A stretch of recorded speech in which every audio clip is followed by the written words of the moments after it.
From Swayze Field in Oxford, Mississippi, it's time for Game 2 of this Saturday doubleheader, a top 20 matchup between the number 5 Georgia Bulldogs and the 17th-ranked Ole Miss Rebels. We got started a little earlier today, and what a game to start the day. Alongside former big leaguer and standout at Alabama, Lance Cormier, I'm Richard Cross. Thanks so much for joining us.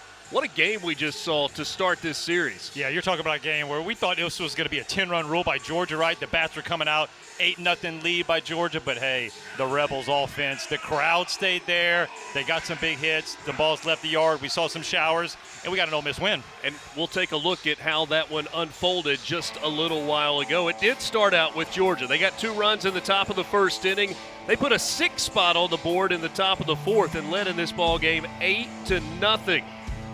Bats looked like they were going to stay hot for Georgia as they have all season long. But Ole Miss got a grand slam from Austin Foley in the fourth, a solo home run from Will Furness, a solo home run from Federico, and then a 3-run shot from Dom Decker. And then in the 9th inning, Hayden Federico moving over from center to left field, a diving catch in the warning track to seal the victory for Ole Miss, a big-time come-from-behind win to now set the stage for Game 2. Clear the scoreboard, start it all over. Cade Townsend on the hill for Ole Miss. Yeah, and if you're Ole Miss, you're excited about how that turned out to be. You got a little momentum. Now you got your future big leaguer. I love it, man. You talk to all the coaches in this league, and they rave about the stuff that Cade Townsend brings to the mound. The 5-pitch mix, I mean, it's up to 98 miles an hour. There's cutters, there's sliders, changeups, curveballs. For me, though, I love it. He pounds the strike zone with all the pitches. Doesn't matter the count. And you can see only 10 walks in his 41 innings. Georgia lost their midweek game to Georgia Tech, and then they lose Game 1 here. It's only the second time all season long that this team has lost back-to-back games. They have not lost 3 in a row all year, and it's because of this offense. Trey Phelps at the top of the order, 116 home runs this year for this Georgia offense. They have been on fire all season long. One change in the order, Brennan Hudson will catch, and Daniel Jackson, who caught game number 1, he'll be in the DH role, leading the SEC in home runs, runs batted in, and batting average. The defense behind Cade Townsend, well, there's Hayden Federico out in center field. You got Topher Jones in left, Federico in center, Tristan Becerra in right. Infield defense changes as well. Pano played short in Game 1. It's Braden Randall that gets the start at shortstop in this game, with Utermark, Decker, and Furness rounding out the infield. Austin Foley behind the plate. Mike Bianco is in his 26th season as the head coach at Ole Miss. 8 Super Regionals, 19 Regionals. It's an Ole Miss team that is projected to once again host in the postseason. 3 weeks remaining after this weekend, and of course Ole Miss won it all in 2022.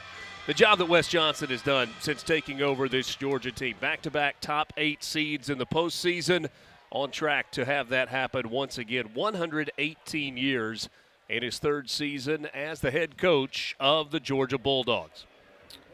So here we go. Cade Townsend on the mound. Trey Phelps at the plate. Check swing foul ball to start this game for strike 1. Good to be with you. Trey Phelps, the junior from Atlanta, 14 home runs, 40 driven in this year. He's hitting .325 in conference play.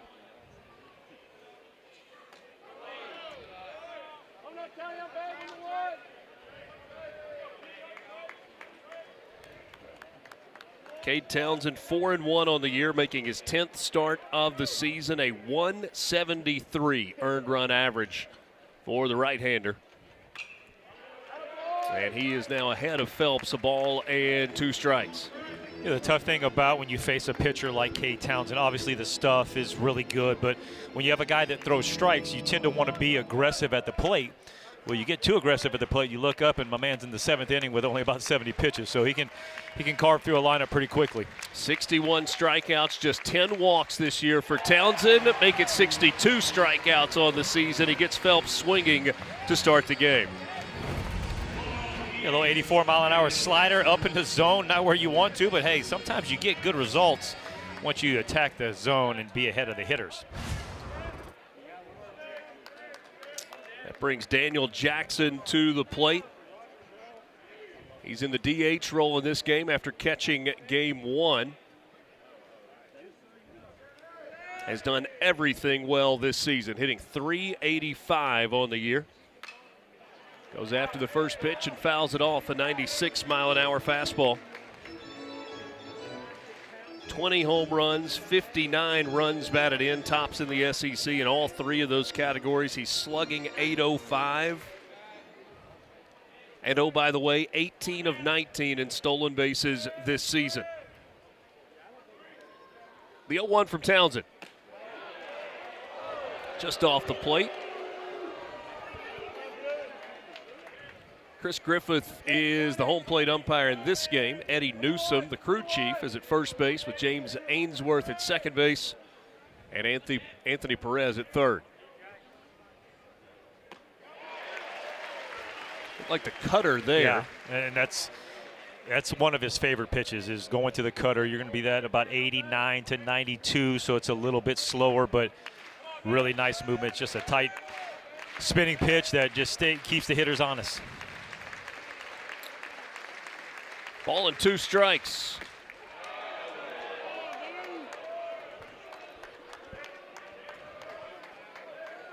You and I were talking before the game, and one of the things that you said with Cade Townsend, with the velocity that exists with the fastball, you wouldn't mind seeing maybe more fastballs from him. And so far, so good. We've seen a lot of the four-seam.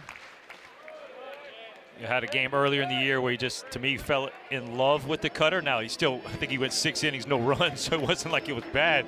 But it seems like to me that if he pitches more with the fastball, you're going to get deeper into the ball game because you're going to get easier outs, and then that makes the cutter even better. Full count pitch to Daniel Jackson. Chops it left side. Utermark fields it, throws on the run in time to get the speedy Daniel Jackson for the second out here in the top of the first. Georgia had offense early in game 1. They scored 2 runs on 3 hits in the top of the first inning. A couple of singles from Phelps and Jackson at the top of the order, and then Rylan Lujo had the 2-run single. And then Georgia put up a big crooked number in the 4th inning, scoring 6 runs on 5 hits, but that was it. They would not score the rest of the ball game. And for that, you got to give a lot of credit to the Ole Miss bullpen. Came in, throwing strikes, competing, battling, and the defense made plays, and you know that's what the offense needed. They needed some zeros on the board to gain some confidence, and they came back. Ground ball to second. Decker over to Furness, and Georgia goes 1-2-3 in the top of the first. Ole Miss coming to the plate after this.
Hander gets the start for Georgia in game 2. The junior from Santa Ana, California, big tall right-hander at 6'5", 220 pounds, making just his 5th start of the year. This is normally the spot where Dylan Vignew would start. Georgia wanted to give him one more day of rest, and he will throw in game 3 tomorrow. Yeah, Zach Brown's in the kind of the swingman role, and what that means is he's the guy that can start, can be any part of the bullpen. So right now you're looking for him just to go out there, hey, like, get us an inning with a 0. You get us an inning, maybe you go 2. This is not something where you're trying to, hey, I got to save something to go 5 innings. This is just, hey, get as many outs as you can and trying to put up zeros on the board. Love the strikeout to walk ratio. I mean, he's a guy out there with good stuff, competes. You see the whip, so not a lot of base runners. Take a look at the Ole Miss batting order. The combination of Tristan Becerra and Judd Utermark, who have 52%, or at least did have 52% of Ole Miss's home runs on the season, they were 0 for 8 in game one. That could be a big key for Georgia. They're going to split this series to continue to keep 2 and 3 down in the lineup. It's not easy to do. No, and that's what should give you some confidence in your team if you're an Ole Miss fan, because you got a lot of production from that bottom part of the lineup, and you won the game without your 2 big boppers doing anything. Judd Utermark had a couple of home runs against Murray State earlier this week to move into a tie for second all-time. Allen, Lujo, and Ishikawa in the outfield. Phelps is at third base. You got Hudson starting behind home plate in this ball game, and oh, what an offensive piece to bring into catch in game 2. Dom Decker, first pitch, right at Branch. The shortstop kicks off his glove out into center field. We didn't have an error in the first game today, but you get one on that ball to start the bottom of the first. Well, this ball, like you said, is smoke. Decker is seeing the ball really well, puts the barrel on it, and hey, put the ball in play, good things can happen, and that's exactly what it does for the Rebels leadoff guy on in the first. That brings Tristan Becerra to the plate, the senior transfer from Greenville, South Carolina. Clemson the last couple of seasons. It's a shot to first base. O'Shaughnessy grabs it, steps on the bag for a double play, and just like that, there are 2 gone in the inning. That is 2 hard-hit balls. Yeah, 2 barrels, but we also have 2 pitches, 2 outs, so that's how the game can change on you really fast right there. Becerra upset because of the double play, but he knows he squared that up. It's a good swing, just a tough opportunity right there. There's nothing you can do as a base runner. Shaughnessy had it right at him. He says, I got that one. And the easy double play to erase that leadoff error. Here is Judd Utermark. And Utermark lines it up the middle for a base hit. Like a broken record, but that is now 3 hard-hit balls in a row to start the game for Ole Miss. I was going to say, like, this is a guy that you would think maybe, all right, you're going to take the first pitch. You got 2 pitches, 2 outs, but I was not grooving a 4-seam to Judd Utermark because he's not going to play by the rules. And you see right there, going up there, swinging at first pitch, lacing a single up the middle. Will Furness hit just his 3rd home run of the season in game 1 of the doubleheader. Furness has a season batting average up to .325. He was a double-digit home run guy a year ago. Will Furness was on base 3 times earlier today. A couple of hits and a walk, scored a pair of runs.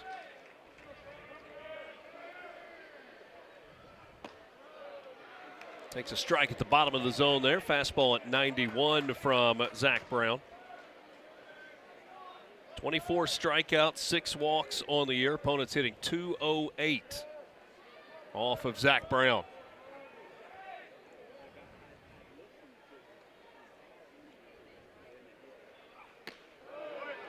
Big swing and a miss there. And a little arm side run on that fastball. Yep, especially away from the lefties. You're going to mix that in with the changeup that plays right off of the same look of the fastball. Fades away from the lefties as well. See if you get the changeup here on 1-2. Stuck with the fastball.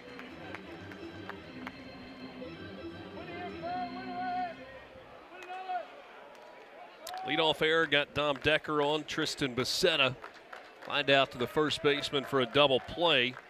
And Utermark singled up the middle. He stands at first. The 2-2 on the ground, right side, fielded by Ryan Black. Playing for the first time today. Easy toss over to first. Scoreless after 1 in Oxford.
Double headers played by these two teams over the last couple of years. Georgia 9-3, but 0-2 in SEC double headers. Ole Miss 4-2 overall, 2-2 in league play. Former player, I know a pitcher as opposed to a position player maybe feels differently about it. Did you like the doubleheader as a player or not so much? No, you don't. I mean, you want to, because it's tough to just the emotions of the routine. game, right? And you want to keep your routine. And so especially if you're let's say the starting pitcher. So for Townsend and Zach Brown, having to just sit there the whole game, and then the moment the game's over, like the way the game ended for Ole Miss, everybody's wanting to celebrate. Well, you got to go get your stuff ready and get going. So yeah, the routine of it, and just being able having to sit around the whole time for about 3 hours before you go out there is not what you would want ideal, but still, I mean, these are young kids. It's just a game, right? Sometimes we can think too much.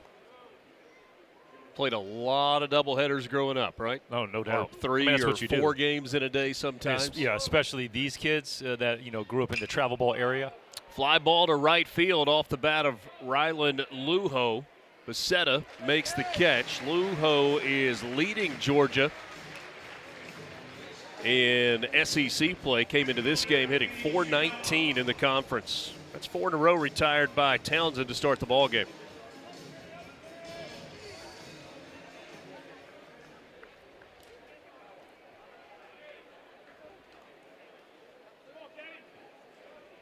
Here's Kenny Ishikawa.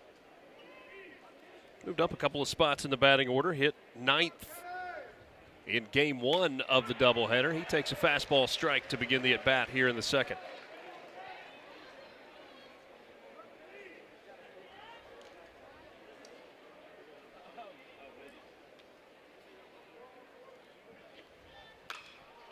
This ball ripped foul out of play down the right field line. And that's the cutter as well. Sometimes you can throw the cutter knowing what you're trying to do, and that's the only thing a left-hander can do. They can hit it as hard as they want, but it's going to be foul. There's no way to keep that ball fair if you put it in the right spot. Cade Townsend coming off an incredible pitching performance. Furnace flips it. Townsend covering it first just in time to beat Ishikawa for the second out of the inning. Townsend last week at Tennessee, 6 innings of work. He carried a no-hitter into the 7th, gave up a hit there through 88 pitches in the ballgame. Struck out 7 and had 2 walks.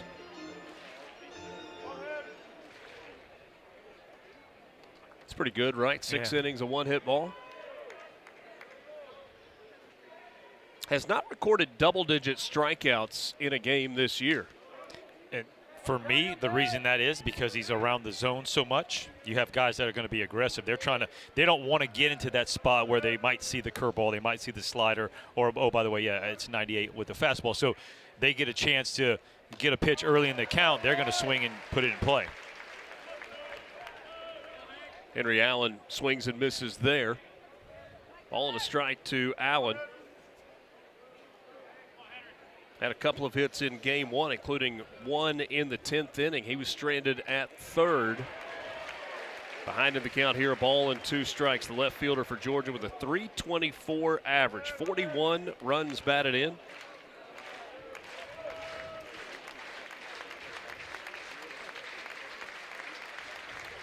Ball and 2 strikes. There's a swing and a miss and a punch out, his second of the ball game.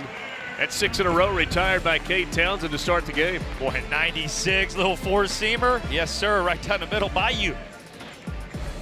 He even had the little shooter.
SEC's top 8 in the RPI, all in the top 20. Texas, the highest ranked RPI team, followed by Auburn and Alabama. This Ole Miss team at number 8. And it's Florida A&M, Mississippi State, and Oklahoma. UCLA, the number 1 overall RPI team in the country at 37-3 overall. Then you got Georgia Tech, and this Georgia team, they're at number 9 out of the SEC, but 21st nationally.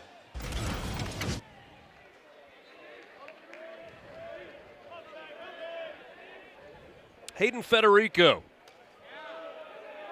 He takes ball 1 to start this at bat to lead things off in the second inning. Should probably publicly apologize to Hayden Federico and his family and his friends and everybody that's ever known him. That was Federico that made that incredible catch in the warning track at the end of game number 1.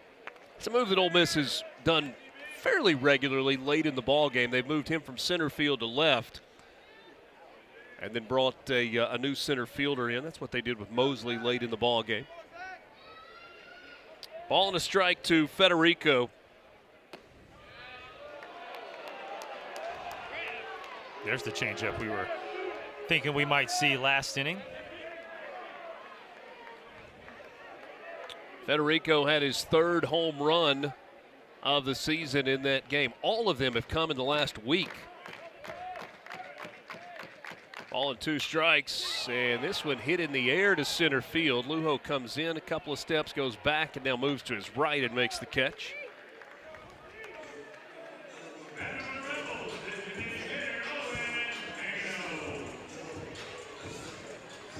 Lujo had a big-time catch early in the first ball game, coming forward and diving to rob a base hit. Owen Pano now to the plate for Ole Miss. Pano played short in the first game. He is DHing in this second game, and he takes a first pitch strike.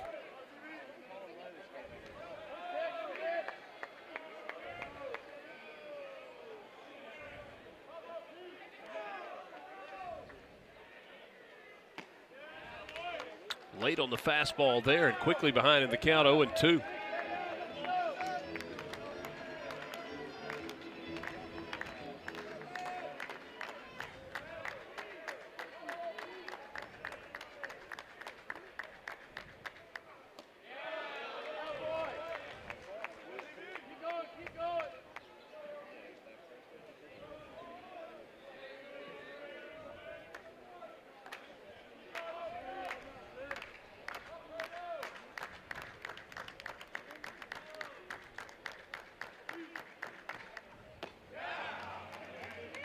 Strikeout there, Pano down swinging. That's the first strikeout from Zach Brown, and a better start to this second inning for him than in the first inning.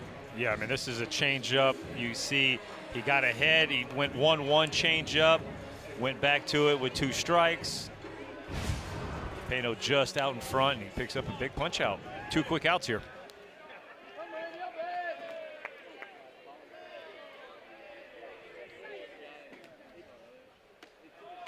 First pitch strike to Braden Randall. Randall came in as a pinch hitter for Luke Romine in the 8th inning, got a single.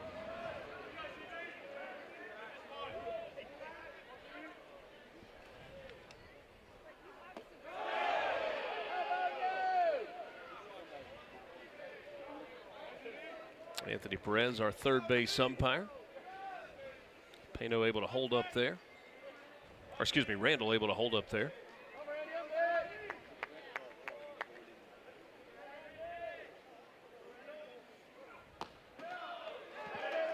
Shadows creeping across the infield. You see pitcher's mound still in the sunshine, hitters standing in the shade. Sometimes people make a big deal of that. As a pitcher, did it feel like that was a big advantage? I don't know. Or is that overplayed? I think it's overplayed a little bit. Randall hits this one out to right center field. That's in the gap, and that's going to one-hop the wall. Hits the bag at first, going to second with a stand-up double with 2 outs here in the second. 4th double of the year for Braden Randall. If it wasn't overplayed, Braden Randall says, yes, it is overplayed. I see the ball well right there. Good swing on that. double, little 2-out double, get yourself into scoring position. Now, they always used to talk about at Miller Park for the Milwaukee Brewers. Yeah. It seemed like Ben Sheets would always pitch a day game where like the sun would be coming through the windows and then the shadows were crazy. And he punched out 15 or more, it seemed like every day game. So for him, it might have worked. Austin Foley takes off speed for a strike to start the at-bat. It's been a tough year offensively for Austin Foley, but he has had a couple of big swings, including a grand slam today that cut an 8-0 Georgia lead in half. Got the scoring started for Ole Miss, and he hits this ball high to left. That one's deep, and that is way gone.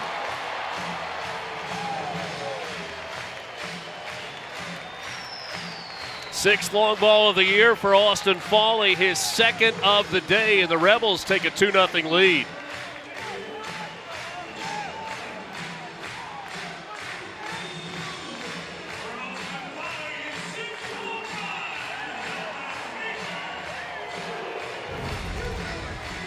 Talked earlier today, Lance, about the fact that he hit 21 bombs a year ago. Maybe starting to see it a little better. Yeah, and he hit a lot of those bombs toward the later end of the last year, and so you get a guy like this hot, boy, it can help a lineup. I mean, it just gives you depth in your lineup. It allows you to flip it and get to the top part of that lineup. But, man, Austin Foley seeing the ball. You mentioned the big grand slam. Now it puts Ole Miss ahead 2-0 with that big bomb. That was a moonshot from Austin Foley. Topher Jones out in front of the off speed for strike one, the sophomore from Hernando, Mississippi. The way Foley hits, for me, was so intimidating because, like, the moment you move, he picks up the leg, and you're like, oh, he's getting ready. I was just in my head, I'm like, this dude's really ready. And right now, he is. Topher Jones had a couple of hits in game one today.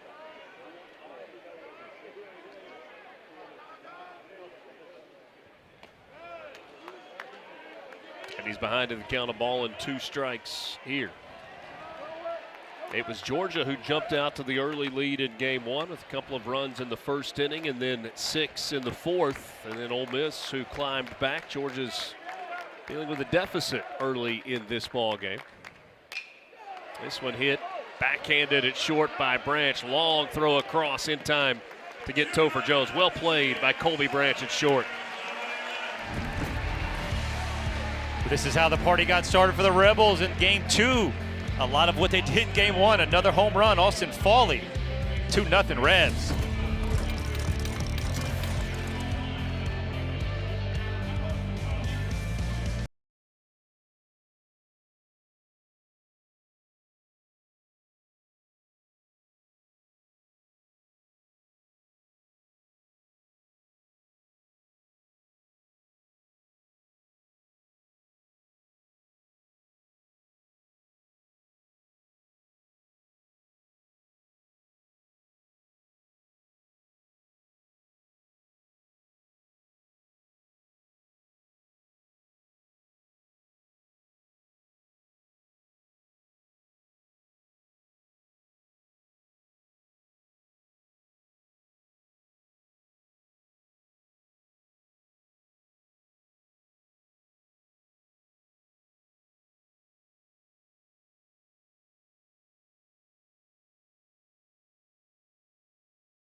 With 2-0 lead, we've seen a couple punch outs. Not where he wanted to, but this one was exactly where he wanted to. 96. And oh yeah, let me holster that gun. Got a little 6-shooter out there. Last 3 starts have been all quality, 6 innings and 2 runs or less. He has a 1, a 2, and a 0. So Heck, 2 runs might be enough for Cade Townsend. Brennan Hudson hits this one high in the air to left field. Topher Jones, yes, that is Topher Jones in left, makes the catch for the first out. It's 7 up, 7 down to start the game for Georgia. Cade Townsend, a couple of strikeouts.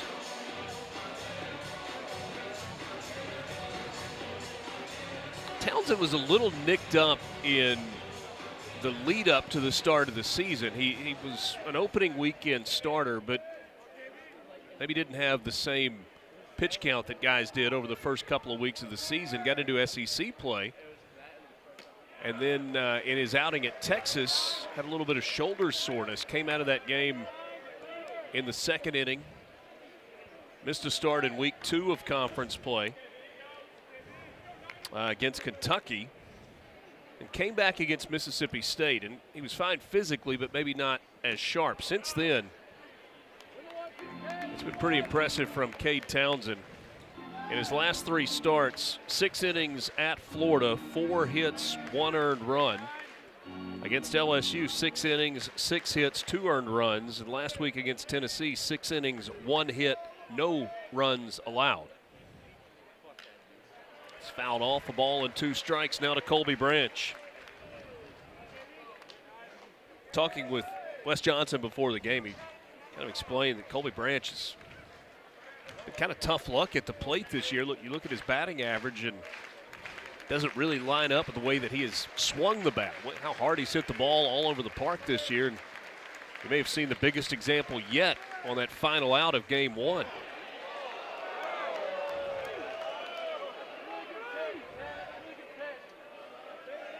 Crushed that ball into the gap and was robbed by Hayden Federico at the end of the game. And ball that if not caught, might have seen the game tied. Oh, we for sure had a tie ball game with winning run in the scoring position, because that was a double, possibly a triple. But I mean, he hit 4 balls hard and had 1 hit. And so that's the tough part about this game, is because you got to stay in the game mentally and know that, like, I don't have to change what I'm doing to get a hit. Just keep doing it. It'll fall. Swing and a miss there. 3rd strikeout of the game for Cade Townsend. 1 in each inning so far. Boy, a little cutter on this one, 91. You see at the last seconds, got a little drop, little running away from him.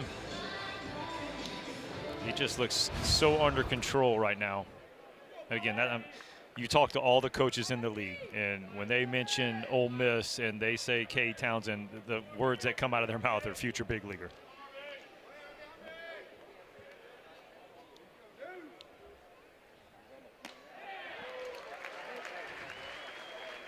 We got here a couple of hours before game 1 and saw a bunch of scouts that were sitting in different parts of the ballpark watching infield and BP. I don't think many of them left between game 1 and game 2.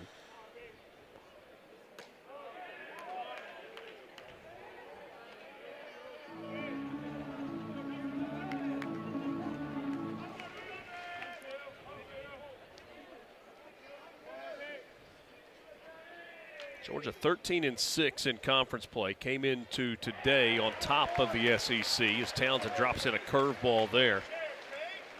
Started league play with a loss to Tennessee, but won that series. May have watched that highlight where caught at the wall, robbed at the wall, what Tennessee thought was going to be a go-ahead home run in the 9th inning. Swept South Carolina, won 2 out of 3 against Texas A&M. Able to go to Starkville and sweep Mississippi State at Dudy Noble. Lost 2 of 3 in the series to Florida, and that was a weekend when they did not hit a single home run. Wind was blowing in a little bit in Athens that weekend, and Florida, really good arms.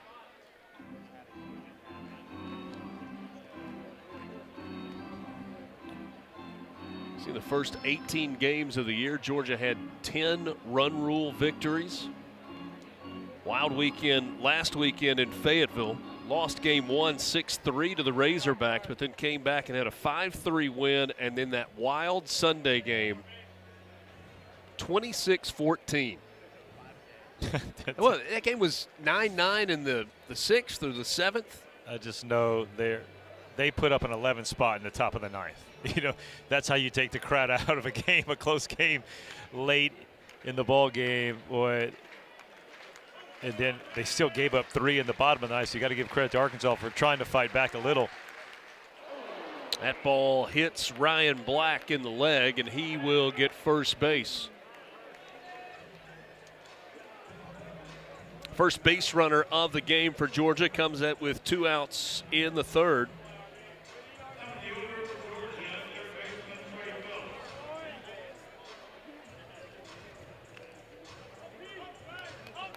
Only the 3rd guy that Cade Townsend has hit this year. The control's been outstanding. Yeah, it just looked like he pulled the fastball trying to go in with the 2 strikes and the 4-seam off the leg of Black. Back to the top of the order, and Trey Phelps.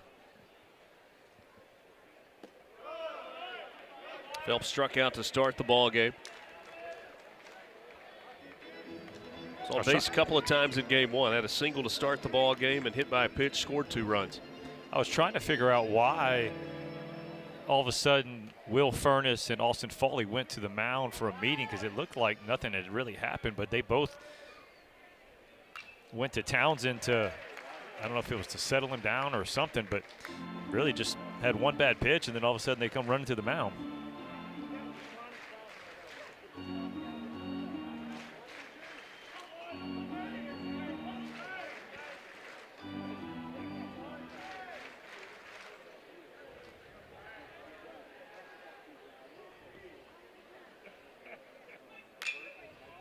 Chop to 3rd, handled by Utermark. He fakes the throw to 1st and then throws it to 2nd instead. That's an infield single for Trey Phelps. He runs well, and Utermark knew making a throw across the diamond was useless there.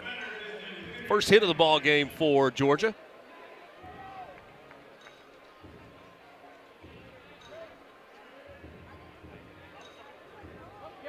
The hope there was that maybe Ryan Black would take a turn at second base when the throw let go. But that's one of those ones. Black wasn't close enough to second base. He's hustling and thinking, man, I got to get to second base so they don't get in a double play. So I don't even think he was looking at Utermark to watch the fake.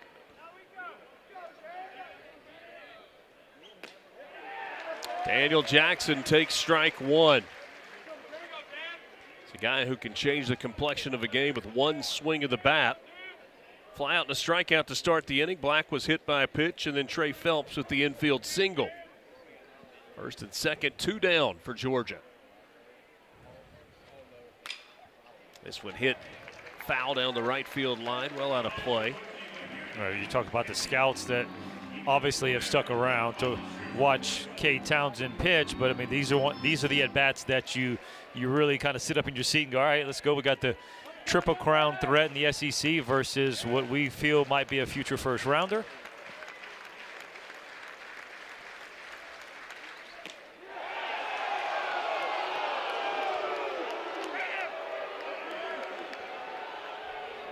Good take there for Jackson.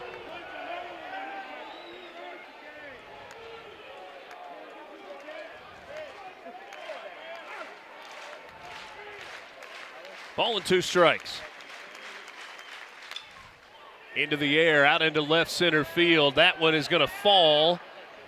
1 run comes around to score. Black will touch home plate, and it's now 2-1.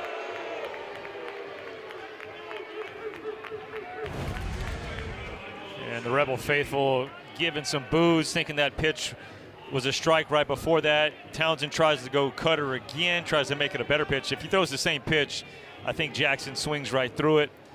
But it gets a little bit too much of the plate. Jackson just continues to do what he does. Drive-in runs, big hit after big hit. Gets the Bulldogs on the board. 60th RBI of the year for Daniel Jackson. And remember, this just started with a meaningless 2-out, 2-strike, hit by pitch. Yeah. It's an offense that you really can't afford to give them anything.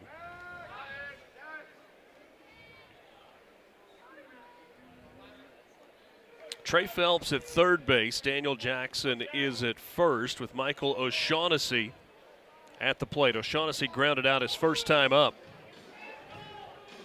Joel Mangrum now out to talk with Cade Townsend as well.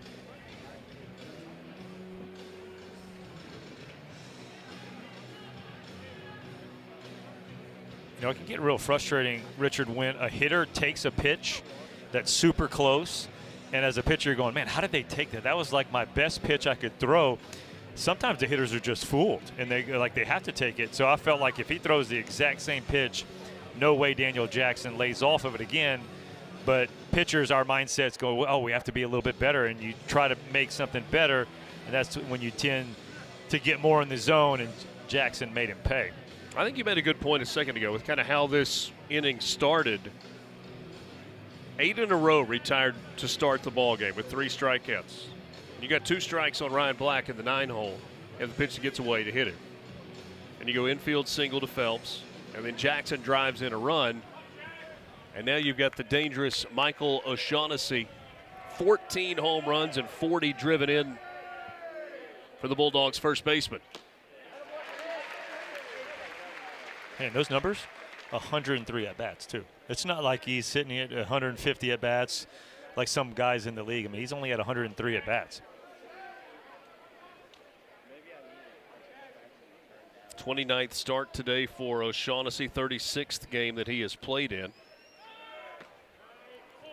And Jackson will get a stolen base. His 19th of the year. One more, 2020. 1 stolen base away from the 2020 club. That's some offense. That was coming into this weekend. You see the SEC numbers on the left and then the numbers nationally on the right.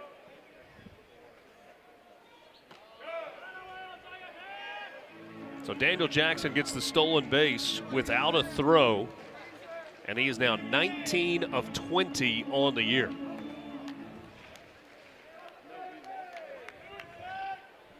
Two in scoring position for O'Shaughnessy, ahead of the count, 2 balls and a strike. Down and in, and it's now 3-1. Missed with the fastball there.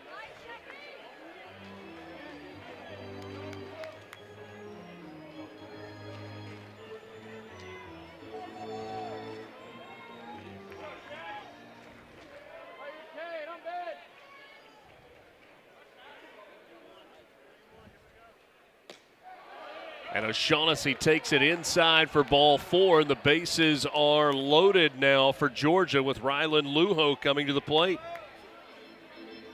4 in a row have reached safely after a fly out and a strikeout to start the inning.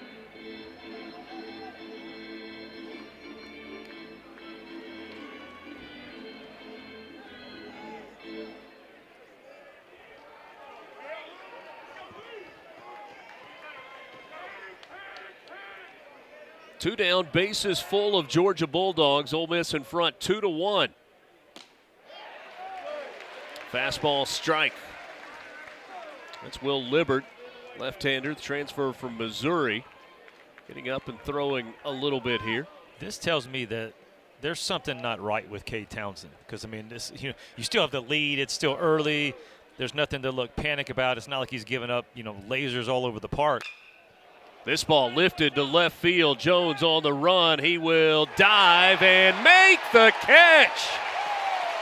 This time it is Topher Jones with the catch out in left field. And that saves a couple of runs, and Ole Miss will take a lead into the bottom of the 3rd. Well, they say double plays are pitcher's best friend. I like this as my best friend. Topher Jones, full extension on the warning track.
leads 2-1 over Georgia as we go to the bottom of the third inning.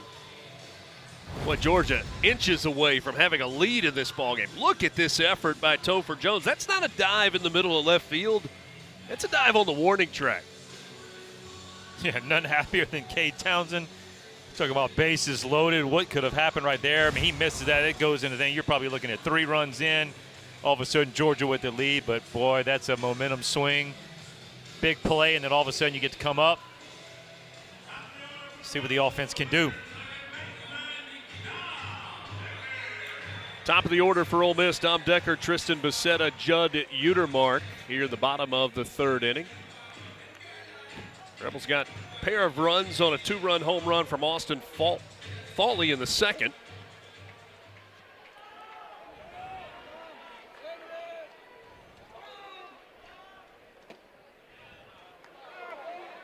First pitch strike to Dom Decker. Dom Decker earlier today with his first career 2-home run day. This one on the ground, right side, fielded there by Black over to O'Shaughnessy. There's one away. Any adjustment that you see from Zach Brown? We talked about it in the first inning. He was hit hard in that first inning. Didn't give up a run, but he was hit hard. Well, it just looks like he's out of the middle. I mean, that's usually what you want to do is stay away from the middle part of the plate, and he's working the corners, allowing the ball to run. And we were seeing a lot more sinkers and mixed in with that changeup. Looks like the same pitch, tough for the hitters.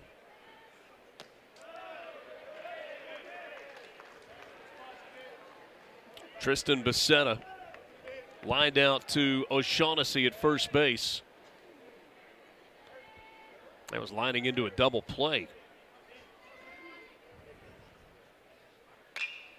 Becerra on the ground to right side. Easy hop there for Black. And there are 2 down with a couple of ground outs to second base. Yeah, you can tell just those swings right there. 2 left-handed just roll over ground balls. The ball's running away from those lefties. He's got the sinker going, and when a sinker ball pitcher has that, that's some easy outs.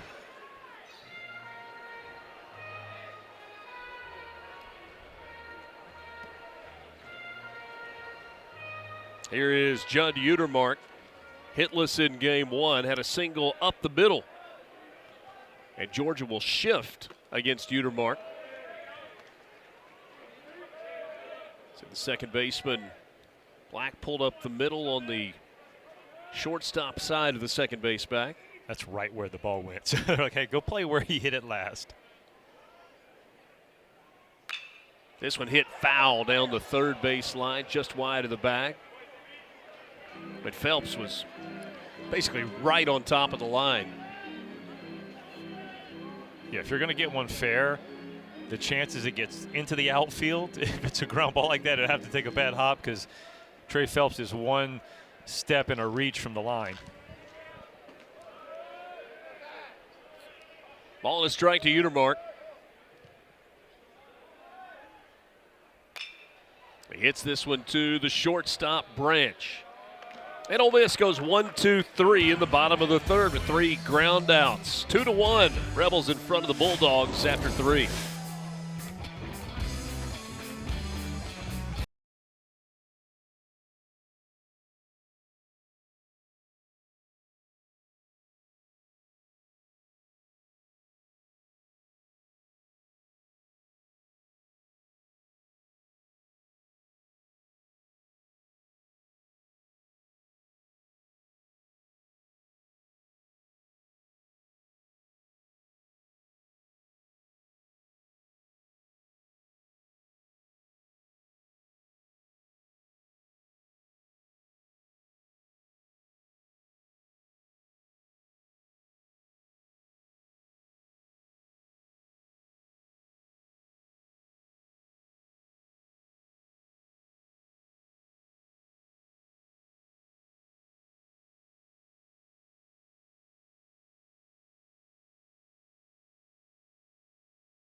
weeks after this weekend left in the regular season, but a lot of people thinking about the postseason. Right now, D1 Baseball has Georgia projected as the number 6 overall seed in the tournament. You see 8 top 25 wins, an RPI of 21, that strength of schedule at 45.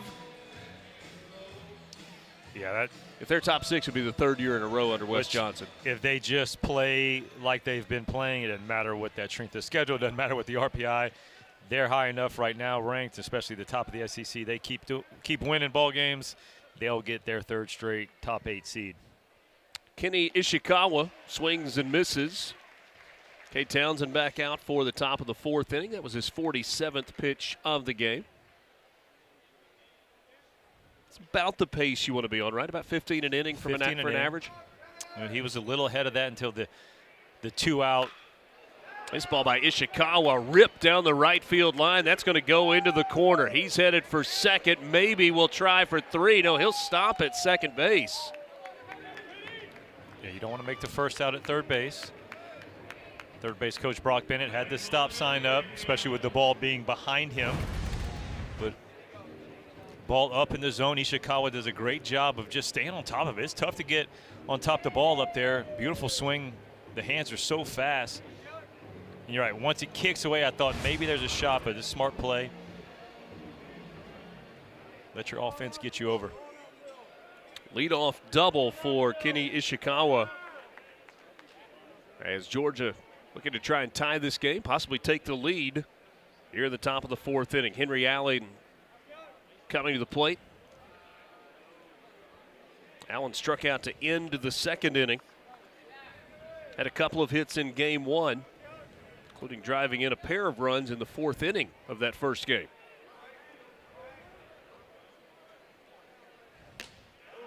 Takes a fastball strike at 98.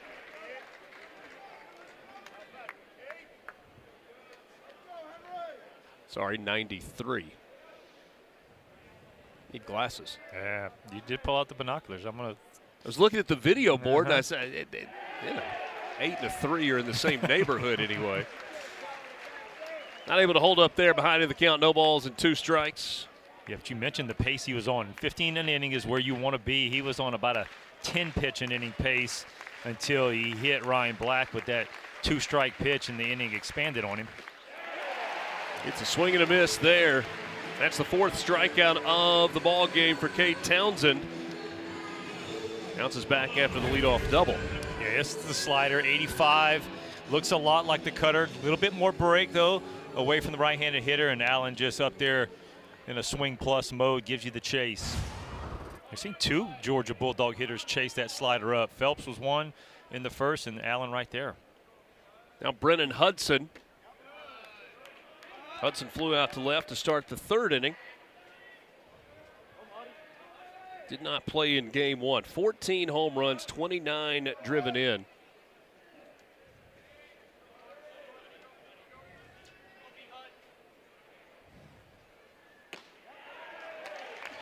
I mentioned O'Shaughnessy had 14 homers and 103 at-bats. He's only got 94 at-bats. So, I mean, you're getting production with not a lot of attempts, guys that aren't playing every single game. 14 home runs and 4 doubles for Hudson this year.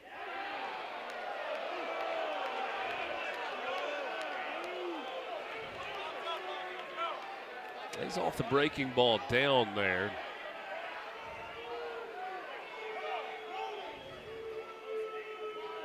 Hudson ahead of the count, 2 balls and a strike. Ishikawa out at second base.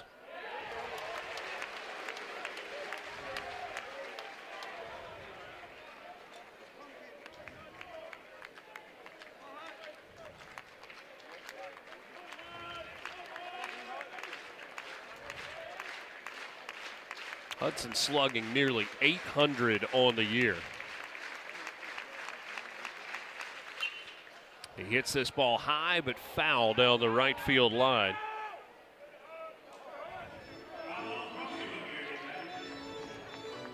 To further your point about the limited number of at-bats, 28 hits on the year, 14 of them are home runs. Make them count. I'd say so.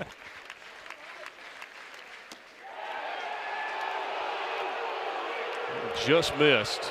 Full count. You can say just missed. I don't know about this. This is one you'd be wanting to tap the top of that head. That was a beautiful breaking ball. Maybe the best breaking ball he's thrown all night. I think Mike Bianco was on the same page with Chris Griffith there. Full count pitch. Swing and a miss. Strike three. Back-to-back punch-outs after the double to start the inning.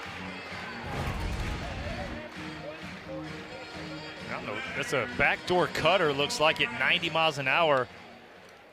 And that's where you look as a pitcher, you go, how do you not swing at the curveball that was nasty? Then you swing at that pitch that out of the hand was probably a ball away.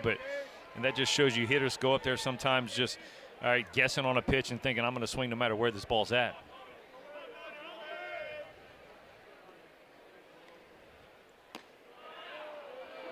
That fastball, little low to Colby Branch.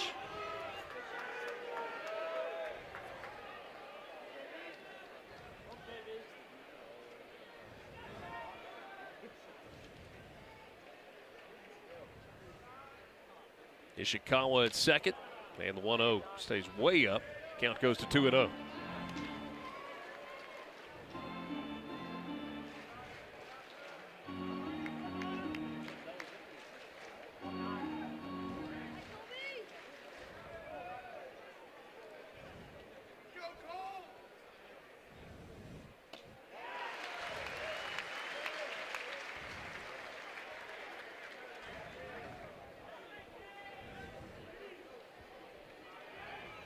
Since 2024, Colby Branch has started every game, with the exception of one, at shortstop for Georgia. He hits this one out into the air into left center field, a base hit that's going to bring a run around and tie this game. Colby Branch with an RBI double, and it's now 2-2.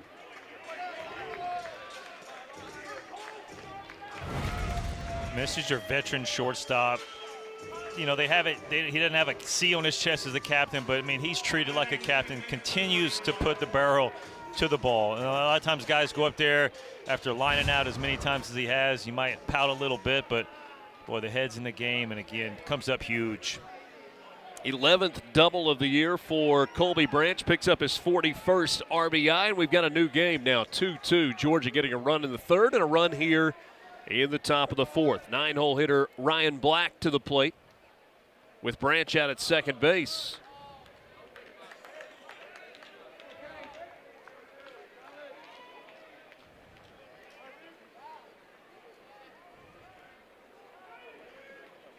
We talked about it in game one today. There are just no breaks in the batting order for Georgia. And you look at the way Cade Townsend started this game with 8 in a row retired, and then you get the hit by pitch that kind of opens things up and allows a run in the third inning. You go double, get back-to-back strikeouts, but then you give up a double to the 8-hole hitter. Well, when we look at the lineup, all 9 guys, everybody's above 300, except 8-hole Colby Branch, who, what we've talked about, has done nothing but barrel balls up all day, just hadn't had the good luck, and all of a sudden now he's the guy who gets a hit. He's also got 40-plus RBIs in the 8-hole. The 1-2, swing and a miss. Black goes down on strikes. Couple of doubles in the inning. Townsend strikes out the side. 2-2 as we go to the bottom of the fourth.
Georgia's resume, if you look at Ole Miss and projections from D1 baseball, it's been a steady uptick over the last month. Rebels sitting at number 8 in the RPI with the 4th best strength of schedule, 9 RPI top 25 victories, and currently projected to be playing baseball at Swayze Field in June. There's a lot to love about postseason baseball at Swayze Field. Will Furness leading off for Ole Miss here in the bottom of the 4th inning. You know, I've spent a little time here in the postseason. Yeah, I think I've called 2 regionals here, if I'm not mistaken. And one of them had a lot of fireworks like we had in game 1. I remember it was like a Homer fest. 2 balls and no strikes to Will Furness. He grounded out to second his first time up. Furness had a couple of hits and a couple of runs scored in the game earlier today. Swings through that one.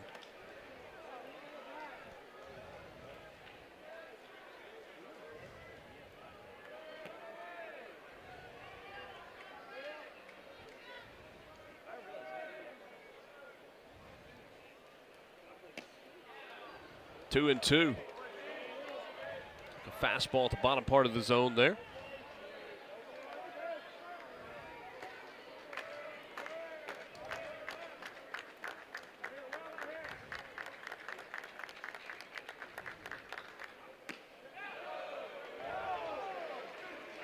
Get an appeal down to third. Furness was able to hold up, and now a full count on what will be the 39th pitch of the game for Zach Brown.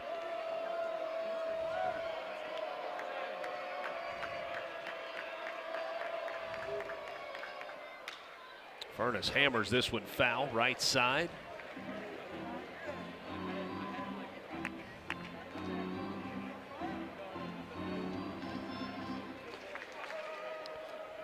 I like his approach so far, this at bat. We talked about Brown being a sinker slider guy, getting the ground balls, and he laid off that 2-1 fastball down. And that's got to be his approach, right? I mean, that's what, as a pitcher, as a sinker baller, you're wanting a guy to swing at that ball because he's just going to beat it to the ground. So he saw the fastball 2-0 was up. He took a nice hack. The 2-1 fastball was down, let it go, and then every other pitch he's made the guy get it up in the zone, and that's a lot more hittable, and that's where pitch you can drive. Another full count pitch to Furness. And he hits this one in the air to right field. Ishikawa at the track. Second home run of the day for Will Furness. On the 8th pitch of the at-bat, Furness goes deep for his 4th home run of the year, and Ole Miss is back in front.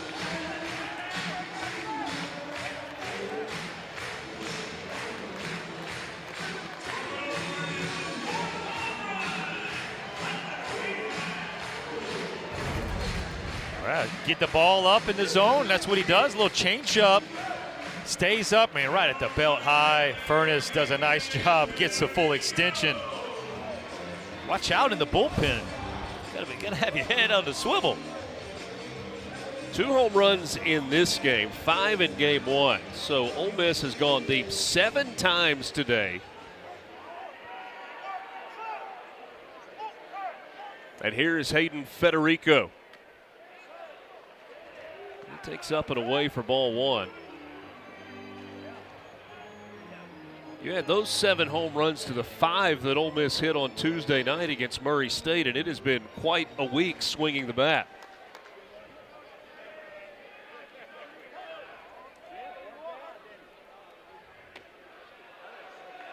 Federico takes a strike there. Talked about it in game 1. Over the last 14 games,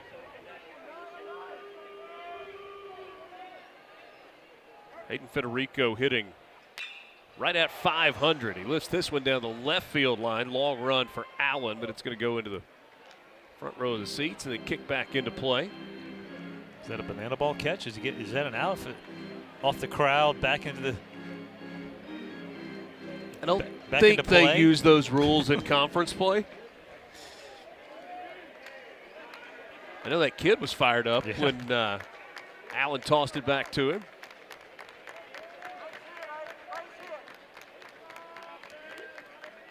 One-two to Federico, and he stays alive at the plate. Kind of reached for his back after that swing, finished at his knee. Yeah, little hanging breaking ball, takes a big hack. That's pretty much the same pitch he went deep on in game one, and yeah, he dropped to that knee. You could tell he's a little ginger because he, right after the swing, reached back there to put a little pressure on it.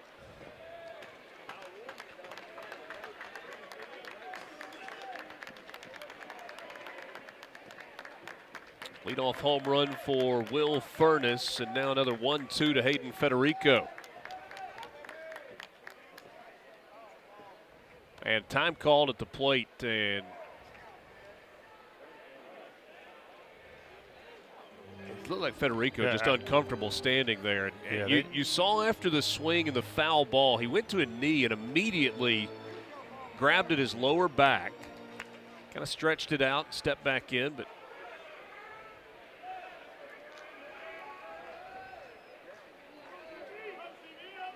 they'll reset the pitch clock here.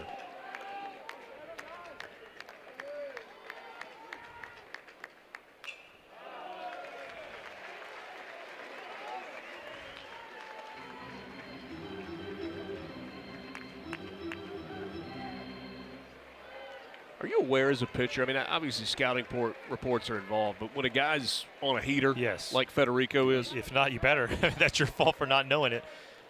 I mean, that's especially with the analytics now. I mean, that's the first thing that pops out is, you know, what guys are hot right now. Because you can look at a lot of numbers and overall numbers, and they can lie to you. Guys that may be hitting 300, but they're hitting 240 in conference. But you look up, oh, he's a 300 hitter. Well, he's only hitting 240 in conference, which a lot of guys' averages drop when they get into conference play. So you know that, and you also know the guys, like you said, that are on a hot streak. 3-2 now to Hayden Federico. Out a couple off with 2 strikes, and now has worked the count full.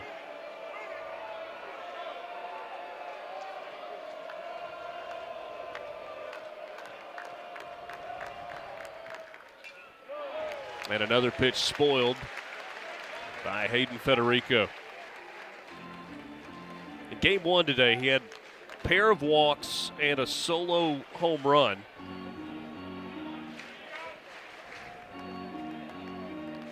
So in the last 14 games, he's walked 10 times, has hit just shy of 500, has scored 10 runs, and has his first 3 home runs of the season.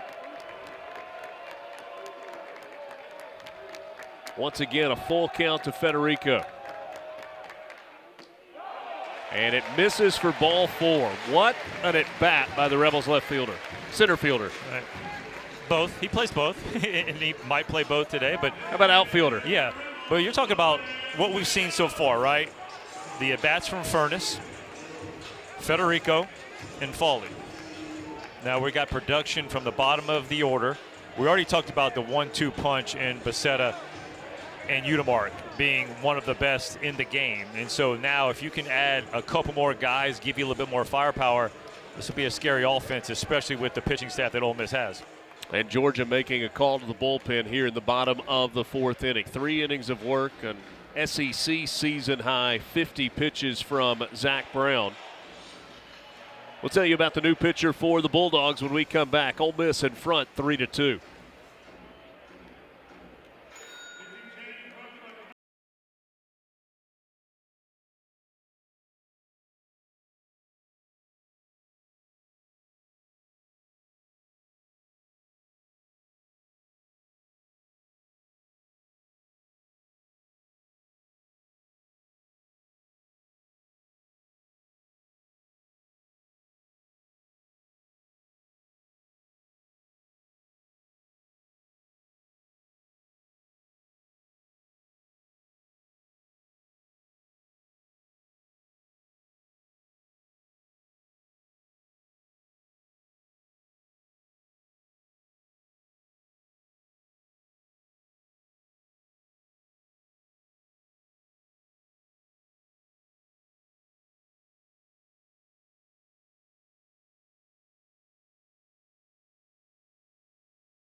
Jameson, the left-hander, the new pitcher in the game, making his 14th appearance of the year. Clearly the best mustache on the team. No doubt. 2-0, sub-6 ERA. 20 strikeouts and just one walk. Yeah, this is what's getting me is, I mean, it must be, you know, hits and then he's giving up damage because, I mean, the stuff is there. Obviously a strike throw with only one walk, but, I mean, it's almost up to 97 from the left side. Got the curveball, the slider. And, you know, when you look at having a strikeout to walk ratio like that, he's just giving up damage, and it's only 2 home runs. So I don't know how it's happened to give up those earned runs in that inning. Zach Brown's day done. Goes 3+ innings, throws 50 pitches, 4 hits, 3 earned runs allowed, all of them from the long ball. In fact, across 2 games, every single run that Ole Miss has scored has been via the home run. Tomorrow, the Rally Cap crew will break down the SEC baseball and softball weekend with highlights, analysis, and interviews. They'll also get you set for the upcoming week with a look at the best matchups on the way. Coverage begins at 6 Eastern right here on the SEC Network and the ESPN app. So left-on-left matchup to start things out for Jameson as Owen Pano comes to the plate. He was the one strikeout victim from Zach Brown. Leadoff solo home run from Will Furness. Full count walk to Hayden Federico. And now a first pitch strike to Owen Pano.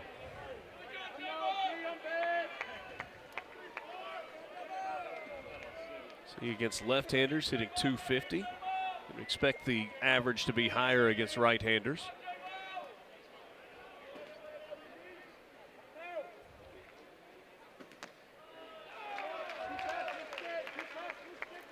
Caleb Jameson, a Baylor transfer a year ago. Half and half starts in bullpen action. He had 14 appearances with 7 starts. He was 2-1 with an ERA just over 5. Started out at Paris Junior College before transferring to Baylor. He delivers a strike there, and Pano behind in the count 1-2. Oh, that's an easy fastball with some juice behind it, down and away, glove side. That's the trust factor. You got to be able to go down there any point of the count you can.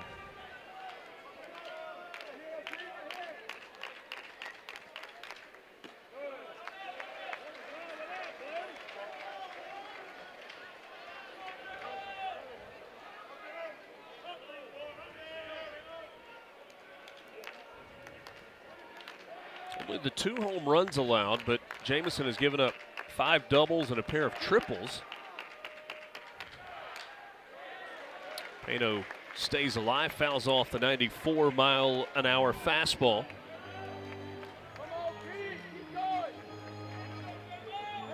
Yeah, the amount of extra base hits explains the high ERA with the amount of strikeouts and walks that he has. Obviously not giving free passes, but hitters doing damage on 9 extra base hits out of the 17.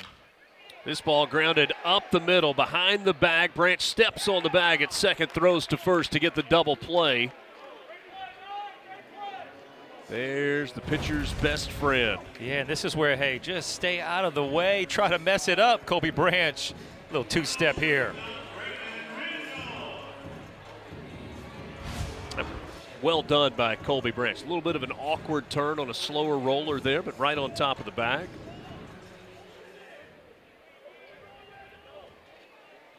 Now Braden Randall will hit for Ole Miss. Doubled and scored in the second inning.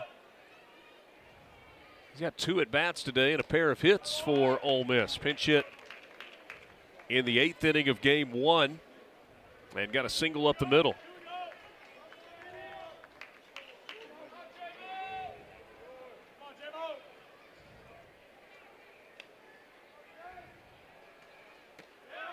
A lot of games today with later start times in the SEC. South Carolina beat Kentucky 9-4 to take the first 2 in that series. Gamecocks get to 7-13 in the conference. Missouri able to salvage one against Arkansas. They win 6-1. Just the 4th SEC win for Missouri. They had 2 against Tennessee, 1 against Kentucky, and now 1 against Arkansas. Series got started on Thursday night. Ball and 2 strikes to Randall. Count now 2-2. Texas A&M in the 8th inning, leading 6-3 over Florida, trying to split the series with the Gators. Auburn and Oklahoma early scoreless. A couple of nighttime starts coming as well. Just missed, and the count full now to Braden Randall. LSU Mississippi State gets started at 7:30 Eastern. That's 6:30 Starkville time. And in Music City, it's number 4 Texas and Vanderbilt. Game 2 of that series, 8 o'clock Eastern. Randall, big chopper, right side, and it scoots over the glove of Ryan Black. And Braden Randall going to try to turn it into 2, and he is safe at second base.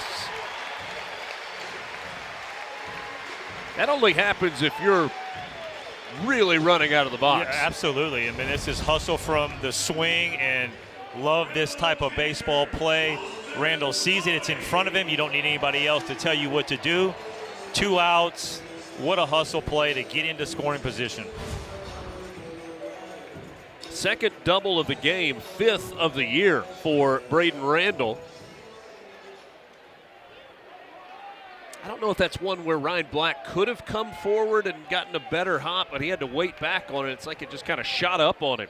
That's a play, though, even if he makes the play. Austin Foley hit by the pitch. I was going to say O'Shaughnessy was not going to be there, and I don't think Jamison would have been there either, but no having to worry about it. Trying to bust him in, a little too far in. Oof. Got to stay away from the catcher's knees, man. They're already tough on the knees anyway. What do you say, like, yeah, there's no cartilage down there anyway. I just.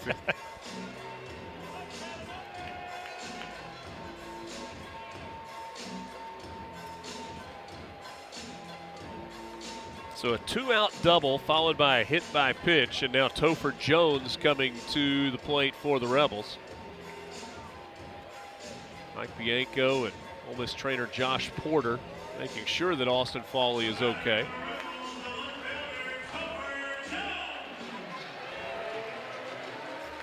Topher Jones had a couple of singles in game 1 today.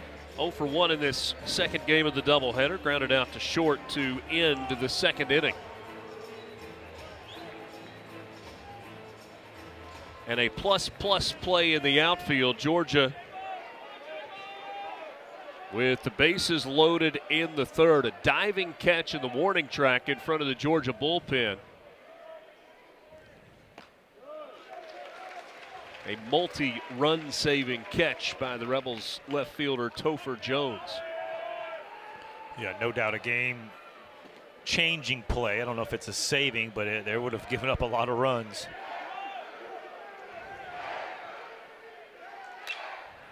This one fouled.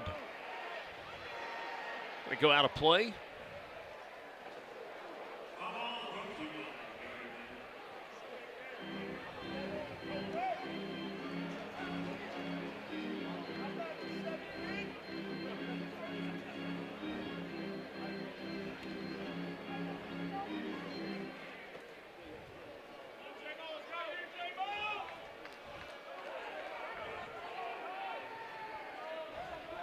Randall out at second, Foley at first, and Topher Jones at the plate with 2 down in the inning. Ole Miss has retaken the lead with the solo home run to start the inning from Will Furness. Rebels in front 3-2.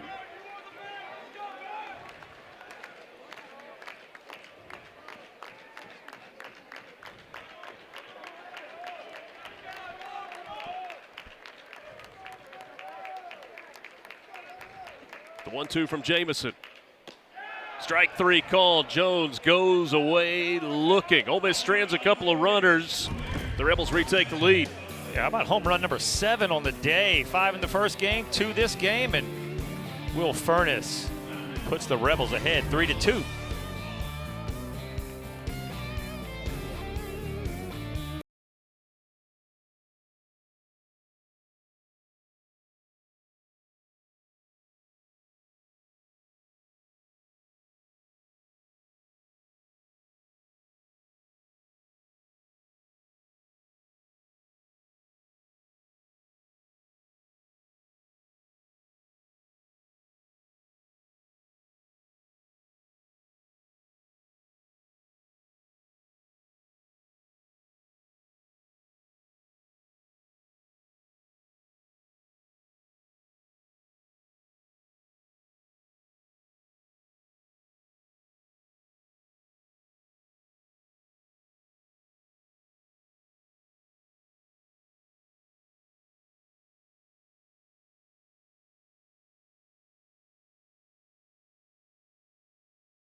best conference tournament in all of college baseball. Run straight for the breakaway.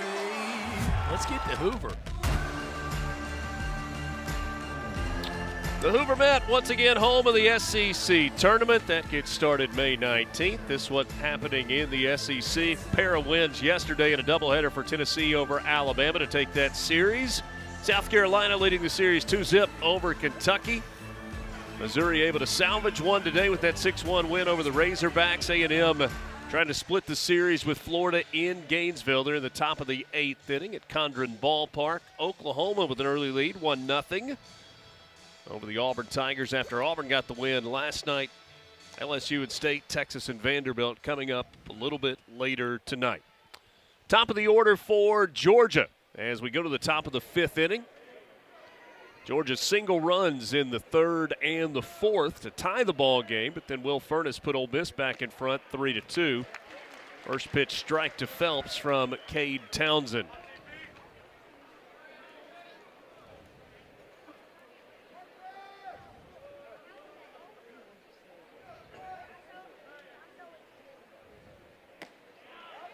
Runs inside, just missed for ball 1. That's back-to-back cutters that have backed up on him. Not the pitch you want to do. A lot of times those are the balls that leave the yard.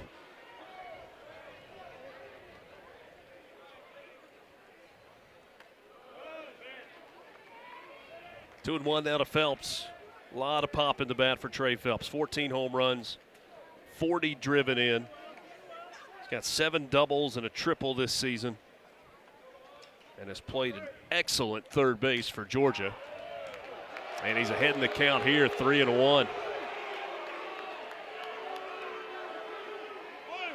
Hometown fans growing a little restless.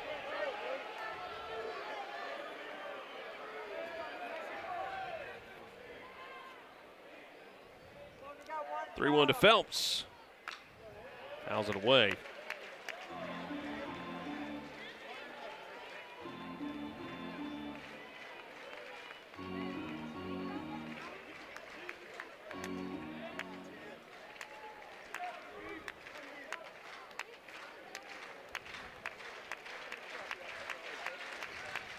Full count. I like that pitch. That's one of those ones where that's a meaningful pitch, even though it's just a foul ball, but that's 94 on your hands. You got to respect that. That opens up that cutter away big time.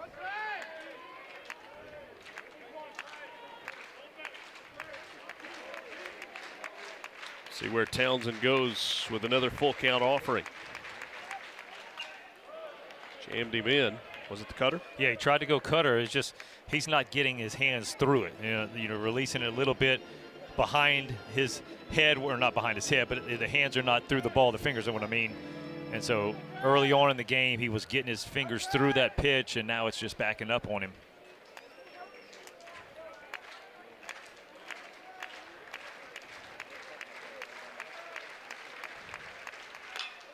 On the ground left side, Utermark across his body. Furness able to make a low grab at first base for the first out of the inning. Good battle there between Townsend and Phelps. Yeah, a really good battle, and he was finally able to make the adjustment for backup cutters. He finally makes the good one down and away, and he gets the ground ball right off the end of the bat. That's exactly what you're trying to do with the cutter. 8-pitch at bat there for Trey Phelps. So when you say getting his fingers through, are you talking about kind of a flick at release, or is it about pressure at release? Sometimes it's pressure on certain fingers. Usually you would think the middle finger if you're throwing a cutter, but you got to get your fingers in front of the ball to get it through, or maybe side in front of the ball, but if your hands are a little bit behind it, that's what's going to make it back up on you.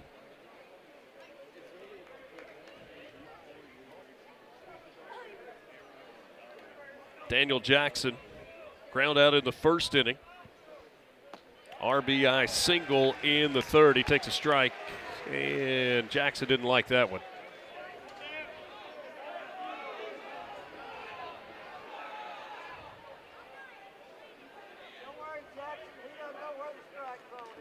Got a ball that came on the field out in center field.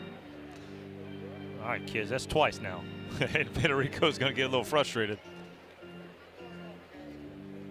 long day at the ballpark. Got some games going on. They're like, down low behind the wall. They're like, it wasn't me. Walking up, not me, Mom.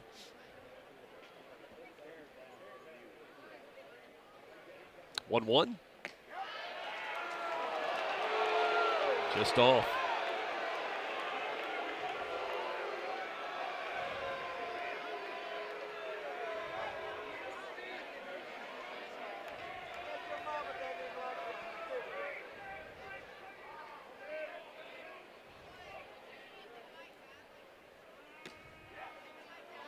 And that one just in.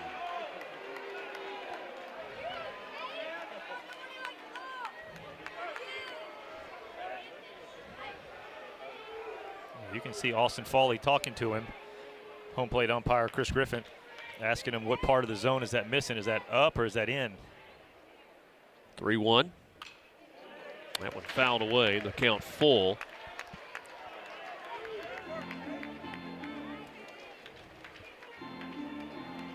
How do you fight that mentally if you feel like you're getting squeezed and you're on the mound? It's tough. I mean, that's the mental part of the pitching game that you just have to stick with, and you just have to be able to trust the pitches that you throw. And I mean, that's countless hours of working and getting your mechanics right, but being able to make the adjustment. Is that a conversation that you have had with a son of yours that happens to also be pitching in the SEC? Well, it's something everybody goes through, yeah, right? Always. I mean, and you can go through it in game to game, inning to inning, and at bat to at bat for the most part. You know, especially the mentality of it's the same thing that we talk about so far with Kobe Branch of, you know, barreling up balls, line drives everywhere, and you have nothing to show for it because guys are making plays on you. But it's the same thing as a pitcher. You feel like you made pitches, and whether the umpire doesn't call or the hitter does something that they didn't do. I mean, we're taught as ball players, right? You control what you can control. So once the ball leaves your hand, you can't control anything else. You can't control if the umpire calls a strike or not, or if the play is made. So you just got to move on to the next pitch and keep attacking the strike zone. 6 punch outs. That's the second walk of the game by Caden Townsend. And sitting on 80 pitches. That's 8 away from his season high. He threw 88 last weekend in Knoxville. That was into the 7th inning. Georgia has had back-to-back 8-pitch at-bats with Phelps, who grounded out, and then Jackson, who drew the full count walk.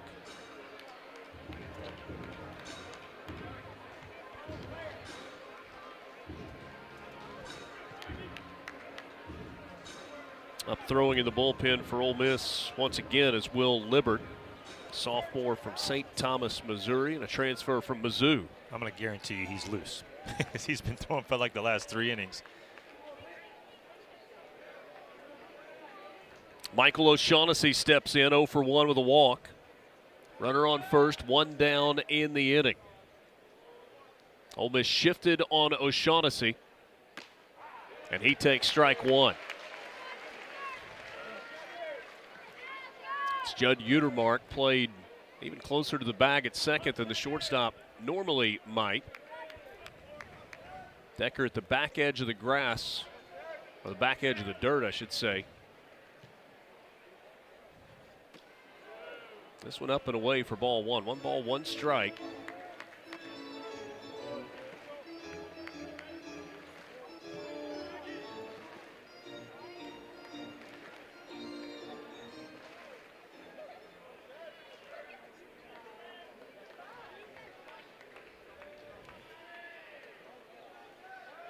Throw over to first, and Jackson dives back in.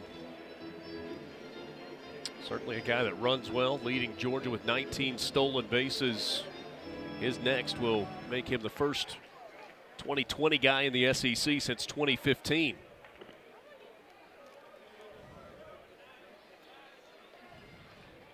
One, fouled back. A pretty good swing there from O'Shaughnessy.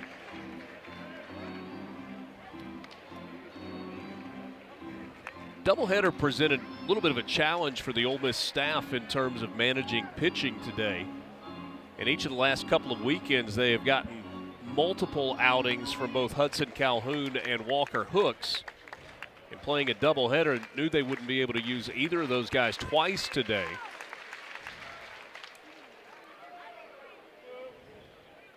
probably the perfect scenario for Ole Miss would have been a lead and you hand it off to Calhoun and Hooks, but really it worked out even better for Ole Miss in that first game. Hunter Elliott doesn't go as deep as you want. You're able to bridge the gap with Landon Waters and Koenig. Another throw to first, and again, Jackson back in standing. And then you hand it off to Hooks at the end to get the final 3 outs. And it was not without drama. No, absolutely not. I mean, we've seen the catch from Federico with runners on base that would have definitely tied the ball game and had the winning run in the scoring position, but makes the play and Ole Miss escapes. 1-2, called strike 3. O'Shaughnessy goes away looking for the second out of the inning and the 7th strikeout of the game for Cade Townsend. Oh, big pitch right here. The overhand curveball up and away, and that's the part of the zone that you're seeing called more in college baseball this year. The curveball that's at the top of the zone used to be a pitch that not only the hitters but the umpires would give up on, and now you're starting to see it called, and that's a big pitch for Townsend. And now Rylan Lujo 0 for 2. He has not had many 0 for 2s in conference play.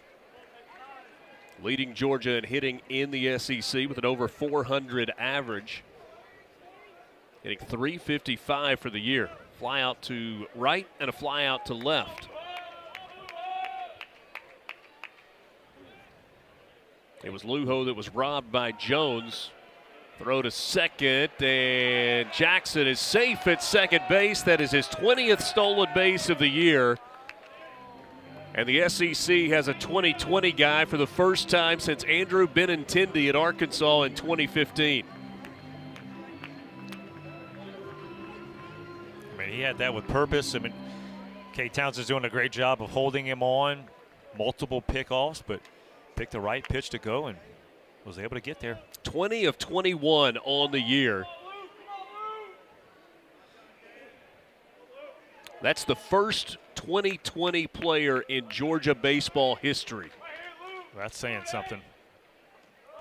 And then this one gets past Fawley, goes all the way to the backstop, and that will allow Jackson to move up 90 more feet, and so the tying run now at third base for the Dogs. And the best part about that 20 of 21 is everything that he's doing, it's also coming from the guy who catches the majority of the innings. And if you talk to most hitters and most base runners, the thing that will keep you from running and keep you from hitting like he's doing is your legs get tired. Well, I would assume his legs are super tired after the amount of squats and all the catching that he does. So that just shows to me how impressive of an athlete he's been this year. This ball hit high to left field and deep, and that ball is way gone, and Georgia retakes the lead. Rylan Lujo with his 7th home run of the year. A 2-run shot puts Georgia in front 4-3.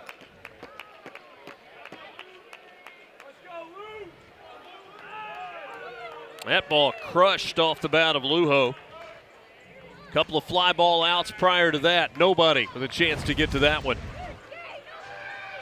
Right, you're talking about a middle in fastball. You see the hips open, the hands clear. And oh yes, Rylan Lujo continues to stay hot, especially in conference play. And he looks to be the at-bat right there that chases Cade Townsend. 117th home run of the year. That was the 87th pitch of the game, one off the season high. So 4 2/3 today for Cade Townsend. 5 hits, 4 earned runs, couple of walks, and 7 strikeouts. And now Will Libbert will come into the game for Ole Miss. So Georgia with their first home run of the day. It comes in the top of the 5th inning. A 2-run shot from Rylan Lujo. And now the Dogs are in front 4-3.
For Ole Miss, making his 12th appearance of the year. He was a weekend starter for the first month and a half or so of the season. Has moved to the bullpen, 2-2, ERA up over 7.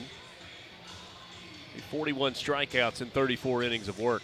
Yeah, you like the hits a little bit more than the innings. I like the punch outs. The walks aren't bad, but it's a matter of the extra base hits, right? You're giving up 8 home runs on the season and 6 in 14 innings in conference play, and that's why you see the elevated ERA. But he is a guy that can stretch it out. I mean, he's got 6 starts on the year so far, so he's a guy that can give you multiple innings out of the bullpen, which the Rebels need right now. See, 4 2/3 for Cade Townsend. He's behind those guys, sitting on the bench. Didn't allow a hit through the first 8 hitters of the game. In fact, retired the first 8 in order and then hit a batter and gave up an RBI single in the 3rd. A couple of doubles in the 4th, and then the 2-run homer here from Rylan Lujo in the 5th has put Georgia in front of Ole Miss 4-3. Yeah, Richard, that at bat, like you said, 8. He had retired 8 straight.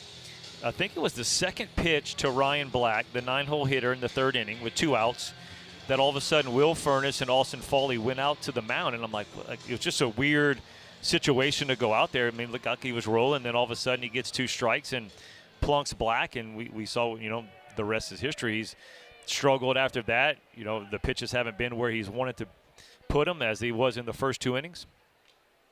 Kenny Ishikawa takes inside and I think was kind of hoping to wear that one, find his way on base. Instead, it's just a ball.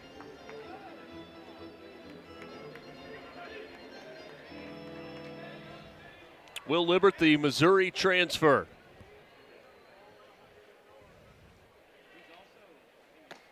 Delivers a strike there to Ishikawa, 97-mile-an-hour fastball. The 8 home runs allowed this year, 1 in each of his last 2 outings against Tennessee and LSU.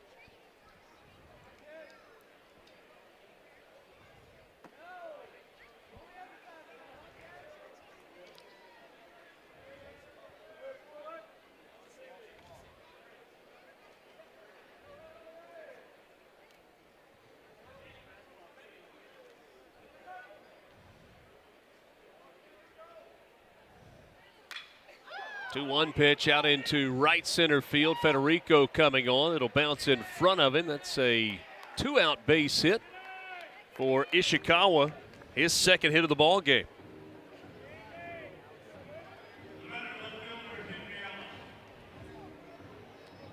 Libbert spent the last 2 years at Missouri, redshirted his freshman year, and then last year across 11 starts went 3-4 in 53 2/3. Had an ERA of 6.04 last year. Pitched against Georgia and had a career-high 7 strikeouts. He would love to replicate that. Gives up a hit to the first batter that he faces. 6th hit of the game for Georgia.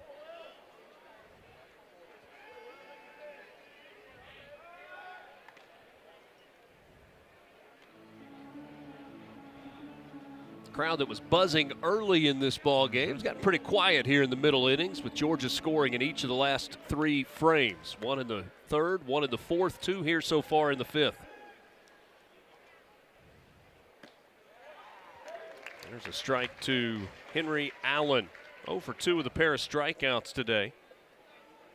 Allen probably glad to see somebody other than Cade Townsend on the mound. A lot of times that'll happen is you have a lineup that's starting to have some success against a certain pitcher, and there's one guy that just always seems to be getting dominated.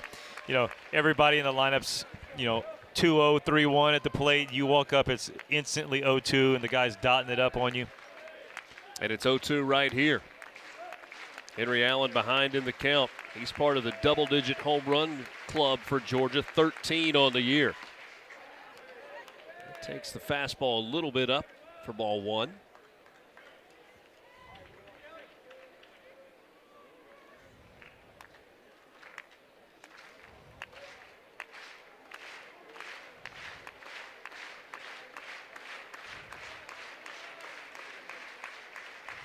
The 1-2.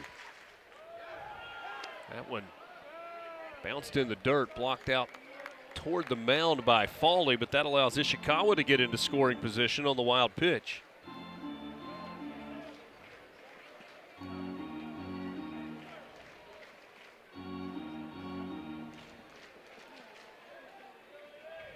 The ball going back earlier in this inning that allowed Daniel Jackson to get over third base was ruled a wild pitch, I guess in the dirt, so it was not charged against Austin Fawley. From 0-2 now to 3-2 on Henry Allen. Only one passed ball this year for Austin Fawley. He is definitely at the top of the SEC when it comes to defensive catchers. I mean, just look right there. He's had to block 2 balls that were right on the plate, and then that one he had to jump to catch. Just shows you how athletic the catchers have to be. And you can't relax. You know, as an outfielder, maybe you take a pitch off, or no one knows unless the ball's hit to you and you mess up. Infielders, nothing has to do, but catchers have to be locked in every single pitch of the game.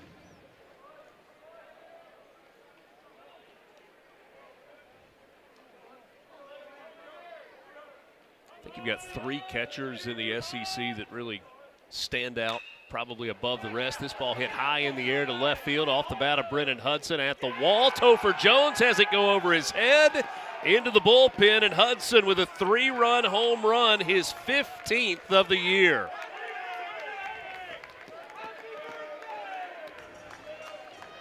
Ninth home run allowed this year by Will Libbert. Hudson goes the opposite way, and Georgia has a 4-run lead. Man, lefties have been hitting Libbert at a bigger clip than righties, and it's tough to see with that 97-mile-an-hour fastball, but shows you how strong Hudson is. Drives that ball into the Georgia bullpen, and they have put up a 5 spot. How about the birthday boy, Brennan Hudson, with a 3-run opposite field home run? That's a way to celebrate. 5 runs for Georgia here in the top of the 5th inning.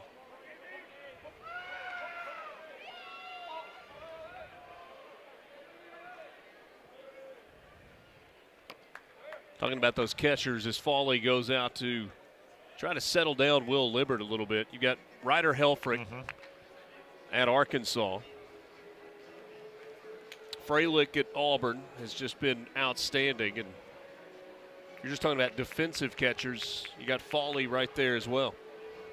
I would put Fawley and Helfrich at the top part of that category when it just comes to straight-up defensive numbers.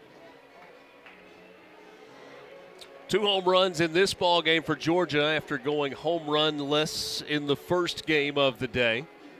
Georgia had an 8-0 lead in that first game that saw Ole Miss score 10 unanswered. And now Colby Branch to the plate.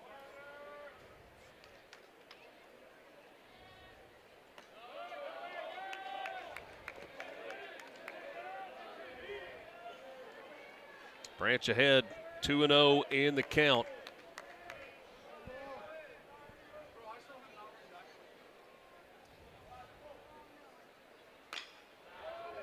Oh, Branch fouled that one off his foot. That hurts.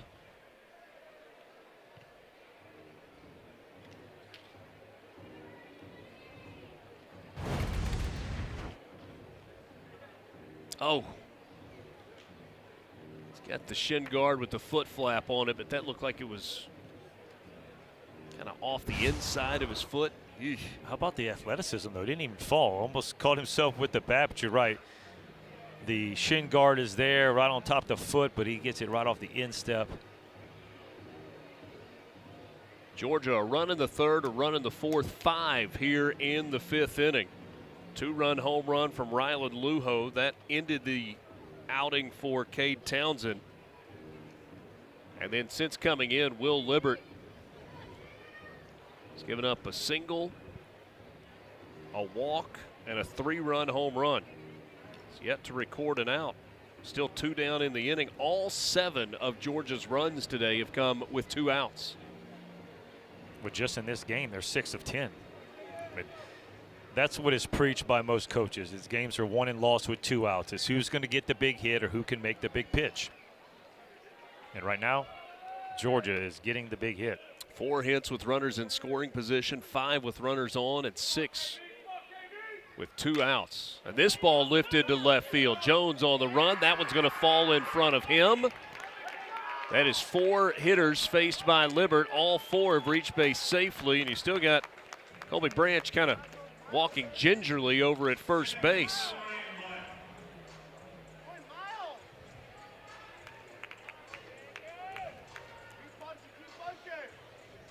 Single walk, 3-run home run, single, and now the 9-hole hitter Ryan Black coming to the plate for Georgia.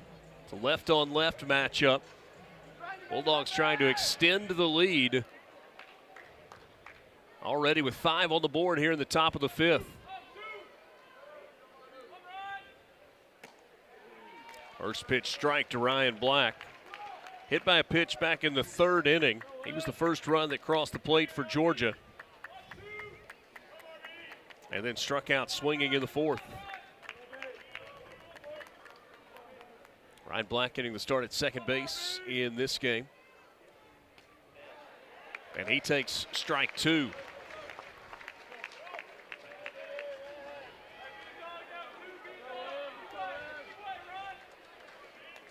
It's Ryan Wynn that was the second baseman in game 1 of the doubleheader today. No balls and 2 strikes.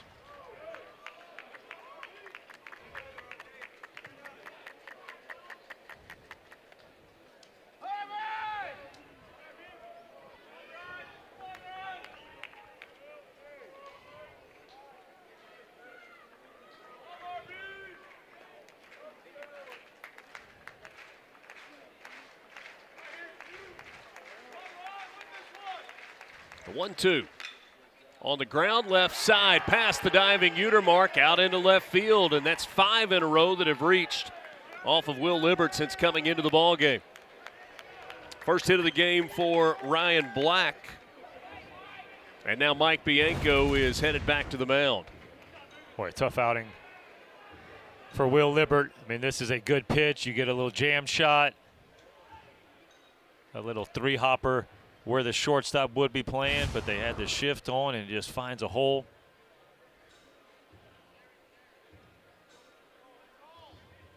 So Cade Townsend exits after the 2-run home run from Rylan Lujo. That put Georgia in front 4-3 with 2 outs in the inning. Go to the bullpen trying to get that final out and get back to the plate, but 5 in a row reached safely, including a 3-run home run from Brennan Hudson.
He's junior now out of the bullpen for Ole Miss. Has given up 13 hits and 10 1/3, also 12 strikeouts, making his 8th appearance of the year. Right-hander into the game for the Rebels. Fastball is going to be 90 to 95. Mr. Terry's got one job. You got to put up some zeros. Exactly situation as game 1 for the Rebel bullpen. Find themselves down 4. Need some zeros to give the offense a chance now. Tomorrow morning, right here on the SEC Network and the ESPN app, it's the Men's Golf Championship from Sea Island Golf Club, the Seaside course, for the 25th straight year. Coverage starts at 8 Eastern with match play to determine the title. Florida Gators, the reigning champs, they're trying to make it 2 in a row. They will meet Ole Miss, who won 3-2 in the match play of the semifinals today against Auburn.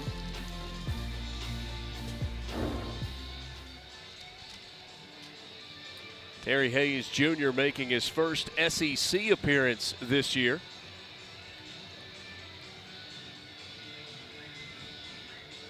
Hayes, the sophomore right-hander from Renton, Washington, transferred to Ole Miss from Bellevue College.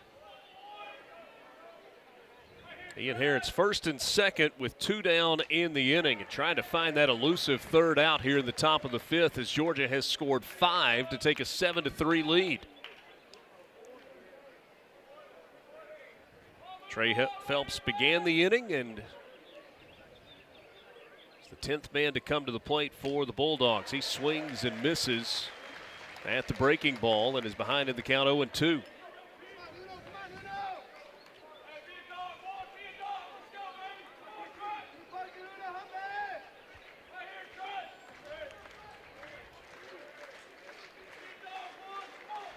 Hayes with a big leg kick. Runners go. Diving. It's knocked down by Utermark at third, but no chance to get Phelps at first base.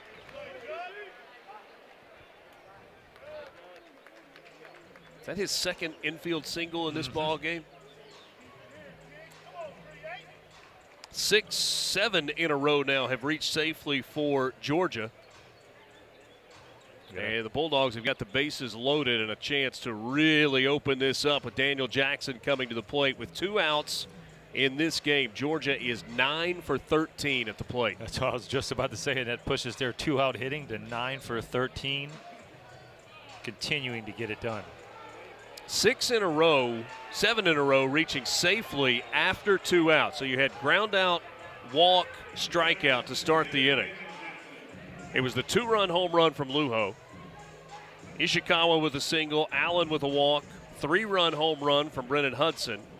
Branch and Black both with singles, and now an infield single for Trey Phelps to load the bases for Daniel Jackson, who has 3 grand slams this season.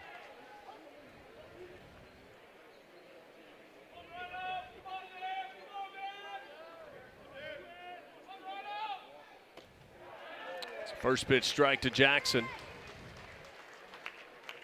Grounded out in the first, an RBI single in the third, a walk with a run scored in the 5th. 386 for the year with 20 home runs, 20 stolen bases, and 60 runs batted in.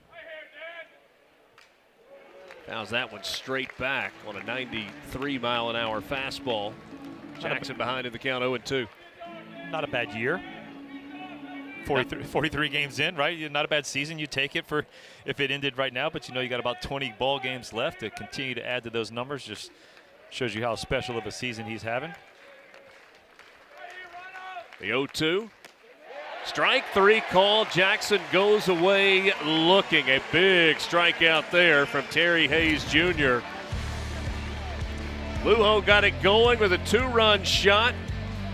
Then it was Brennan Hudson going the opposite way. A 3-run jack into the Georgia bullpen. Dogs in front, 7-3.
My fixation.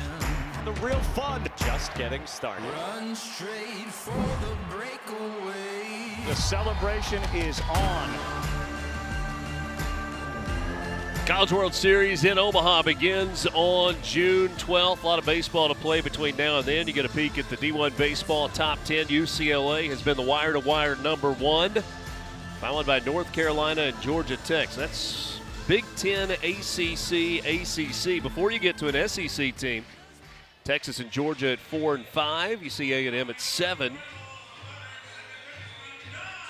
Another good season for Coastal Carolina. Right. Yeah, and getting Cameron Fluky back. I think he was making his first start this week, so he's one of those guys that's projected as a top round, shooting the top portion of the first round draft pick, and so you're able to get him back. Coastal is just taking care of business. Got to see him in the postseason in Conway last year. That's a heck of a group with the top 2 arms back this season from a year ago. Dom Decker, top of the order, leading things off for Ole Miss here in the 5th inning. Reached on an error in the first inning, but it was then erased by a double play. He pops this one high, foul territory. Brennan Hudson going to make the catch for the first out of the inning here in the bottom of the 5th.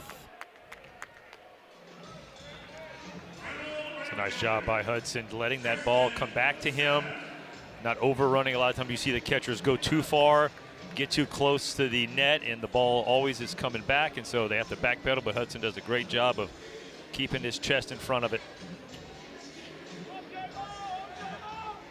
Tristan Becerra still looking for his first hit of the day. Was 0 for 4 in game 1, 0 for 2 in this second game of the day between the Bulldogs and the Rebels.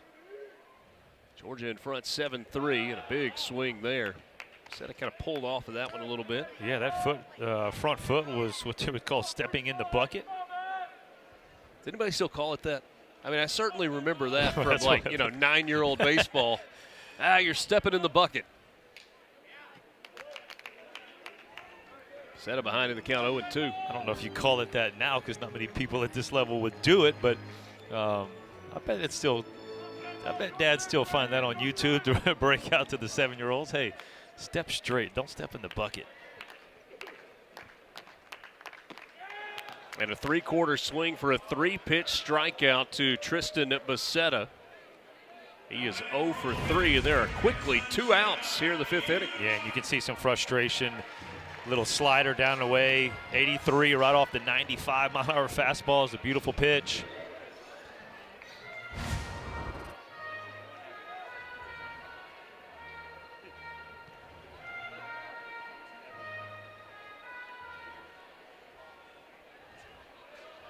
Two down in the inning for Judd Utermark. 1 for 2 in this ball game after going 0 for 4 in game 1. Had a single back up the middle in the first inning.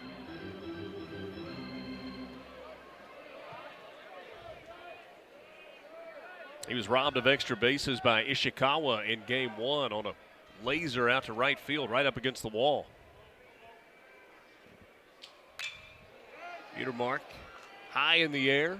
Down the right field line, long run for Ishikawa. He overran it by about half a dozen steps. And Utermark, the recipient of a gift there. Boy, that's a tough one for a fielder. That ball, again, just continue to carry back part of the field, and it's going to go down as a double, which you get a routine fly ball, you think that's an out. You're like, yeah, he didn't just slightly overrun it. You were right. He overran it by half a dozen steps. That's got to be a bad feeling for an outfielder. Oh, and what the tough part is, that's a double. And then a hit right here, that's called an earned run. Will Furness cues that one off the end of the bat. Solo home run for Will Furness in the 4th inning. It was his 2nd home run of the day. Furness had a solo home run to center field in the 8th inning of game 1.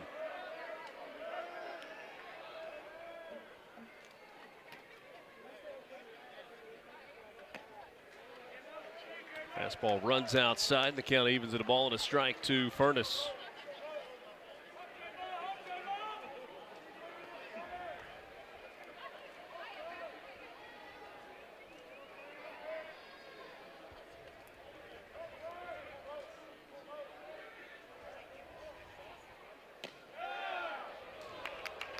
All in 2 strikes.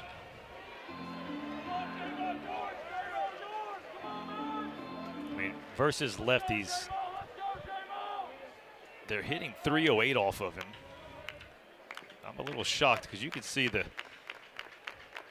front hip of all these lefties opens up a little bit each time, and so if you're able to throw that ball down and away, they'll get a strike all day long. Will Furness, the son of SEC legend Eddie Furness, who set SEC career records for hits and doubles and home runs at LSU. 80 career home runs. This one just off the plate. The count full now to Will Furness. It's Dr. Eddie Furness now. Yeah. I already made the mistake once. I think in the first game called him Eddie, but it happens. It happened. I mean, I think he would take it. Full count pitch coming to Furness, and he hits this one on the ground up the middle. There's that base hit. Utermark hits the bag at third. He comes around to score. Ole Miss with a 2-out run scoring single from Will Furness. Well, it's not like Ole Miss is not hitting with 2 outs either. They're 5 for 9. Little 2-out RBI right here from Furness. You mentioned it, Richard. You don't think 8 runs is going to cut it. This is one of those where we feel like we have 2 heavyweights throwing haymakers at each other, and it's just going to be who gets the last at bat. So now Will Furness at first base, and Hayden Federico coming into the batter's box. 0 for 1 with a walk, and this pitch in the dirt for ball 1.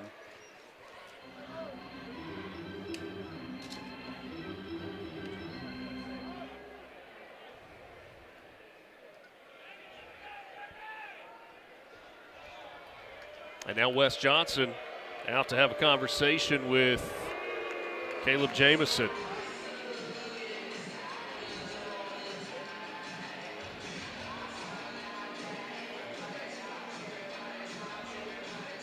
Wes Johnson worked in the SEC and also in the big leagues as a pitching coach for a long time before getting this opportunity to be the head coach at Georgia. And he has had a run of outstanding pitchers across a bunch of different stops.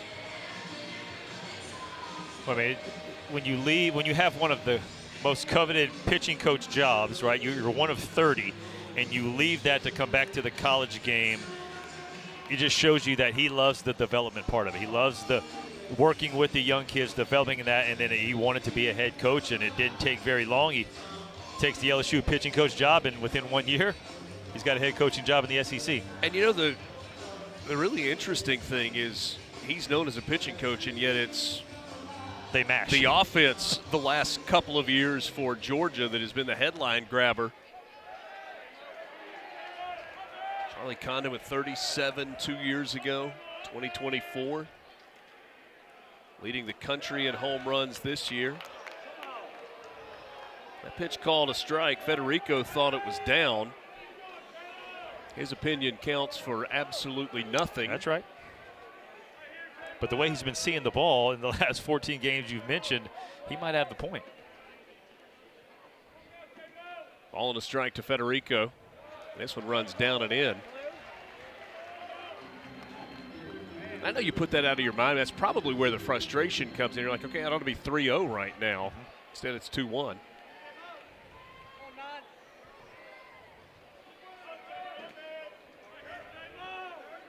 Three-run ball game. Georgia in front after 5 runs here in the top of the 5th. Federico fouls this one. Count it 2-2.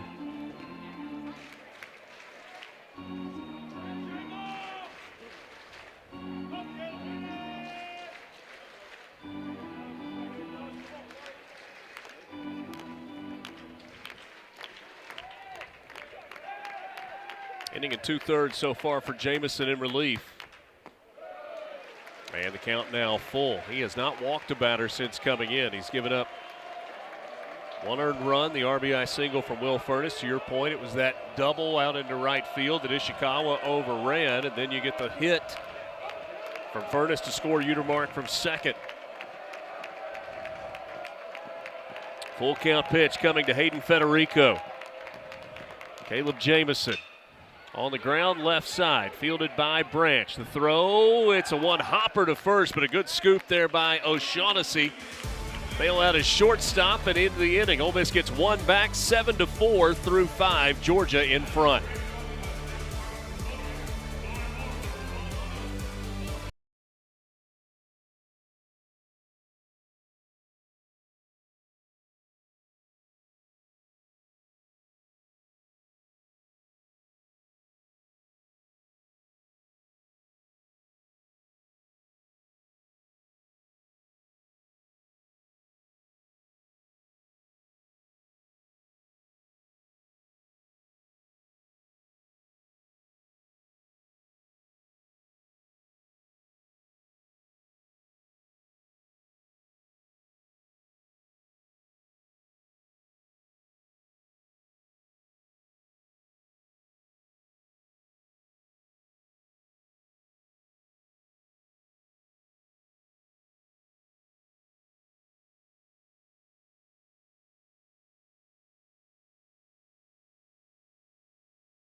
Runs, 10 hits, and an error for Georgia. Ole Miss 4 runs and 7 hits in the ball game.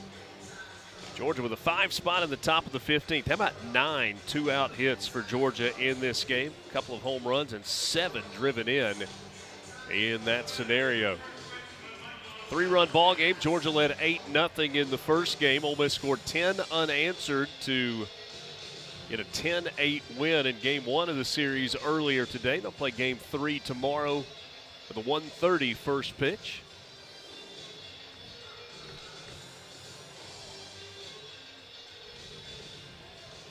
Michael O'Shaughnessy made the pick over at first to end the inning there in the bottom of the 5th, leading things off for Georgia. Facing Terry Hayes, and he goes after the first pitch and out in front, just ripped that one foul. And that was a huge pick. He made it look so easy. I mean, Yeah. That was a long hop that he had to scoop. If that ball rolls up his glove, you're going to see more runs score. Ole Miss feeling better about their chances. O'Shaughnessy still looking for his first hit. He is 0 for 2. And he's going to reach base. Doesn't get a hit, but the leadoff man on base for Georgia here in the top of the 6th inning.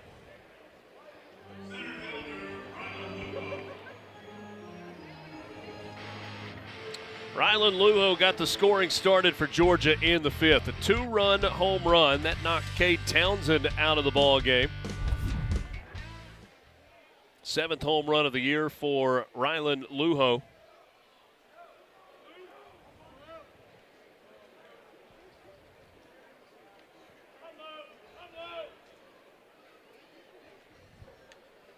Runner on first, nobody out, and that pitch misses for ball 1. The 92-mile-an-hour fastball from Terry Hayes Jr., third pitcher of the game used for the Rebels. First SEC outing for Terry Hayes.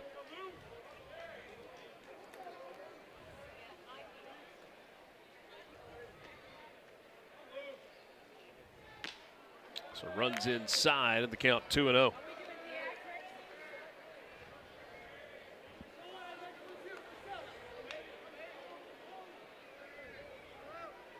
Well, the SEC run for Lujo has been just incredible.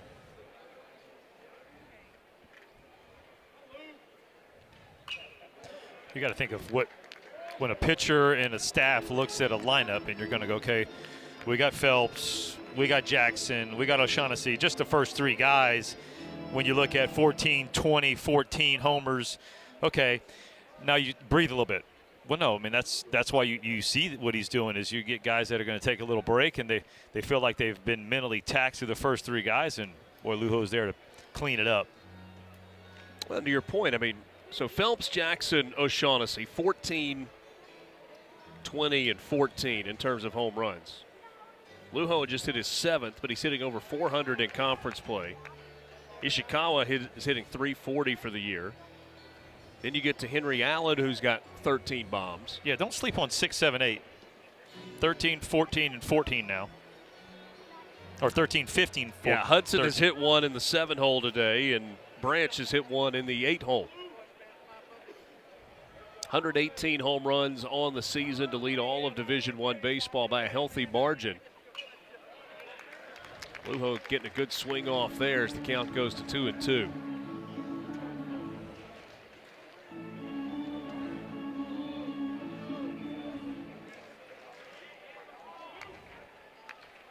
Ole Miss has changed catchers, so Fawley, you remember, took that, was hit by a pitch on the knee. We've got Colin Reuter now catching for the Rebels. This one high in the air to center field. Federico makes the catch for the first out of the inning.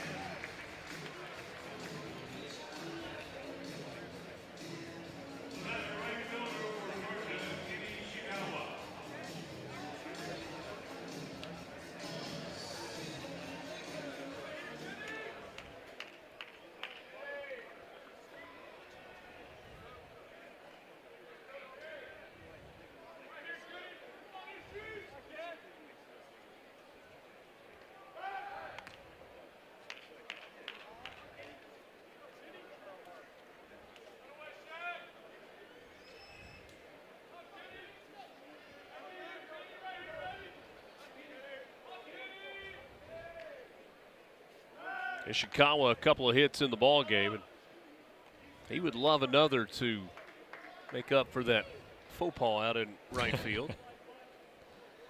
Overran one in the last half inning, and then you had the base hit from Furness that scored Unimark.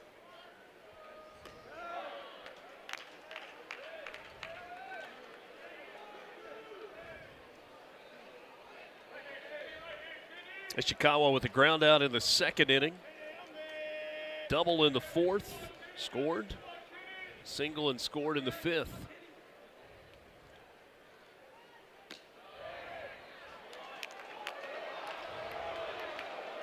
What was that? 2-0.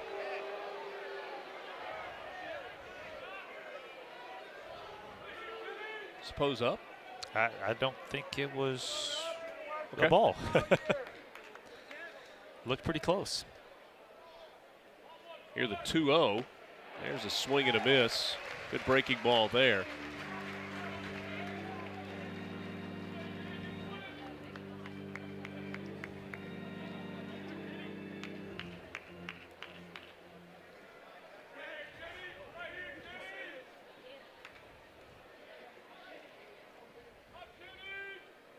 Ishikawa, one of 5 children.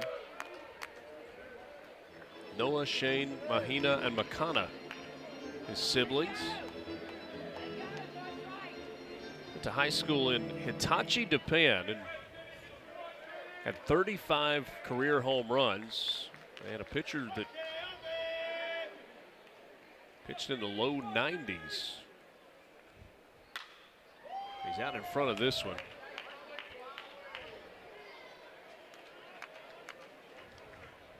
So he played in spring and summer ball at Koshien, which is known as the Japanese High School Baseball Championship.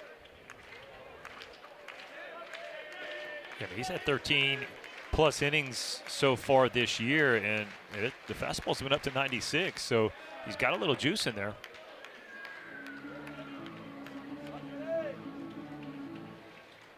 Baseball, a huge part of Japanese culture. And the atmosphere, you catch highlights or maybe a World Baseball Classic game played in the Tokyo Dome, and the atmosphere in that building for games is incredible. Well, I just remember during COVID, right, when they were broadcasting the Japanese league, and Well, it was Korean. Okay. It's KBL, right?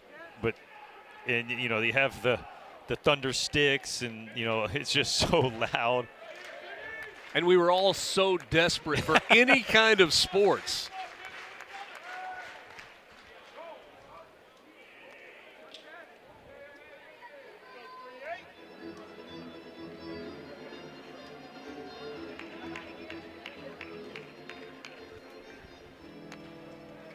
Ishikawa with a full count.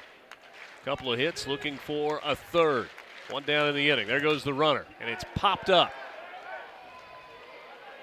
Decker, the second baseman, going out, but it's Federico. Long run to come in and get that one. He lost the hat, lost the sunglasses, but made the grab for the second out of the inning.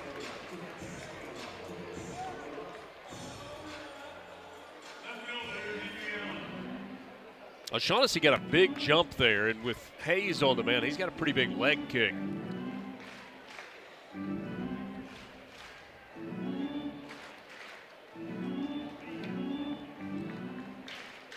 All right, Henry Allen 0 for 2. But probably not going to see Terry Hayes Jr. 2 down in the inning, and Mike Bianco making the trip to the mound, which means time for a pitching change. 1 hit allowed, 1 strikeout, a hit batter, and an inning of work for Terry Hayes, his first SEC appearance.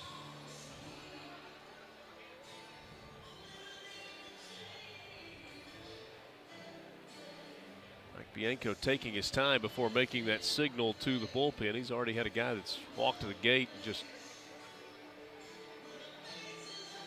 that makes the point out toward the right field bullpen for Ole Miss. I think Terry Hayes Jr. earned himself another opportunity with the outing that he's had so far, coming in throwing strikes. Some smiles out on the mound with home plate umpire and Ole Miss guys there as well. We'll take a timeout. Tell you about the new pitcher for Ole Miss, J.P. Robertson, when we come back.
Robertson, fourth pitcher of the game for Ole Miss, making his 14th appearance of the year. 32 strikeouts in 22 innings of work. 2-1 with a .368 ERA.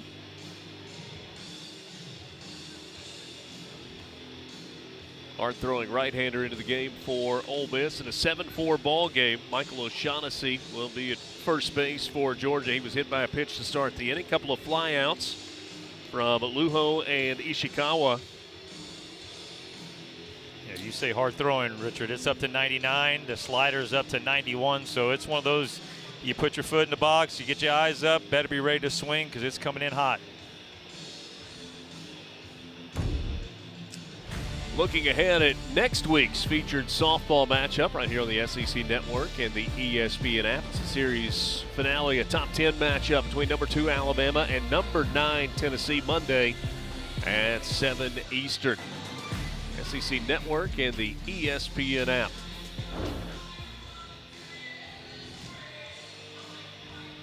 Those guys read enough that you think it's been the entire day? Both games? Both games. Going all the way through?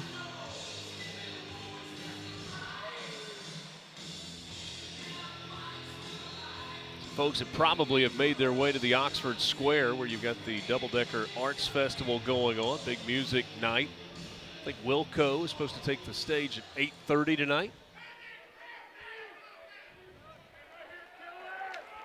2 down in the inning. Runner at first for Georgia. Ole Miss trying to put a 0 on the board with Georgia at the plate for the first time since the second inning. This one backhanded in the dirt by Colin Reuter. Came into the game replacing Austin Fawley. Tight one going on the Plains with Oklahoma leading 1-0 over Auburn. That's in the 5th inning. LSU with a 3-1 lead over Mississippi State in the 3rd in Starkville. Big swing and a miss.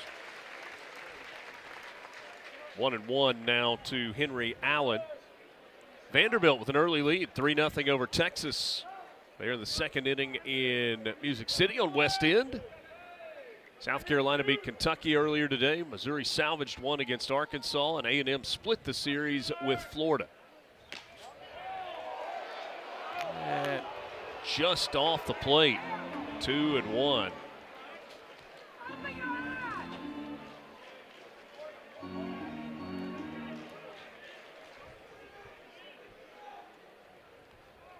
O'Shaughnessy at first and Allen at the plate. 2-1 pitch.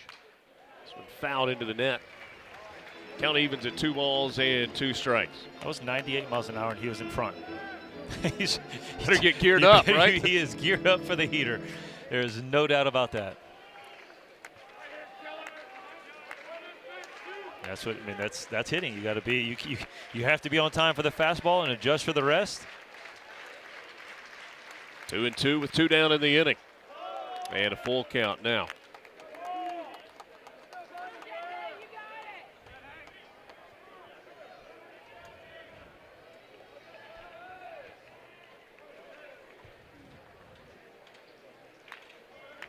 O'Shaughnessy now not being held at first. He's got a big lead all the way to the cutout of the grass. He'll take off with the pitch. There he goes. And this one is lined underneath the glove of Decker at second base out into center field.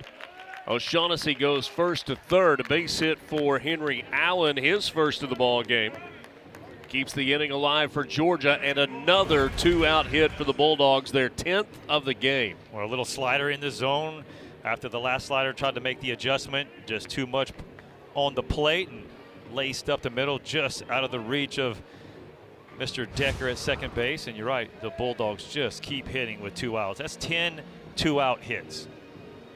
They've got 11 hits in the game. 10 of them have come with 2 outs.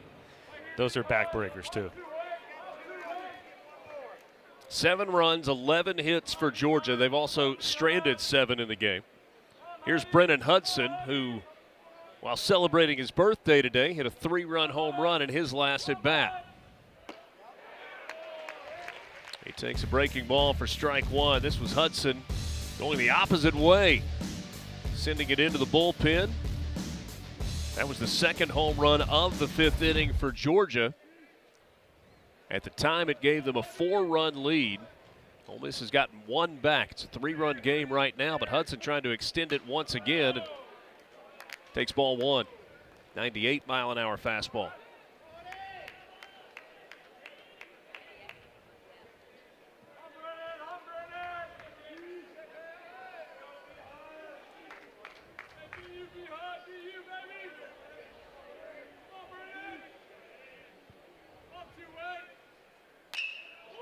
Lifted out to left. Topher Jones going to the track, and with his back against the wall makes the catch. Broke his sunglasses but made the catch. 7-4 our score as we go to the bottom of the 6th inning. Dogs strand a pair.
2-run lead over Ole Miss as we go to the bottom of the 6th inning. 7-4 the score. 11 hits for the Dogs, 1 error. That was first hitter of the game for Ole Miss, who was immediately erased by a double play. Rebels 4 runs, 7 hits, no errors. Georgia stranded 9, including 2 there in the top of the 6th inning. Ole Miss going to lead things off here with a pinch hitter.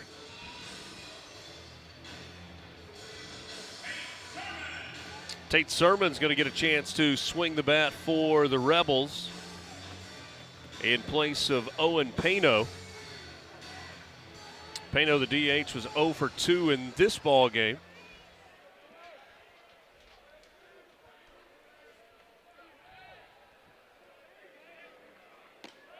Sermon's hitting 175 on the year. He takes a first pitch strike.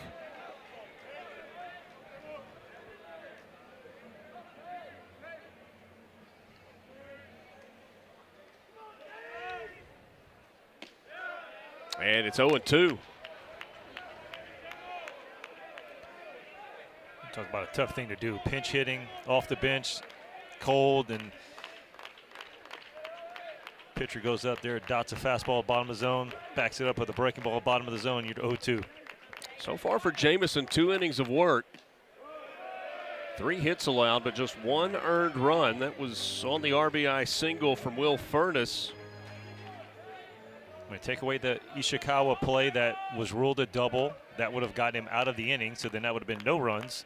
And then you have to give up another hit, so that's 2 hits. He would have had 2 innings, 1 hit entering this inning. Swing and a miss. That's a 4-pitch strikeout. Tate Sermons goes down, swinging first out of the inning here in the 6th.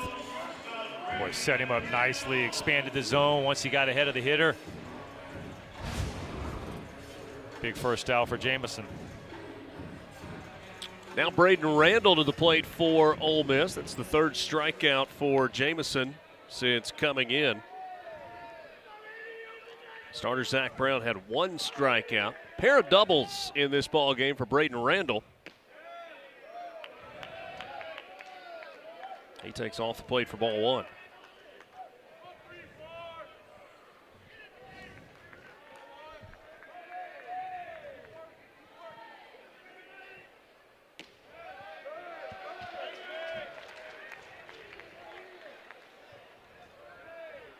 Talked about it in the first game earlier today when Ole Miss trailed 8-0 and then cut the lead in half with the Foley grand slam.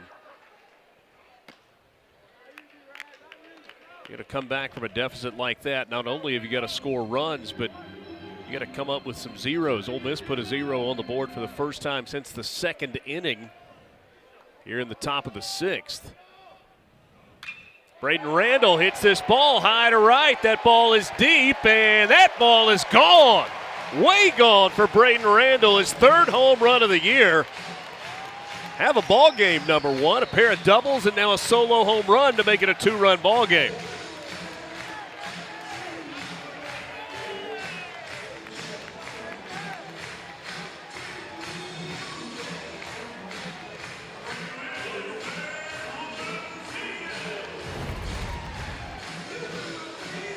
This ball was absolutely crushed, Richard. You said have a day. How about 8 total bases in his 3 at-bats? That doesn't look like a swing and a drive from a guy with only 3 home runs. A lot of juice from the little man. Well, and you remember that Randall had a single and scored in the 8th inning of game 1 as a pinch hitter. Yeah, 4 for his last 4. First at bat for Colin Reuter. Came in defensively for Austin Foley. You remember Foley in the 4th inning was hit by a pitch on what looked like his left kneecap. Had a long talk with the trainer and Mike Bianco at first base, stayed in the game, but can't help but wonder if that may have flared up a bit, swollen up. Yeah, just hurt. It's one of those things. Probably just hurt a lot, hit in the wrong spot, and there's not, especially if you hit on the bone, there's not a lot of stuff to protect it. And then as you start to sit around a little bit, boy, it'll stiffen up quick. Especially he's already caught the first part of the first game of the doubleheader, so there's a lot of innings behind the plate.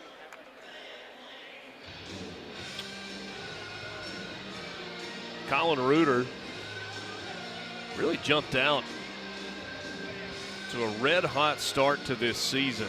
He's got 12 doubles and 4 home runs on the year. First 3-4 weeks of the year, he was a doubles machine. 2 balls and a strike to Colin Reuter, batting with the bases empty after the solo home run from Braden Randall. 7-5 our score, bottom of the 6th inning. Reuter out in front of that one and yanked it foul down the third baseline. 2 balls and 2 strikes to Colin Reuter. Georgia had the big top of the 5th inning where they scored 5. Ole Miss has gotten single runs in the 4th, 5th, and 6th. Go with the 2 runs that they had in the 2nd. Reuter takes down and in. Count goes full.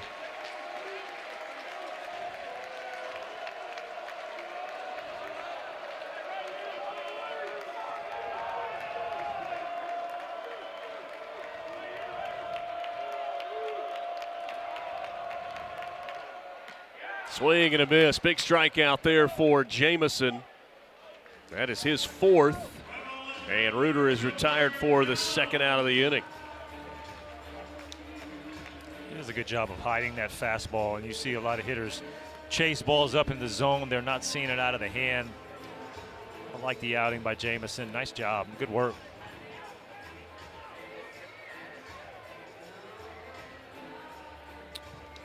Bulldog skipper headed out to the mound to make a pitching change, and we anticipate Matt Scott coming in.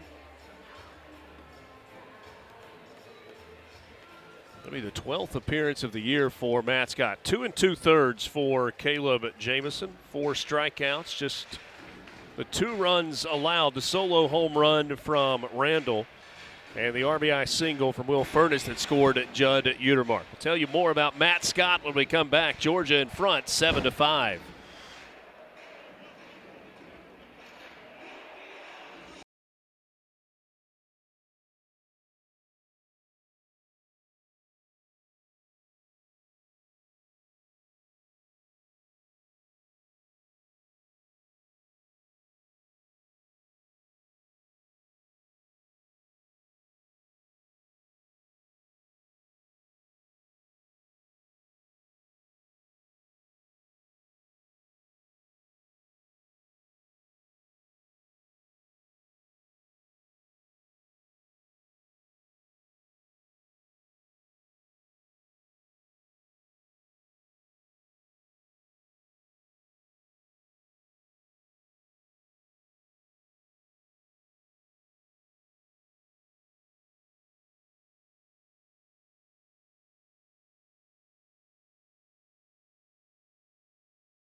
His 12th appearance of the year. The numbers are good. 6-0 with a 4.36 ERA. 46 strikeouts in 33 innings of work, though a pretty high number of hits. 31 hits allowed in 33 innings. Yeah, but I mean, the stuff's really good. I mean, it's the same thing that you keep seeing from the Georgia pitchers. It's size on the mound, and it's a big arm, up to 96 mile an hour with the fastball. And you see the 6 wins in only the 11 appearances, so he's in ball games that matter. And this is another one right here where he's got a spot to look to finish out this ball game and get the save. All in all, pretty good outing from Caleb Jamison. He ate up 2 2/3 innings, gave up the 2 runs, struck out 4, and probably most importantly, no walks. Nothing free. And that's why, because you have Ole Miss hitting solo home runs, and when you know, people say solo home runs don't beat you. And right now, Georgia's up. Sunday, the Rally Cap crew will break down the SEC baseball and softball weekends with highlights, analysis, and interviews. They'll also get you set for what is coming up in the next week. Coverage begins at 6 Eastern tomorrow night right here on the SEC Network and the ESPN app. NFL Draft has reached its conclusion. 87 SEC players taken by NFL teams. That's the 20th consecutive year that the SEC has led all conferences with number of draft picks. Well, it looked a little doom and gloom with the Big Ten leading the first round for the first time in a while, but yeah, they picked it up. Swing and a miss from Topher Jones. 93-mile-an-hour fastball there from Matt Scott out of the bullpen, looking to record the final out here in the 6th inning. Strikeout of Sermons, a solo home run from Randall, and then a strikeout of Colin Reuter. That off-speed drops in for strike 2.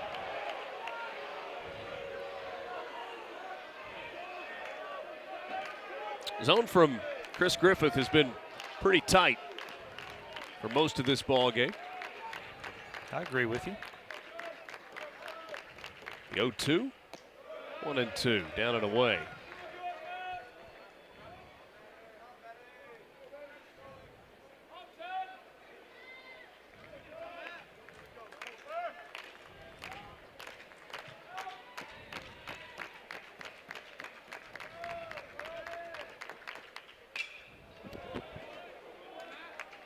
That's why you have the net that runs over the stands down the baselines. Yeah, I'm a big fan of it running all the way down. Something Ole Miss stops right after the dugout, but you've seen too many ball games. Fans, no matter what you say, they don't always pay attention. So I'd like to see the nets go all the way down, even though fans want foul balls, but they also don't want to get hit in the face. So I'm going to catch foul balls, not eat them.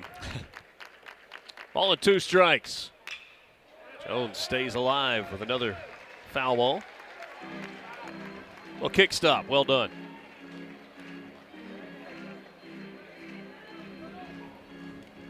Obviously, the group behind home plate protected, and then down the areas above the dugouts, first base and third base side at Swayze Field.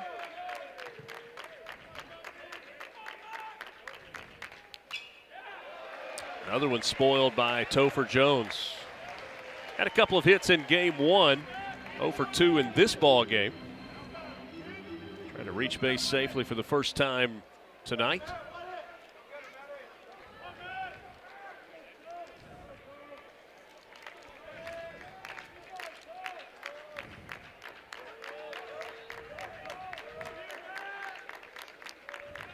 Another 1-2. Just missed.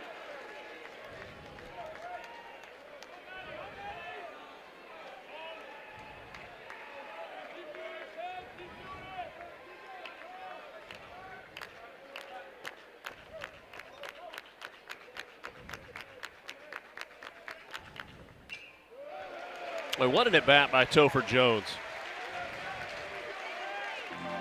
9th pitch of the at-bat is coming up. You weren't exaggerating when you said Matt Scott, another big guy, 6'7", 241. Stanford transfer from Reading, Connecticut. He's gone from one side of the country to the other and back.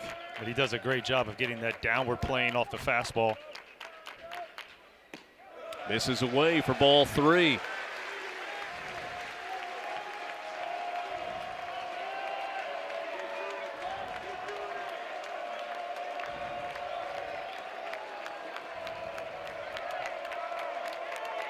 Ole Miss looking for a 2-out base runner with Topher Jones in the 9 hole to flip it back to Dom Decker. Outside, ball 4. 10-pitch at bat and a walk drawn there. Pretty quality at bat from Topher Jones. Yeah, absolutely. Laid off a couple nice pitches, seeing the ball out of the hand really well, knowing the strike zone. Get that bat to the top of the lineup. Dom Decker earlier today had home runs in the 7th and the 8th inning. A solo home run in the 7th, a 3-run homer in the 8th. He takes a first pitch strike from Matt Scott. Matt Scott does what Caleb Jamison did not, and that is walk a batter. Jamison in 2 2/3 didn't give up a free pass. Dom Decker.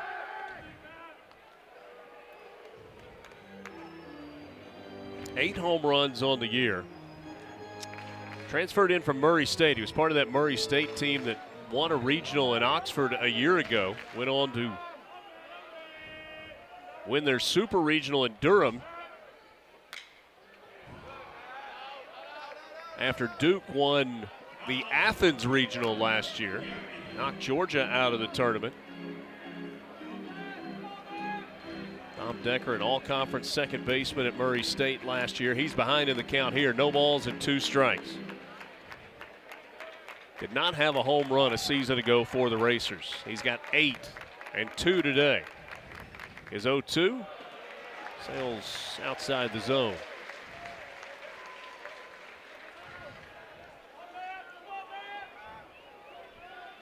See Duke winning as the 2 seed in Athens. Murray State winning as the 4 seed in Oxford.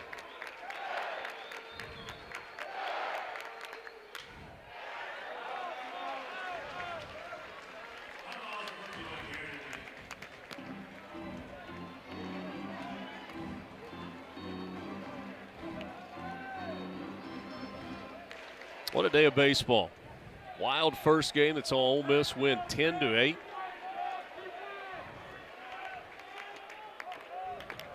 Combined 19 hits and 12 runs in this game. Decker hits it high in the air to left, and Allen going to settle just shy of the warning track to make the catch. Rebels strand a runner. Braden Randall with his 3rd hit of the ball game. Deposits one into the Students with Showers in right. A 2-run game as we go to the 7th.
Runs, 11 hits, and an error for Georgia. 5-8-0 for Ole Miss. Both teams, some hits and runners in scoring position.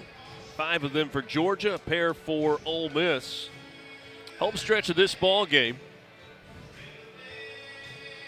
Bulldogs trying to split the series and force a deciding Game 3 tomorrow afternoon here in Oxford. Ole Miss trying to get another series win. Rebels 8-2 in their last 10 SEC games. Georgia 7-3. Both came into this series having won 7 of their last 9. Colby Branch leads things off, and J.P. Robertson threw that one about 57 feet. That's a tough block off the chest of Colin Reuter. That will definitely leave a mark.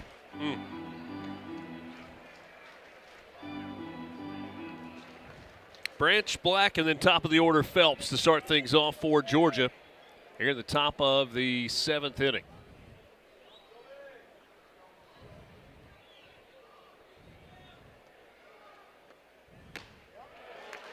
.97 from Robertson. Georgia got a run in the first, a run in the third, a run in the fourth, and 5 in the 5th. Almost 2 runs in the second, and single runs in the 4th, 5th, and 6th.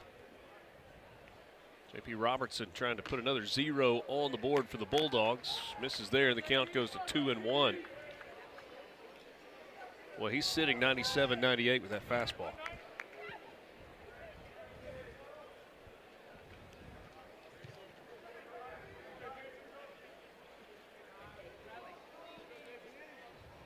Two one to Branch. Well, it's everything hard. Mentioned it coming in. It's fastball up to 99. We've seen some 98s already, a bunch of 97s, and it's a slider in that 89 to 91 range.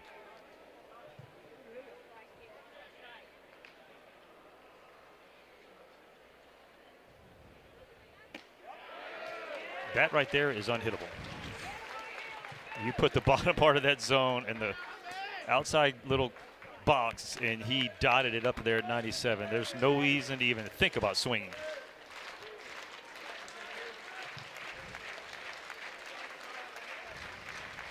Full count coming to Branch. It's a piece to stay alive. Colby Branch has a younger brother, Kyle Branch, in Oklahoma. He made a play last night in the Auburn game. Backhanded stop, glove flipped it to Jackson Willits, and they were able to turn a double play to get out of an inning. And I was like, I talked to Colby before the game this morning. Reaches out, pokes this one out into shallow center field, and that'll fall in front of Federico. Flare shot off the end of the bat there. And leadoff man on base for the Bulldogs. Yeah, he was like, oh, yeah, we saw it. I was with my parents at the restaurant. He said, we saw it, went crazy at the restaurant. We were watching it. He said, first I didn't know it was him. Then all of a sudden I was like, oh, yeah, that's him.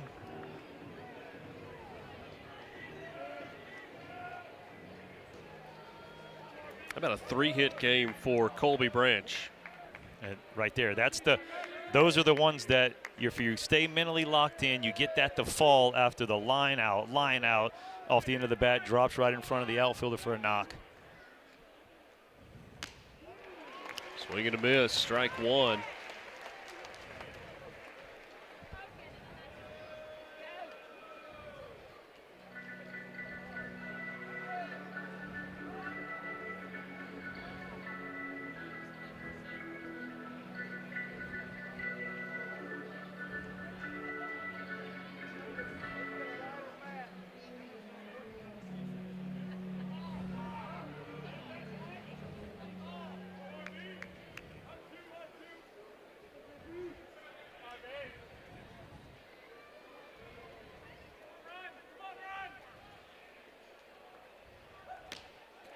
Showed bunt, pulled back and took a strike there. He's behind in the count 0-2. Ryan Black hit by a pitch in the 3rd inning. Struck out swinging in the 4th, had a single in the 5th.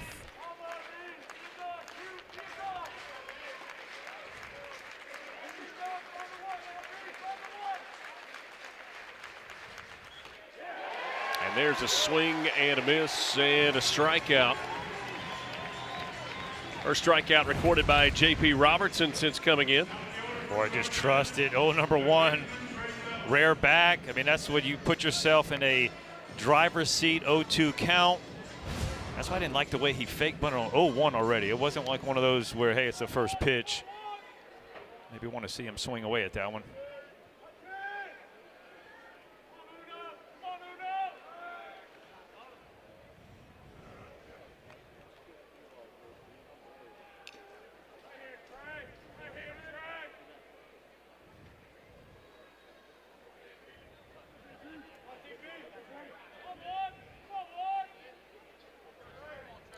Trey Phelps, top of the order. He hits this one high in the air to right field. Becerra on the run. He'll settle at the track and make the catch just shy of the wall.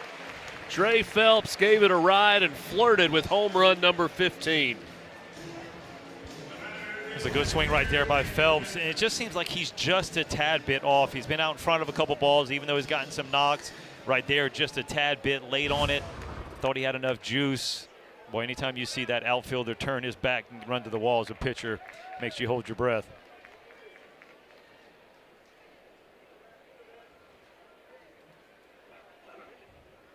Daniel Jackson. He got his money's worth on that swing. Came up empty on the 97-mile-an-hour heater. An RBI single in the third, a walk and a run scored in the fifth. 1 for 3 in this game for Daniel Jackson.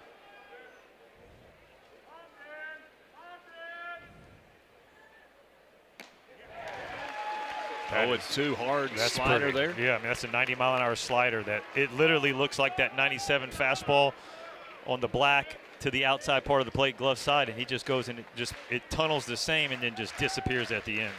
You throw that again, that's another punch out. The 0-2 came back with the fastball. That one may have gotten a little more of the plate than Robertson would have liked. He's wanting, if that's the case, you want to go a little bit higher than he just went, but got the foul ball.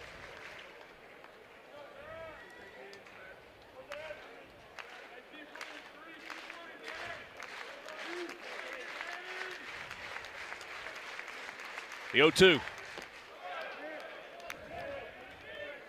They've been trying to get Jackson to go fishing on that one.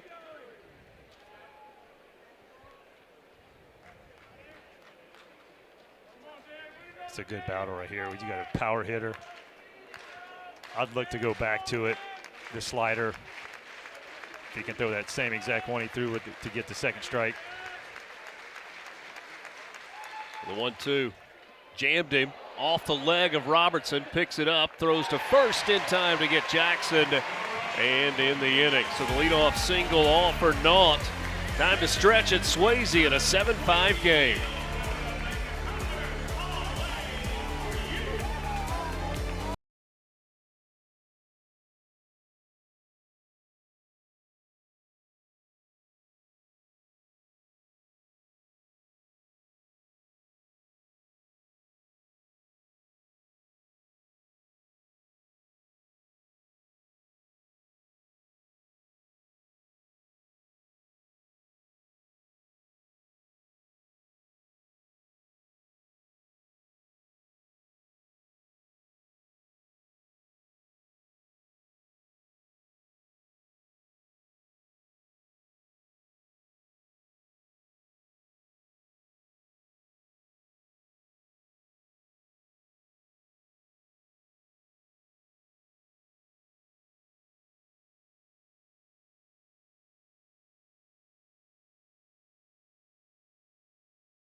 As we go to the bottom of the seventh inning, game two. Long day of baseball at Swayze Field. Game two of the doubleheader.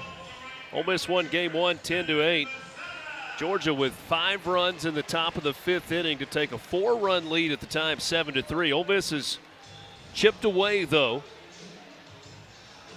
with single runs in the last 3 innings, and the Rebels are within 2 with the top of the order at the plate. Tristan Becerra starting things off for Ole Miss. Becerra takes off speed for strike one. We talked earlier about some of the Georgia guys, and it was Branch in particular. Like, you go to the plate, and it's like you're just automatically 0 for 2. That's kind of what it seemed like for Tristan Becerra today. He's 0 for 7 across 2 games, and right now he's behind 0-2 in the count. And I think if you're Ole Miss and you go, hey, we scored 10 runs in the first game, we got 5 already this game, so you got 15 runs in your 15 innings, and Tristan Becerra is 0 for. It's one of those where you go, okay, I'll take our chances, because if all of a sudden we don't think he's going to go 0 for a full, set of 10 at bats, so he's going to get a big hit sooner or later. It's a piece of that to stay alive.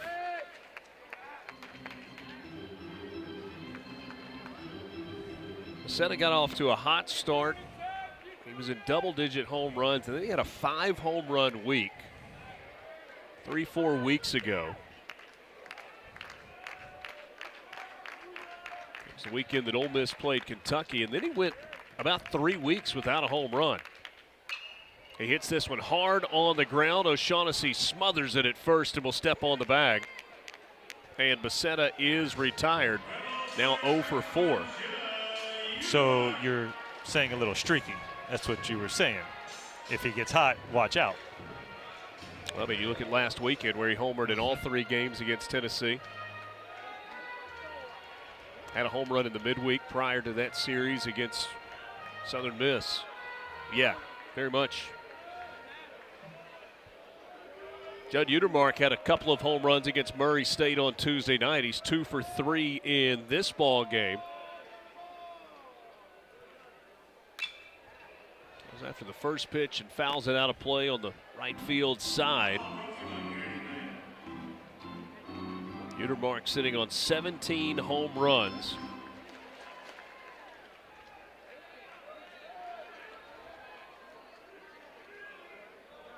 Judd, the senior from Charlotte. He was a star at Charlotte Christian before coming to Ole Miss.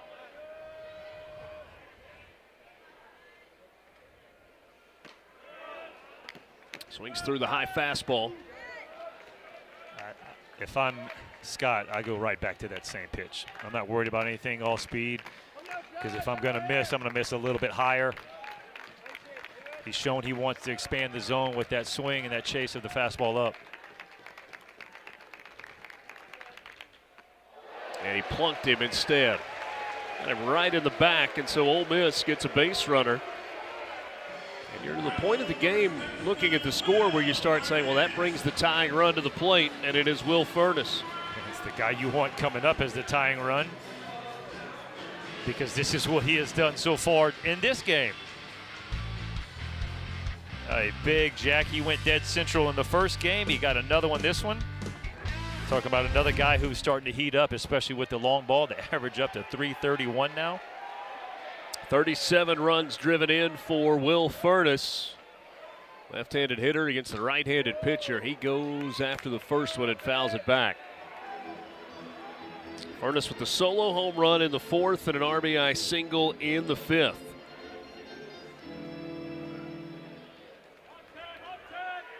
He's got 4 hits across the 2 games and has been on base 5 times.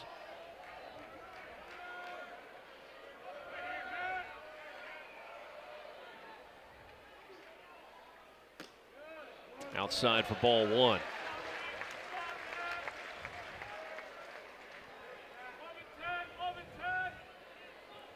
Will Furness been a mainstay in this Ole Miss lineup over the last 4 seasons. He had 3 home runs in 2023, 9 in 2024. Last year he reached double digits with 12 home runs and 47 driven in. 5 home runs now this season. So 29 career home runs.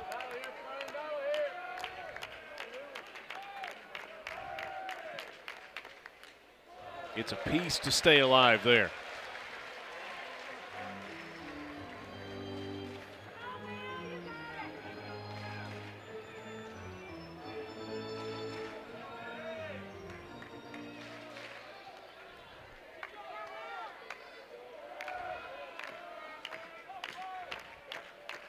Ball and 2 strikes to Furness with Utermark at first after being hit by the pitch. 2-2.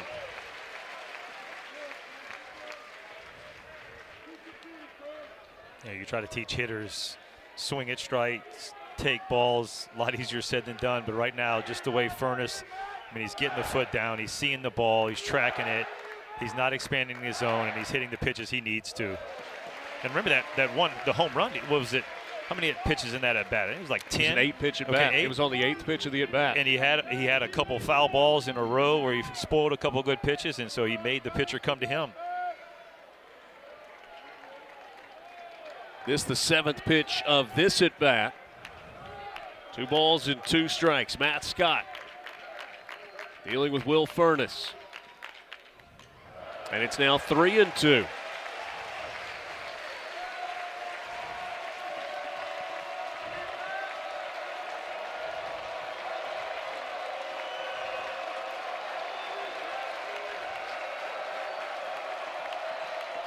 Full count, 1 out, runner at first. 2-run ball game in the bottom of the 7th, and they'll check on Utermark at first base. Right now, this game belongs to Matt Scott for Georgia. There is nobody throwing in the Bulldogs bullpen.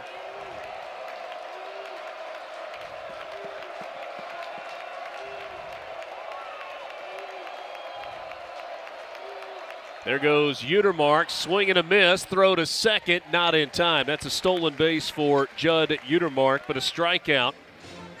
So Scott wins the battle this time with Will Furness. 9th stolen base in 10 attempts this year for Judd Utermark. Yeah, sneaky speed by Judd Utermark. Great jump. Hudson didn't see him at first take off, but it's one of those where you're trying to get the hitter no matter what. The pitch up in the zone, he had to stay back on it. Now Hayden Federico comes to the plate for Ole Miss. Federico 0 for 2 with a walk. He takes off speed for strike 1.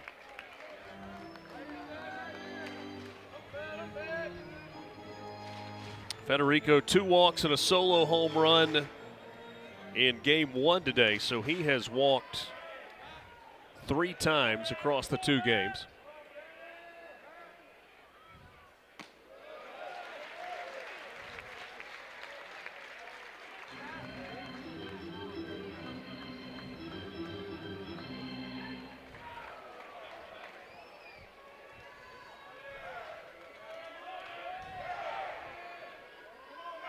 Matt Scott went 5-2 last year on the mound as a junior at Stanford. He misses high with the fastball, or excuse me, the breaking ball.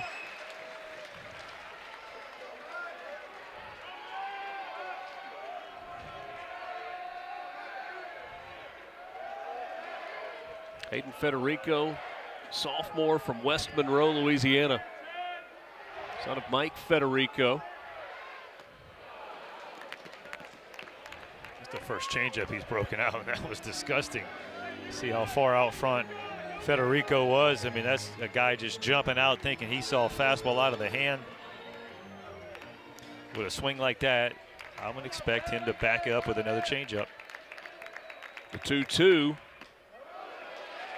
This time it stays high and another full count.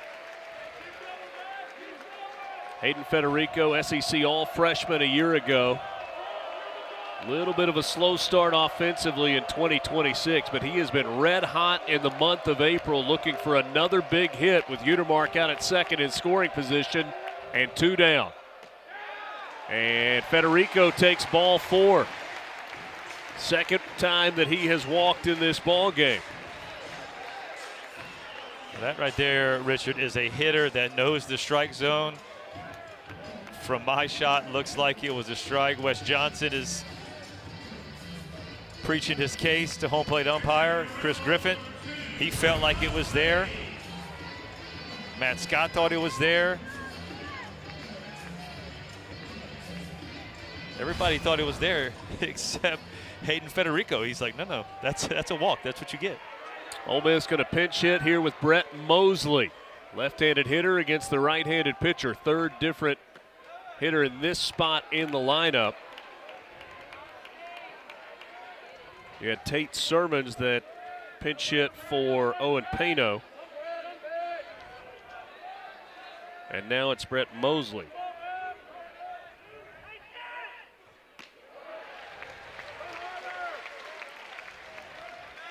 Mosley, the redshirt freshman from Trussville, Alabama.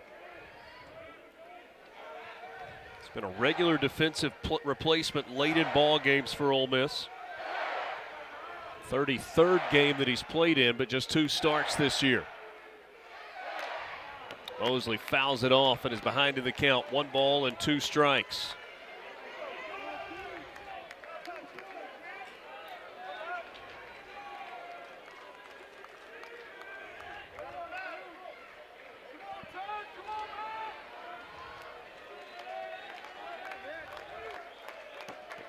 Scott ahead in the count, the 1-2. And he gets a swing and a miss, a strikeout, a big one to end the inning. Ole Miss strands a pair. Boy, Matt Scott goes to the changeup. You can see right there, he feels good with it. Pulls the string out front. Bulldogs up by 2, looking to add on.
Eighth inning, 7-5, Georgia in front of Ole Miss. Alongside Lance Cormier and our entire SEC Network crew, I'm Richard Cross. Thanks for being with us on a long day of baseball at Swayze Field in Oxford. 7 runs, 12 hits, and an error for Georgia. 5 runs, 8 hits, no errors tonight for Ole Miss. Georgia will lead things off with Michael O'Shaughnessy, followed by Rylan Lujo and Kenny Ishikawa here in the top of the 8th inning. Ole Miss defensively going to shift against the power hitting left-handed first baseman O'Shaughnessy. He's looking for his first hit of the game, but he's been on base twice. A walk in the 3rd, hit by a pitch in the 6th. Down and in for ball 1. J.P. Robertson, the 4th pitcher of the game for Ole Miss. The starter, Cole Townsend, lasted 4 2/3. After that, it was Will Libbert, who gave up 4 hits and 3 earned runs. Then Terry Hayes, and now J.P. Robertson. Inning and a 1/3 so far for Robertson. Couple of hits allowed and 1 strikeout. But Georgia would love to add to this 2-run lead here in the 8th inning and really try to put the pressure on Ole Miss. Especially with the magic that the Rebels had last game, continue to come back. Any insurance run would be wanted. Mike Bianco, on the other hand, would love to see an inning that starts without a base runner. Georgia had the leadoff man on in the 6th after O'Shaughnessy was hit by a pitch. Colby Branch led off the 7th with a single, and now it's 3-0 to O'Shaughnessy here in the top of the 8th. There's a fastball strike at 96. He just let up a little. Just took a little off. Took a little off. That 3-0 get me over fastball, 96.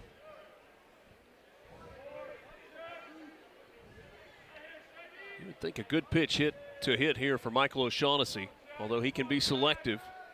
The 3-1.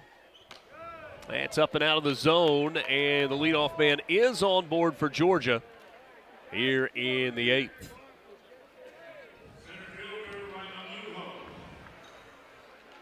That's the first walk by J.P. Robertson.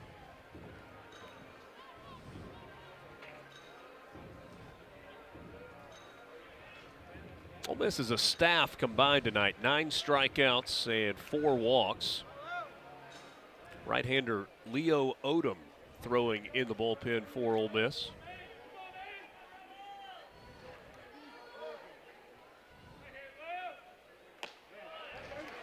Don't Know how it would unfold if Ole Miss were to come from behind and take the lead going into the 9th inning.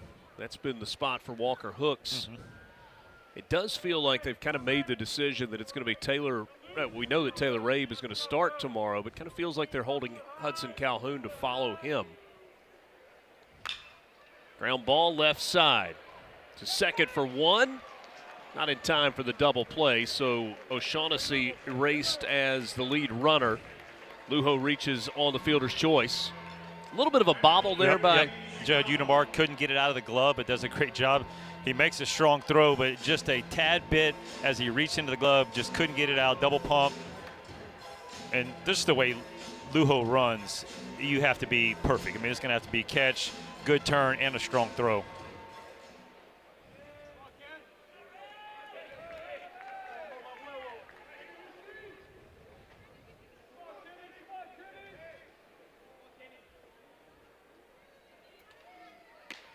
Ishikawa takes strike one. Double in the 4th. Single the runs scored in the 5th. Actually, a pair of runs scored tonight for Kenny Ishikawa. How about that 352 average for him? Runner goes, and Reuter throws to second, not in time. That's a stolen base for Lujo.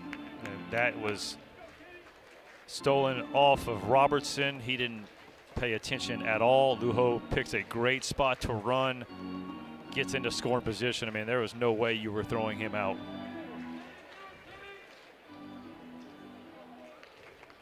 You mentioned Georgia.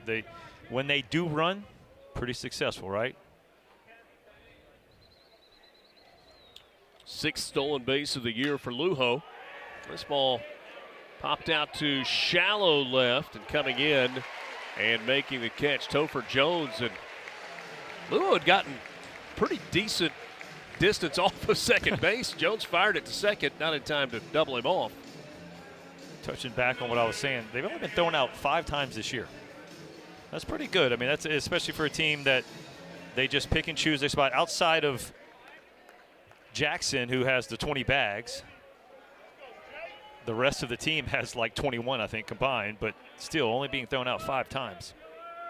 When you hit 3-run home runs, you can't run yourself out of innings. That's a good point. That's winning baseball. Don't give away outs because you lead the country in homers. Henry Allen with a big swing and miss there for strike one. So Lujo in scoring position, 2 down. Rebels trying to leave him there as Henry Allen looking for a 2-out base hit. Georgia has 10 of those in the game. Reuter with the block. Colin Reuter came in 3 innings ago, replacing Austin Fawley. Hit on the knee by a pitch, stayed in the game, but then Ole Miss went with the defensive substitution.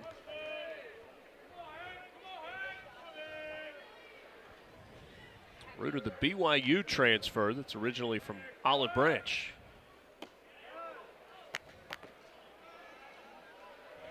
.98-mile-an-hour fastball from Robertson that misses low.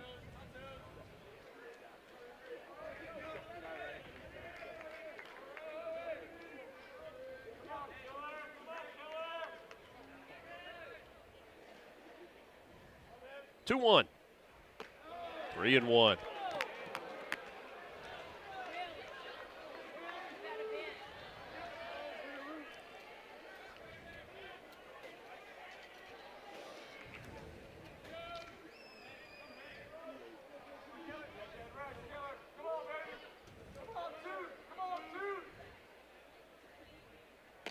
Swing and a miss, and the count goes full.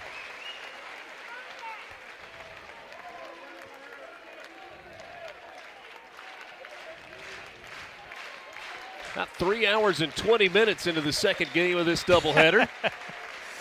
So you're saying this game's flying? Full count with 2 down and a runner in scoring position. The pitch fouled off, and we'll do it again. Vanderbilt with a 5-0 lead over Texas in the 4th inning in Nashville. LSU in front of Mississippi State 7-2. Mississippi State won in extra innings last night over LSU. Kevin Milewski with a walk-off home run to win it. Full count pitch. Once again, there's a swing and a miss. Henry Allen goes down on strikes, and Georgia strands another runner. They've left 4 on in the last 3 innings.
It's been filled with home runs. Austin Foley had a 2-run home run early in the ball game. Will Furness got his second of the day, a solo shot. Braden Randall hit one out into the students beyond the right field wall. Rylan Lujo had a big one for Georgia, as did Brennan Hudson. On his birthday, a 3-run shot. Those 2 for Georgia both came in the top of the 5th inning. A 5-run 5th inning for Georgia. And it's that 5-run inning that has Georgia in front of Ole Miss by 2 here in the bottom of the 8th inning. 7-5, Georgia trying to split the series. They're going to have to deal with Braden Randall to start the inning, who has had quite the day. Had a pinch hit single and scored a run in the 8th inning of game 1. He's got a pair of doubles and a solo home run in this second game of the day. He takes outside for ball 1. Randall batting in the 7 hole. Has seen his average jump from 207 to 226 in this game.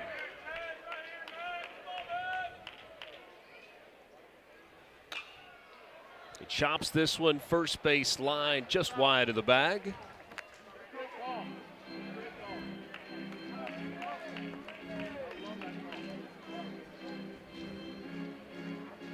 Oklahoma and Auburn in a tight one on the Plains. Oklahoma had 2-zip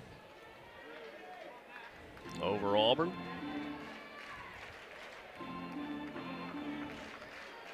Georgia has made a couple of defensive changes. Lujo has moved to right field. And Newman is coming to the game in Ishikawa's spot. That's Scott Newman now in center field. See Lujo in right. Newman in center. 2 balls and a strike to Braden Randall. 2-1. Now 3-1 to Randall. Leadoff spot in the order. Ole Miss would love to get the leadoff man on base. Colin Reuter on deck. Topher Jones will follow him.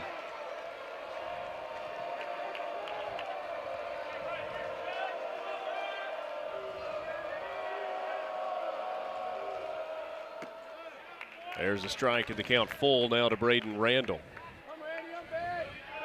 Georgia's had 2 big offensive innings today. They had a 6-run 4th inning in game 1, a 5-run 5th inning here in the nightcap.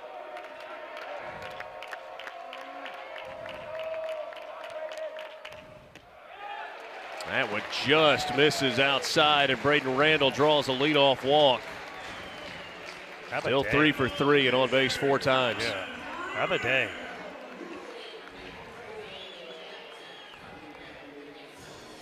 So now Colin Reuter comes to the plate for Ole Miss.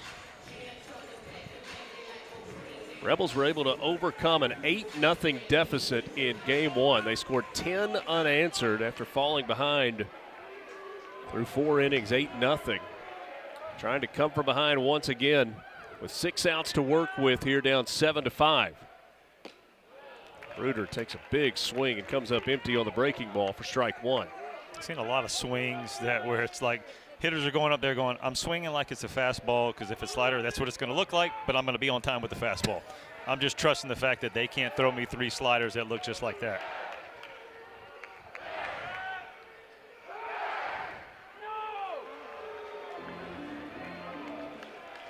Talked about Georgia and their success running, lack of running. Ole Miss been selective. They've got the 1 stolen base from Utermark in this ball game. 37 of 45 on the year. Braden Randall 4 of 5, although I don't know that you risk running into an out at second base, down 2 late. No, especially with nobody out, I would. Maybe you get 1 out, think of an opportunity, but that was an opportunity with the ball in the dirt. You get a good dirt ball read. That's how you take that extra base. Brendan Hudson's done a good job behind the plate defensively tonight as well.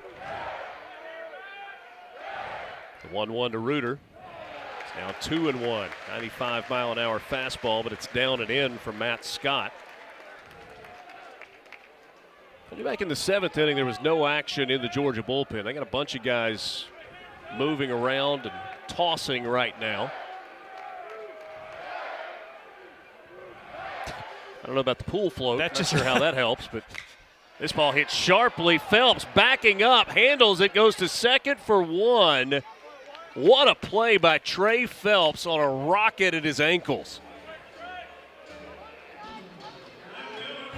Boy, you said it, a rocket. 1 hopper, he's backpedaling because there's no way he could charge that ball. And then not only does he make the play like that, backpedaling, he plants the foot, throws a strike. Smart decision right there by Black to not try to turn 2, but still get that lead out. That's a heck of a play. So Randall is out at second base, 5-4 for the first out of the inning. Now Topher Jones batting in the 9 hole. 0 for 2 with a walk.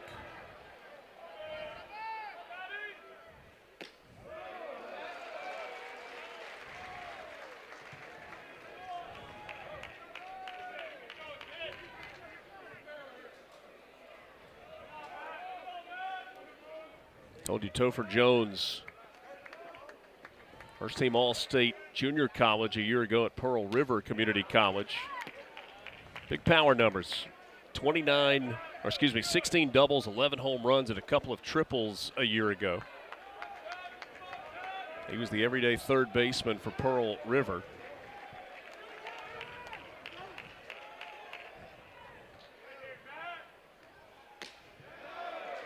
Lays off and gets ahead in the count, 2-1.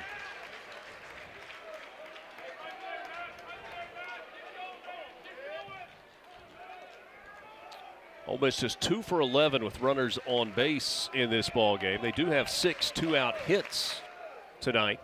The 2-1 to Jones. Lays off ball 3. Jones batting in the 9 hole, so top of the order, Dom Decker waiting on deck. Becerra and Utermark would follow him.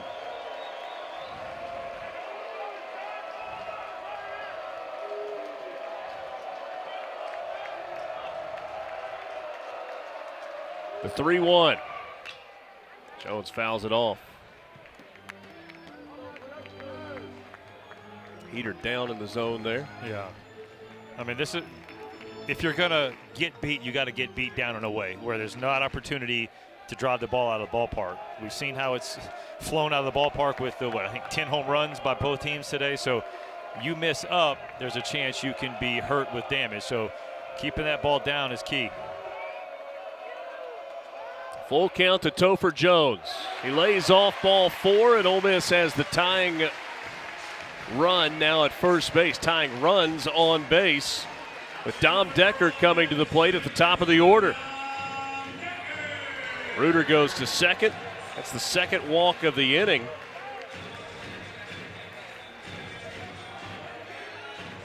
4 by Matt Scott. Richard, this is a spot too where now, as you being the back runner, the trailing runner, Troper Jones, you know, your eyes have to be on the lead runner, especially if you get an opportunity for a dirt ball read, then you all of a sudden put 2 guys in the scoring position. Dom Decker takes strike 1. But the one thing you can't do is take off and the other guy not have the jump, not see it, and run him down. Couple of strikeouts for Matt Scott, but he has walked 4. He's got Reuter at second and Jones at first with Dom Decker top of the order at the plate. Decker hits a liner to second. No chance to double anybody off. Black jumped. I don't know that he had to right there and was immediately ready to unload it to first base, but O'Shaughnessy nowhere close to the bag, so 2 down in the inning. I don't think he was trying to deke the runners. You're thinking if you jump, the runner's going to be like, yeah, that might go over his head, because that ball was pretty much, by the time he jumped, was at his waist. So good base running by both the Rebel base runners. Tristan Becerra 0 for 4 in the game, 0 for 8 today. But one swing of the bat from Becerra could put Ole Miss in front. He takes down and in for ball 1.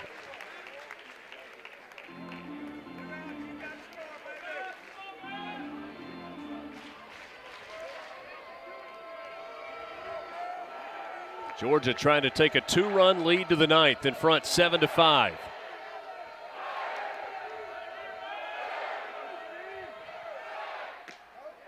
Two and 0 to Becerra.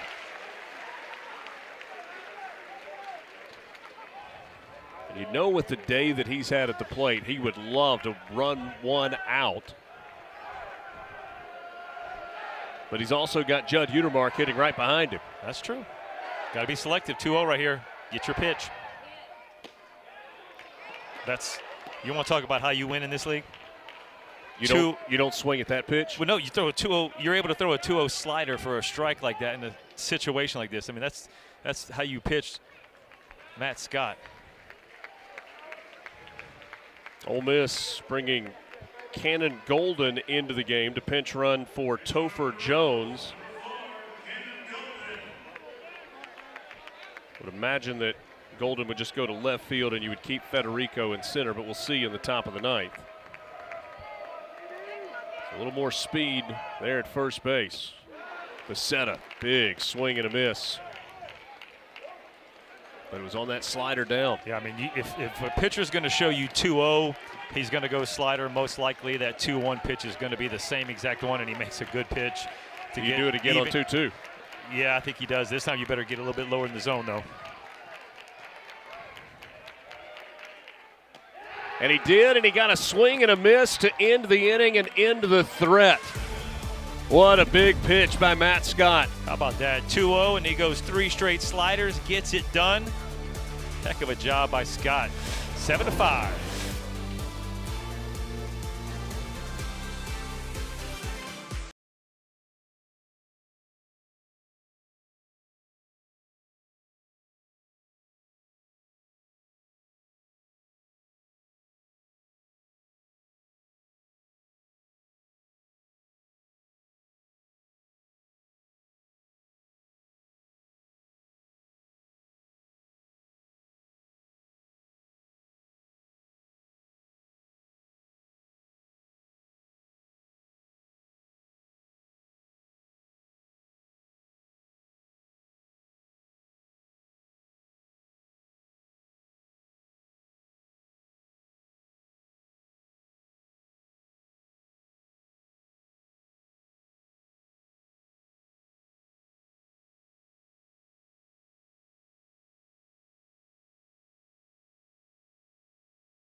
Coming to the plate for Georgia here in the top of the ninth inning as the Dogs look for insurance. Up 7-5. 7 runs and 12 hits. The big inning for Georgia was the fifth. A 2-run home run from Rylan Luho. A 3-run home run from Brennan Hudson. Georgia has not scored since that fifth inning and have left 4 men on base. They've had base runners in the 6th, the 7th, and the 8th. Cannon Golden stays in the game after pinch running in left field. So Golden, Federico, and Becerra in the outfield. You mentioned that 5-run inning. You got to give a lot of credit to those Georgia Bulldog hitters. I mean, it was with 2 outs. They wouldn't give up. Squeaked out a couple walks, kept getting a couple knocks, big hits, and so far that's the difference of our ball game. They had 7 reach safely or leave the yard in a row after 2 outs in the 5th inning. Before, of all people, Daniel Jackson struck out to end the inning. With bases loaded, right? Yes, with bases loaded. Had an opportunity to add to the leading RBI. 2-out, 2-run home run from Luho. Single from Ishikawa, walk from Allen, 3-run homer from Hudson, single from Branch, single from Black, single from Phelps. That was back in the 5th.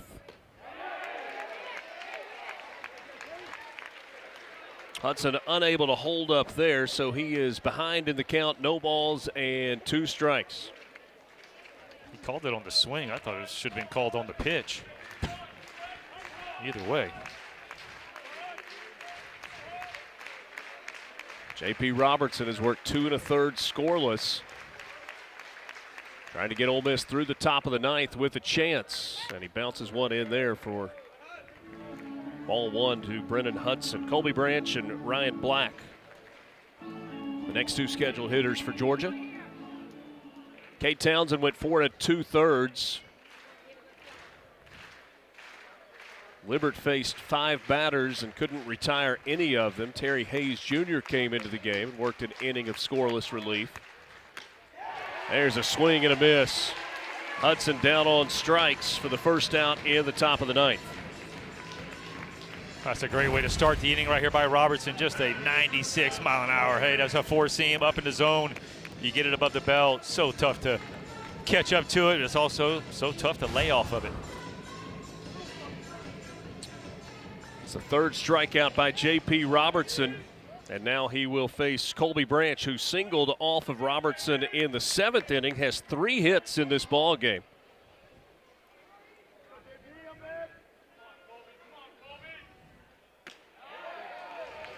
Bulldogs shortstop takes strike 1. Had an RBI double that scored Ishikawa in the 4th inning. Single in the 5th and a single in the 7th.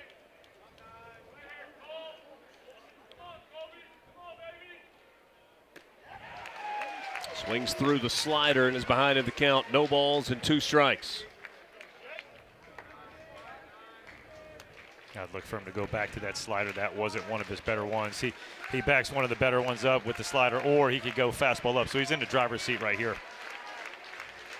49th pitch in relief for J.P. Robertson, the 0-2. Swing and a miss. He got the slider down and away. Back-to-back strikeouts in the top of the 9th. Yeah, you figure after the second one, when it's not that good of one and you get the good result, you make a adjustment, you throw the better one. That's exactly what he does. 84 off the plate. Second punch out of the inning.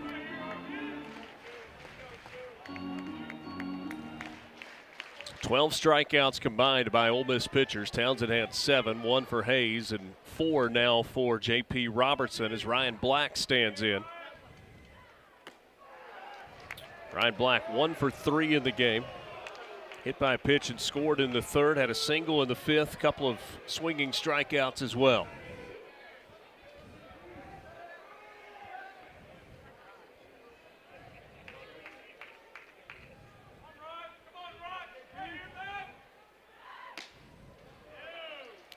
Two and 0 now to Ryan Black.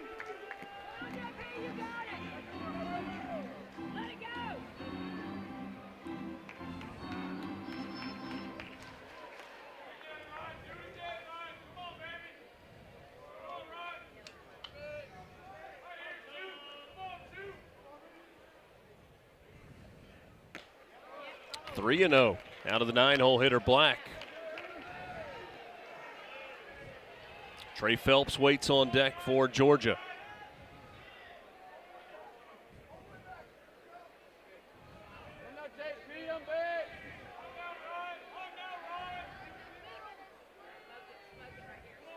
The 3-0. There's a strike. Easy fastball at 96. Again, that's one of those just get me over 3-0 heaters.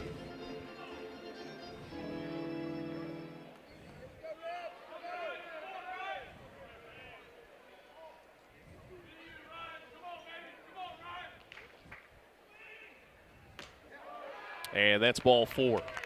So a 5-pitch walk to Ryan Black gives Georgia a 2-out base runner.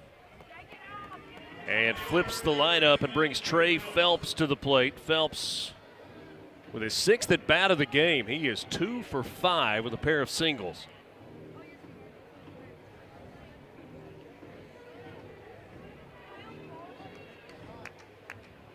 Will Furness over at first base got a new communication device. You see all the time that they run out of batteries just in game 1, so much less the game 2 had a chance to hopefully charge him up in between games, but not a lot of time. He's got the earpiece that he tucks in. Trey Phelps goes after the first pitch, fouls that one off the mask of Reuter.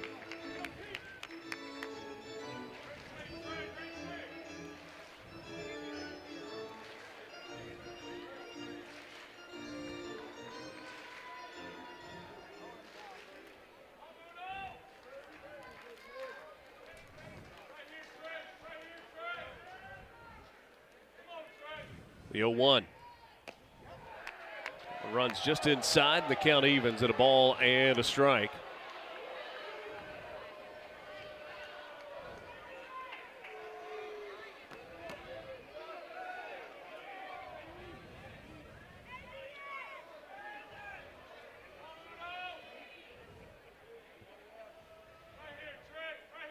Ball and a strike to Phelps. That one catches the very bottom of the zone. Phelps kind of shakes his head, steps away to regroup, and will climb back in behind in the count. 1 ball and 2 strikes. 2 out, top of the 9th. Georgia in front, 7-5. Rebels looking for a little 9th inning magic.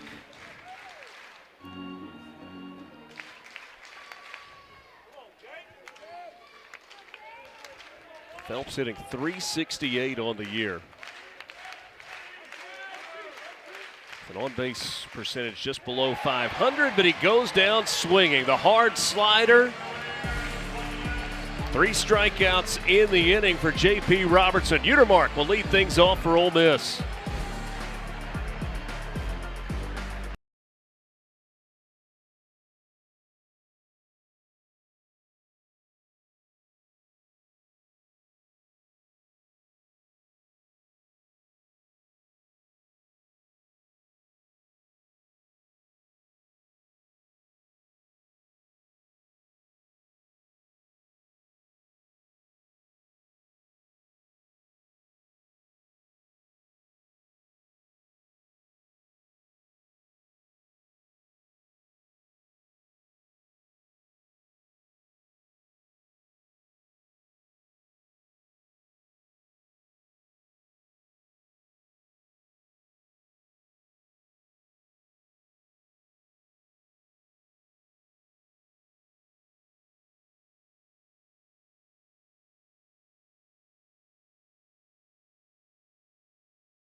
Oxford, Mississippi. Game 1 went the way of the Rebels, a 10-8 victory coming from an 8-0 deficit.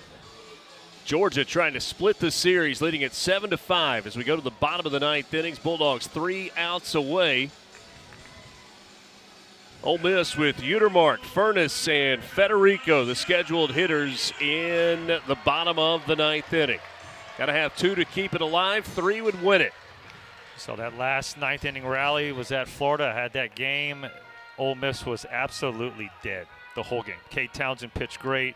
Russell Sander for Florida, phenomenal outing.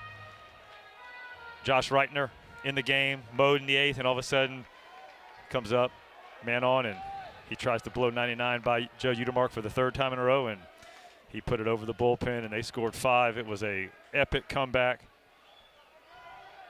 Have a communication device issue with catcher. Brennan Hudson needs to know what's going on. It's always good for the catcher to know. If anybody is going to have an issue that you need to fix it, it would be the catcher.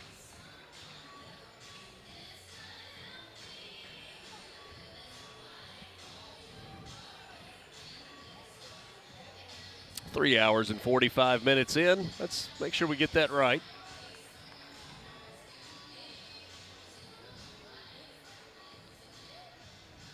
So Matt Scott has to wait a little while longer as well. Scott, the 3rd pitcher used by Georgia in this game, their starter. Zach Brown went 3 innings, 2 2/3 of relief for Caleb Jamison. Matt Scott's worked 2 1/3. He's trying to get to 3 1/3 and send the Bulldogs back to the hotel with a win. Right-hander Judd Utermark against the right-hander Matt Scott. Utermark hit by a pitch in his last at bat. Takes off the plate for ball 1. Single in the 1st, double in the 5th, hit by a pitch in the 7th. 2 for 3 in this game for Judd Utermark.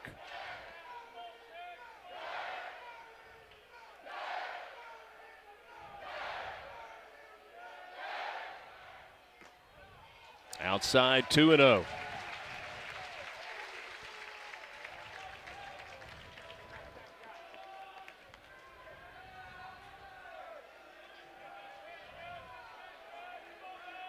Matt Scott has walked 4 in the game, but has not allowed a run since entering. He's on the verge of walking a 5th, the leadoff man in the bottom of the 9th in a 2-run ball game.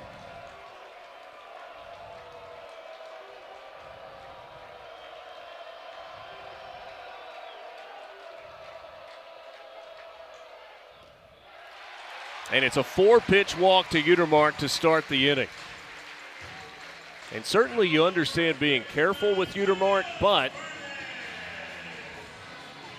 his run only gets Ole Miss within 1. Right. But still, I mean, anytime you're talking about, we mentioned already in the first game, right? Toughest 3 outs to get in baseball. Yep. It makes it so much tougher when it's a leadoff walk. You'd much rather give up a rocket somewhere. It's a sense of, oh my gosh, I just gave them a free pass. Now as the pitcher is on his head, and you also have a hot hitter up now.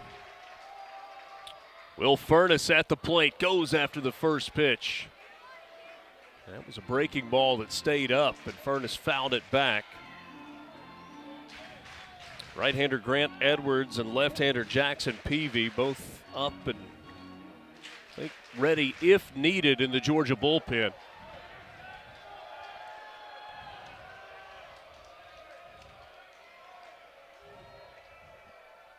The 0-1 to Furness. He hits it to right field. He hits it deep, and we've got a tie ball game.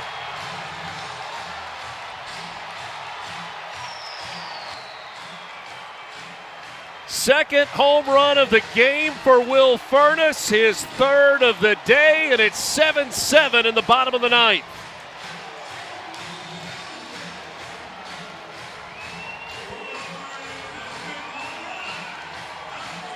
When we started game 1 today, Will Furness had hit 2 home runs this year. He has 5 on the season. Well, somebody has found his power stroke. Look at this swing. Yes, sir. He knows it. It's beautiful. Good finish. And let me admire a little bit. This ball is out of here.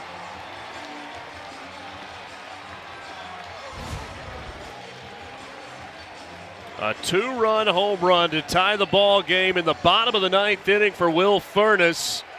They're having a good time out in right field. They've been here a long time, and now it's Hayden Federico at the plate. Well, Federico tried to end it with one swing. Well, that's okay. Right now, when you're thinking it's the pitcher's mindset, right? He just gave up the game time. He's frustrated. That's the best pitch to try. You're thinking you're going to get something grooved. He's got to get ahead. He doesn't want to fall behind this first hitter, so I love that approach by Federico. Well, you remember early in this game, Federico had a ball that he swung and missed and kind of immediately reached for his lower back. It was a similar swing to that one where he ended up on a knee.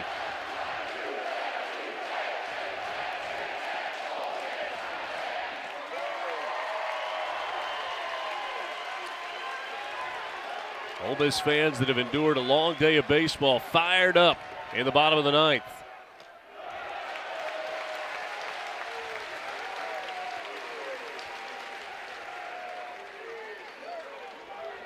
Brett Mosley waits on deck. He would be followed by Braden Randall, who has had a monster game, a monster day.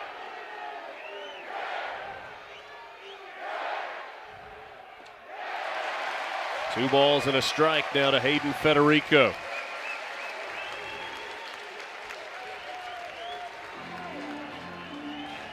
Federico had a solo home run in the 8th inning of Game 1 today. That was his 3rd home run of the season. All 3 have come in the last 8 days for Federico.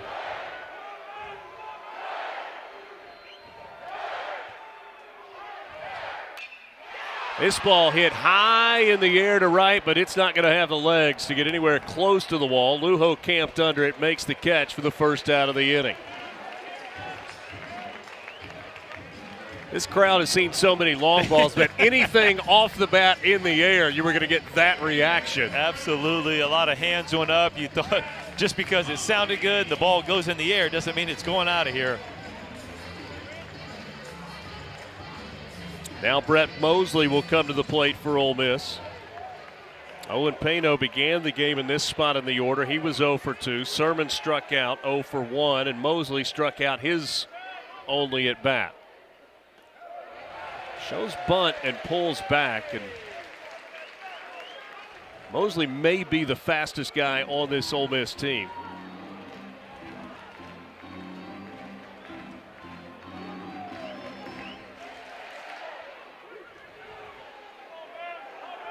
Grant Edwards continuing to throw in the Georgia bullpen. There's a strike. 1-1 now to Mosley.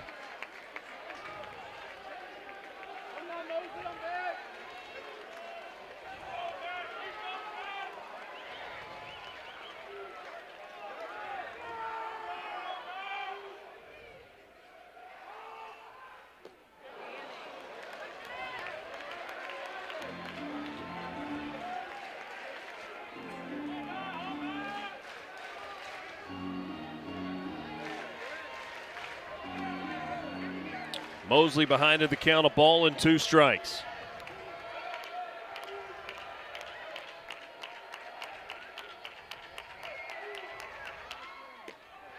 And he goes down swinging. 2 down in the inning. Matt Scott trying to push this one to extras now for Georgia. Nice, but he's going to have to find a way to get Braden Randall out. Yeah, it's a nice answer back after the home run. You can see a lot of pitchers fold after that, but 2 quick outs, but still that last out is the toughest one to get, and you have a hitter who is on base now 5 straight plate appearances. A single late in Game 1, 2 doubles, a home run, and a walk in this nightcap. Randall goes after the first pitch and fouls it off down past the Georgia dugout.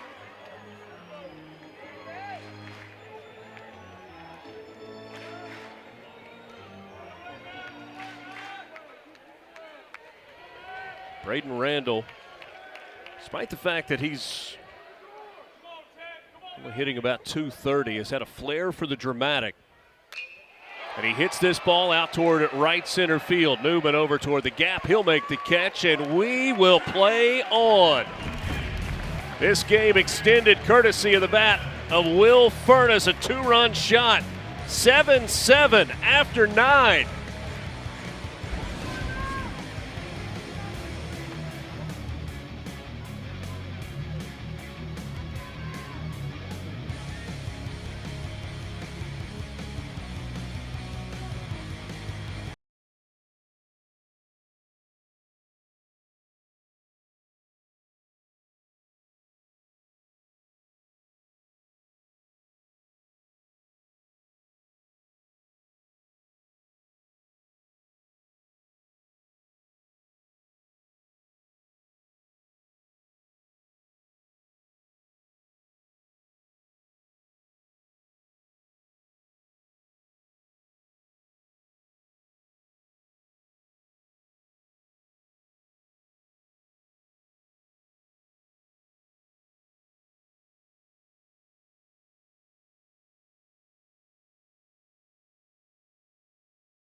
Calhoun in the top of the 10th of a tie game, 7-7. He's making his 13th appearance of the year, 45 strikeouts in 29 2/3.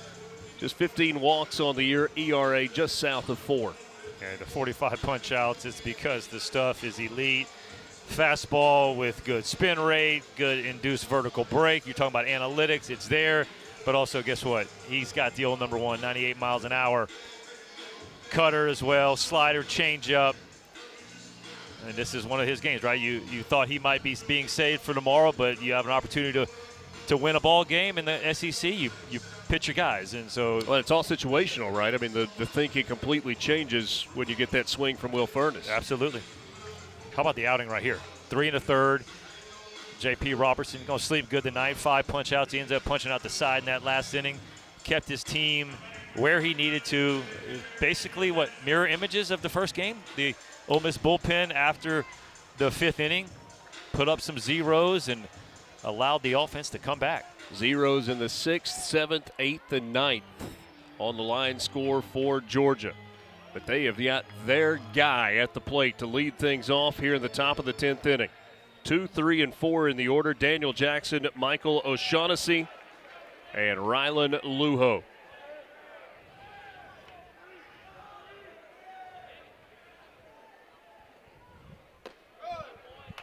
Down and in for ball 1 to Daniel Jackson. A pair of stolen bases in the ball game has moved Daniel Jackson into the 2020 club. 20 home runs, 20 steals. First Georgia Bulldog ever to accomplish that in a season. Jackson pulls it foul. 1-1. And an RBI single back in the 3rd, picked up his 60th run batted in of the year.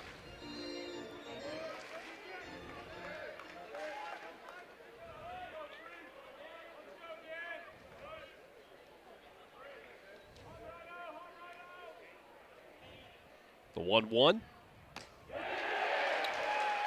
Went around, it's 1-2. Eddie Newsom, the first base umpire and crew chief. Jackson knew it.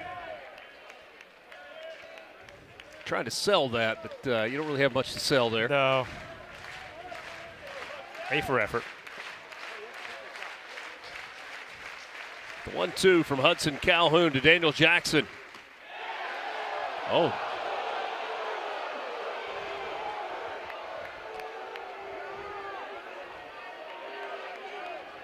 Two and two. It's the overhand curveball. Talked about early in the game, getting that high curveball for a strike. That was a little bit up.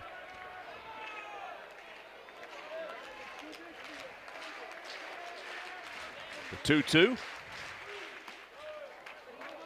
That one even higher, and the count full now to Daniel Jackson.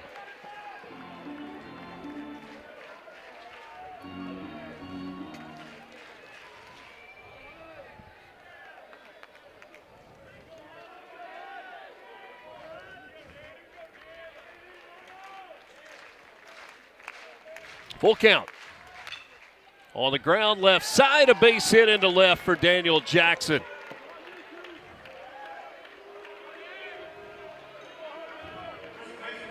Got the benefit of the doubt on the 2-2 pitch, and on a full count pitch, rips one through the left side. Yeah, good job of keeping the hands in. You could see the two-seam action on that ball, just running in on his hands, keeps them in, shoots it into the 6 hole, gets the leadoff guy on for the Georgia Bulldogs.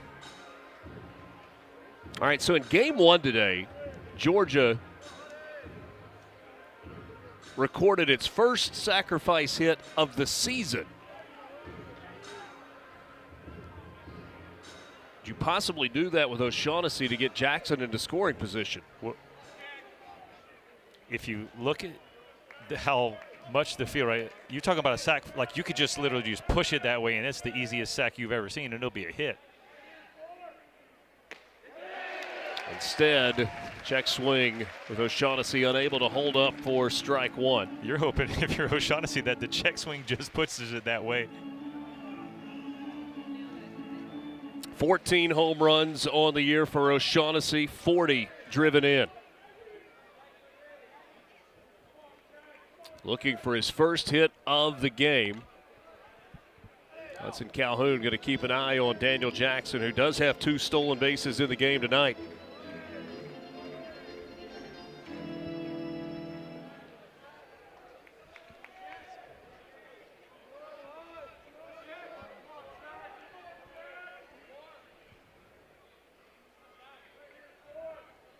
The 0-1. O'Shaughnessy squares to bunt, and he missed it for strike 2. Again, first sacrifice of the year earlier today. This is not something that Michael O'Shaughnessy has been asked to do. Well, you can see why people always go, why you just don't do that? Because he's not comfortable doing that. You can see he just whiffed on a bunt attempt with the fastball. The 0-2 from Calhoun, but first, another throw to first.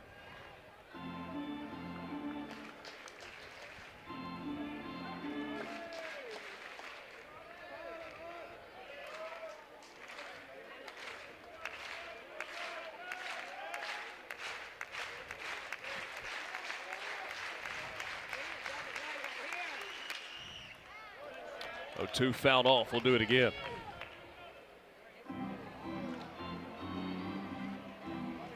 Vandy leading Texas 5-0 in the bottom of the 6th inning. Top of the 7th, LSU in front of Mississippi State 7-2, and a final from Auburn. Oklahoma 2-1, a winner over Auburn.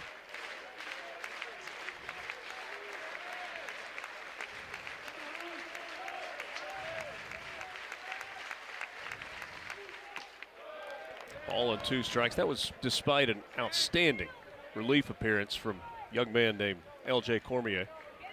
Yeah, my man had a good little outing, right? 3 1/3 out of the bullpen, but another outstanding play by Kobe Branch's little brother, Kyle, at second base. Diving play up the middle, throws the guy out at first to end the game. If he doesn't make that play, they win. Runner goes, throw to second is not in time. It's a swing and a miss strikeout for the first out of the inning, but Daniel Jackson with his 3rd stolen base of the game. He is now in scoring position with 1 down in the inning. Again, he gets great jumps, and the pitcher's not giving the catcher a chance. This is a beautiful catch and throw, and it's a strike. But Jackson just too quick out there. Again, the great read. You mentioned, hey, 30 would be tough. You know, the home runs would get there, but now the bags look like it's going to be there. 21 stolen bases on the year now for Daniel Jackson.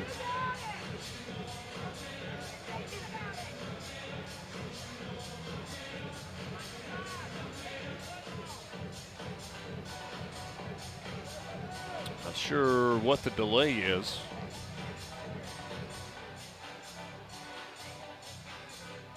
Joel Mangrum will check with the home plate umpire to make sure that he's got a visit.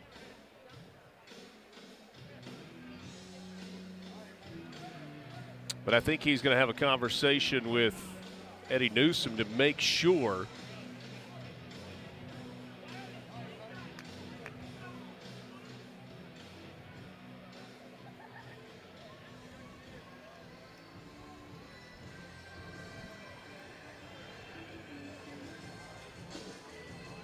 so they will say there is a visit remaining without making a pitching change.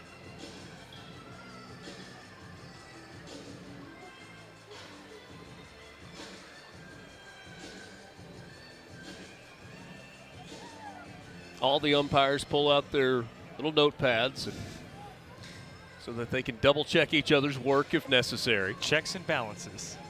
What does your book say? What does your book say? Joel Mangrum joined this staff a year ago. There was a lot made of that because Mike Bianco had called pitches and had handled the pitchers for 24 years and decided to hire Joel Mangrum. He has done a phenomenal job with this Ole Miss pitching staff. Wes Johnson takes his hat off. He's like, hey, let's go. What are we doing?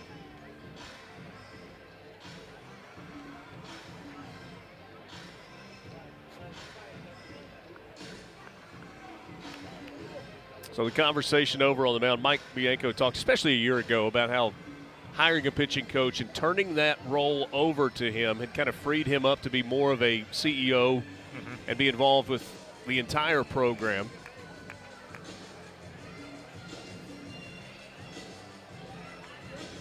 Ole Miss pitchers have raved about the work that Mangrum has done. We're going to have an intentional walk. Going to put Rylan Lujo on at first base. Ishikawa has been replaced in the lineup by Newman, but now there's going to be a pinch hitter for Georgia in Cole Johnson.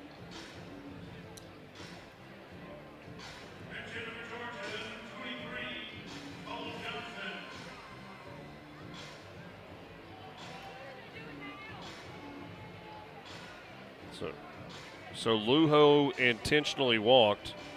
Well, hold on. Just a second ago, Wes Johnson was saying, hurry up, let's go. But what is it? This might be a little gamesmanship just to extend the amount of time that the pitcher hasn't thrown a pitch. So Daniel Jackson at second base after the steal. You get the strikeout of O'Shaughnessy for the first out of the inning. An intentional walk to Rylan Lujo, who is the leading hitter in the SEC for Georgia.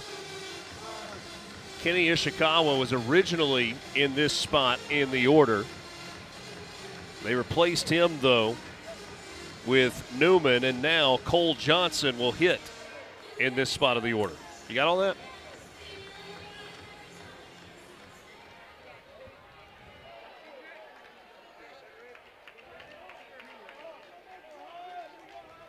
First and second, one down, top of the 10th inning, 7-7.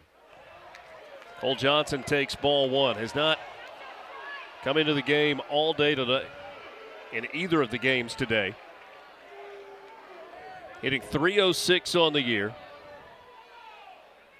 18th game in which Cole Johnson has played. Breaking ball for strike one. Count now 1-1 to Cole Johnson.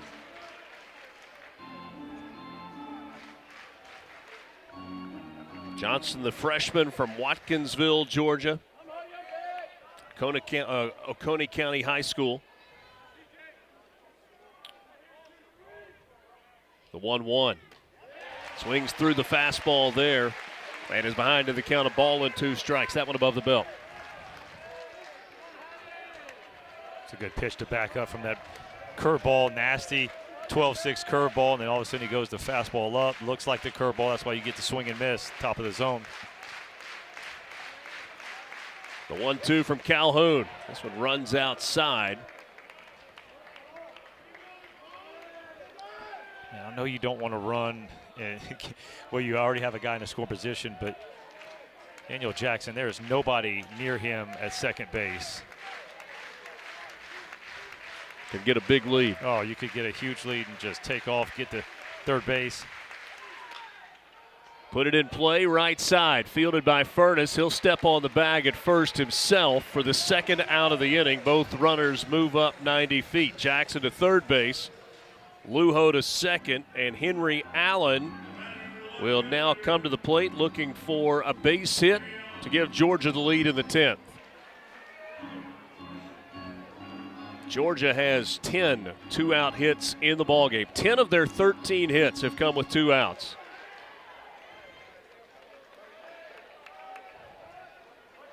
Obviously, a lot of ways you can score, though, when you got a runner at third base as well.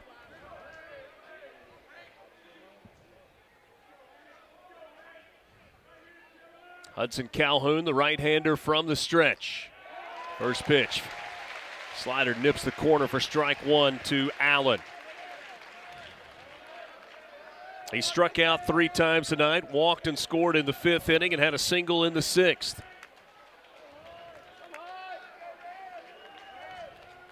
All 7 runs for Georgia have been driven in with 2 outs in the game. That's not 0-2. Okay.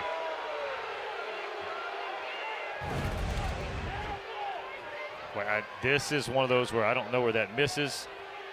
They teach him right here. Look at my man in the look at the guy behind the home plate, little kid in the red shirt was going nuts. Teach him right, Rebel fans. 1-1 to Allen. Now the breaking ball stays high. I think Chris Griffith heard it from the Ole Miss dugout after that non-called strike 2. Yeah, he was letting Chris Griffin have it. He said, I'd just get up there and I'd throw that fastball just like he did.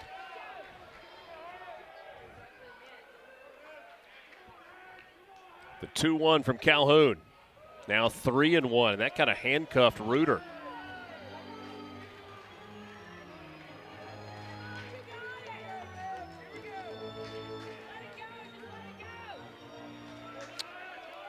Brendan Hudson waits on deck.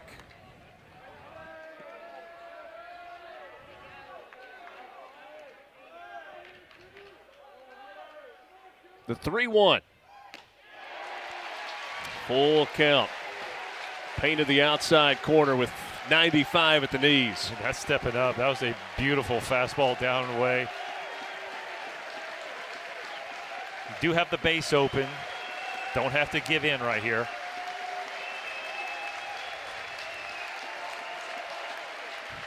The full count. And it misses for ball 4, and Georgia has the bases loaded.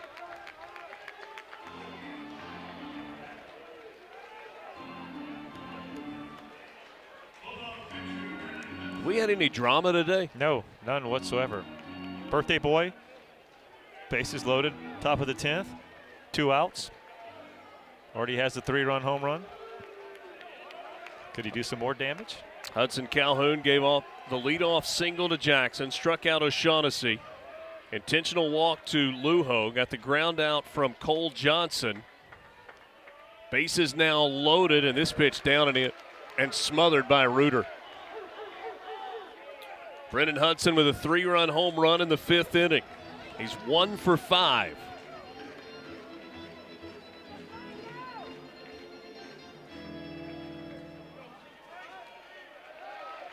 Hudson, the senior from Cumming, Georgia, a transfer from Georgia State. The 1-0. Hit high into the air, into center field, going to be playable for Federico. He squeezes it, and Georgia leaves them loaded in the top of the 10th. Ole Miss trying to win it in the bottom half when we come back.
go to the bottom of the 10th inning. Georgia led in this game 7-3. Ole Miss climbed back into it again with the long ball. A 2-run home run from Will Furness in the bottom of the 9th. Made it 7-7. Georgia loaded the bases in the top of the 10th inning. But a fly out from Brennan Hudson to center field has given Ole Miss a chance. 8, 9, and 1 in the order coming to the plate. Lujo, who was in center, went to right, is now back in center for Georgia. And Cole Johnson is the right fielder. Colin Reuter facing Matt Scott to start the inning. And he takes strike one. How about the line for Matt Scott right now? 3 1/3, 1 hit, 2 earned runs, 5 walks, 4 Ks, 79 pitches in 3 1/3. But he's in the ball game. That's why he's 6-0. He's in the ball game when it matters most. It's been a gutsy outing for Matt Scott to work around those 5 walks. Ole Miss left 2 on base in the 7th, 2 on in the 8th. Ball and a strike to Colin Reuter. Up and away for ball 2. Ole Miss trailed 8-0 in game 1. They scored 10 unanswered to win the first game of the series. They were down 7-3 going to the bottom of the 5th in this ball game. It's now 7-7. 3-1 to Colin Reuter. In each of the last 2 innings, the 8th and the 9th, the leadoff man has reached via walk.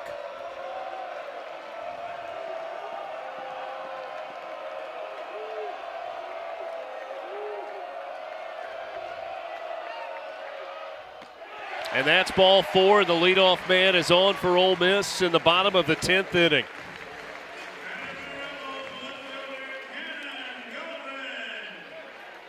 So Colin Reuter reaches on a walk. Cannon Golden was headed to home plate. Mike Bianco has called him back to the dugout. Mike Bianco was about to take an offensive timeout. Then he saw Wes Johnson coming out of the Georgia dugout. And so he wanted to save that offensive timeout if Georgia was going to make a pitching change. Wes Johnson signals to the pin. That's a spot for me where, we got to have a pinch runner. You got the catcher, Reuter. Doesn't run as well as the Georgia catcher on the other side, Jackson, but we've already lost Foley. Matt Scott, a gutsy 3 1/3. He gave up the 2-run home run, but has worked around the previous 5 walks, with the exception of that leadoff man in the 9th inning. But with the leadoff walk to Reuter here, his day is done. We'll tell you about the new Georgia pitcher after this.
Coming into a ball game for the 15th time this year for Georgia.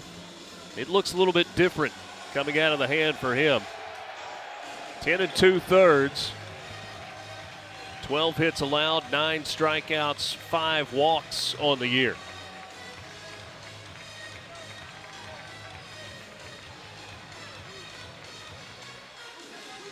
Ole Miss. There's Keith Carter, the athletics director at Ole Miss. Late night at the ballpark. Wonder if he'll be jumping on a plane to head to Sea Island to watch his golf team play for an SEC title tomorrow. Ole Miss pinch running at first base with Daniel Pasella. I can tell you right now, Edwards doesn't look comfortable on the mound. We're seeing a couple balls go to the backstop, a couple balls in the left-handed batter's box. He tripped on the mound at one point. So if you're on deck watching that, I mean, that's where you go up there and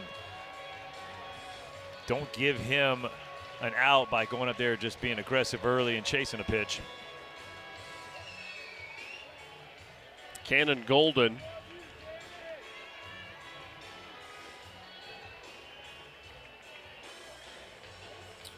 Last outing for Grant Edwards was on Tuesday night. Had an inning of relief against Georgia Tech. Cannon Golden shows bunt, takes down and away for ball one. He's another guy on the Ole Miss roster that can really run. And so your number one job when you're sack bunting is just make sure you get the bunt down. You have that kind of speed. You don't have to try to drag bunt it and try to get hit. You have enough speed, just put it where you want and then run. He gets it down. Pasella headed towards second. Tough play for Trey Phelps. Not in time. Boy, Trey Phelps did everything he could possibly do. That ball kind of died out in front of the plate. Georgia is going to challenge the call of safe at first. So you have to, and then this was a great play, you said, by Trey. Oh, I think they might have the call. I think it's going to be a tough view, but that was an unbelievable play by Trey Phelps. He had one shot.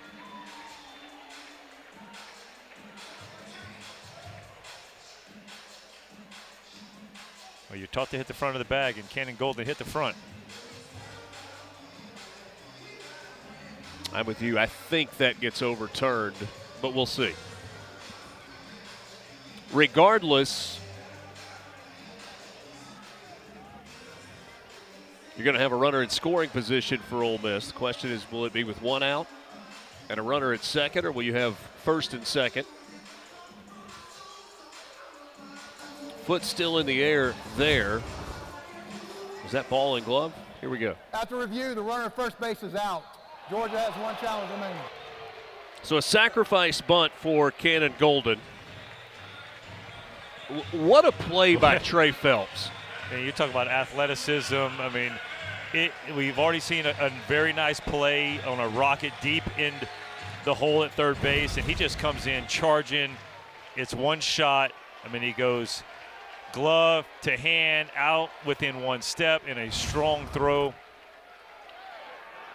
Top of the order, Dom Decker with a runner in scoring position, the winning run in scoring position, and he takes inside for ball one. Trey Phelps was in the dirt in front of home plate when he let that ball go. Oh, he was, I mean, everybody in the ballpark knows Cannon Golden's bunting.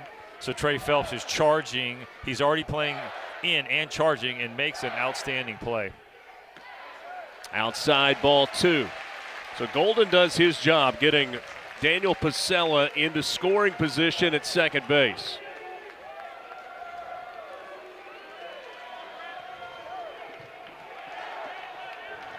Dom Decker at the plate. Tristan Becerra on deck. There's a strike. 2-1 now from Grant Edwards to Dom Decker, who was the hero earlier today. A pair of home runs. This one fouled off. That ran in on the hands of Decker. Tried to pull the hands inside and get the barrel to it. And really weird when you look at the numbers. Most sidearm right-handers are coming in to face righties because they have a lot more success. Edwards is a crazy reverse split. Lefties hitting .067 off of him, righties .458. So, oh, wow. The 2-2. Decker fouls it off to stay alive. We got back-to-back lefties right here.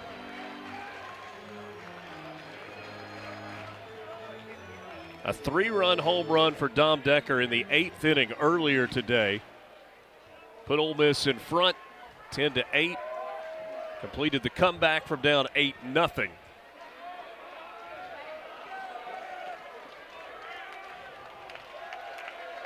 Dom Decker at the plate behind, or even in the count at 2-2. And Decker goes down swinging. That's out number 2, a strikeout from Grant Edwards. And there are now 2 down in the inning with Tristan Becerra coming to the plate. Yeah, a little tailing fastball. Actually has, a lot of times you think it's going to sink, but that ball's just running. It actually looks like it rises a little bit out of the zone. That's a big punch out by Edwards. It has been a long, tough day at the plate for Tristan Becerra. 0 for 4 with a pair of strikeouts in game 1. 0 for 5 with a pair of strikeouts in this second game. And the leading home run hitter for Ole Miss, guy that came into the game with a .342 average, find his first hit of the day.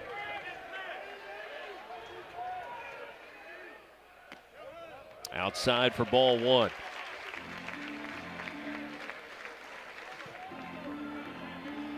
Almost everything from Becerra is pull side. Georgia kind of playing him to pull on the right side, but it is not a full shift.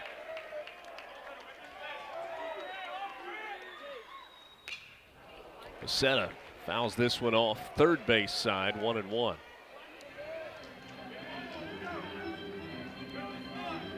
You see the numbers last weekend versus this weekend. He's been an RBI machine this year for the Rebels. 51 driven in.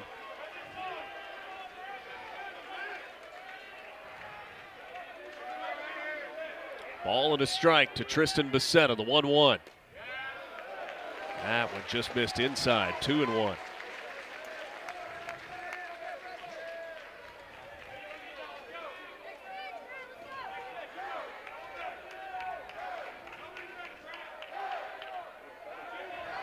Daniel Pasella pinch running for Colin Reuter, who started the inning off with a walk. The 2-1 hit high into the air, out into shallow left field. That's Allen camped under it. He makes the catch, and we go to the 11th. Ole Miss gets the leadoff man on base, but can do nothing with it.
Seven as we go to the 11th. You get a doubleheader. You're like, well, we're going to be at the ballpark for a while. Then you get some bonus baseball.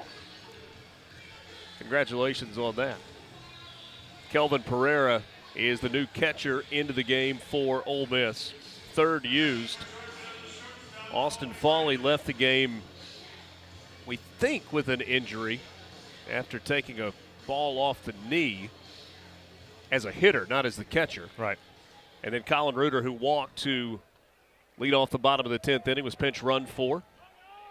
So now it's Kelvin Pereira with Hudson Calhoun on the mound for his second inning of work.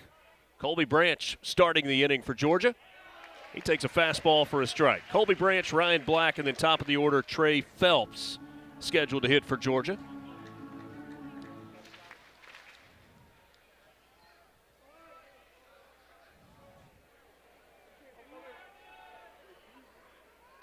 This one hit sharply, backhanded by Utermark at third. The throw across the diamond in time to get Colby Branch.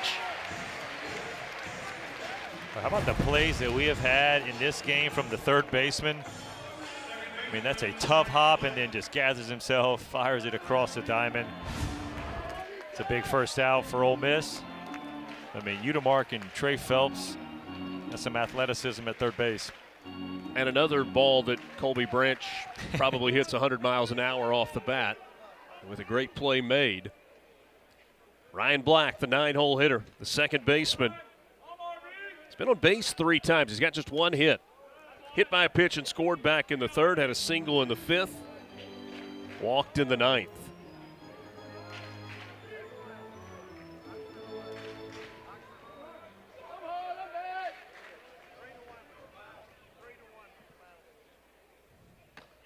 There's a strike, 1-1 now to Black. Big tip of the cap to our entire crew. It has been a long day at the baseball yard. Lance and I say thanks to everybody. Yeah, I mean, we got here, 10:30? The crew way earlier than that. The 1-1 to Black. He hits it through the left side of the infield. Shift was on, and he just rocketed it through the 6-hole. That's a 1-out base runner for Georgia. Black out of the 9-hole reaches safely. Yeah, watch it. Look, just stay on the ball, nose down in the barrel, shoots it the other way. That's just easy hitting when you got nobody on that side of the field. Yeah, how about that? Crew's been here since 9. They're going on 12+ hours.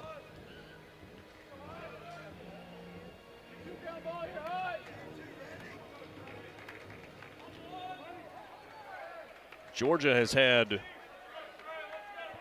base runners in the 6th, 7th, 8th, 9th, 10th, and now the 11th, but they have not scored since the 5th inning.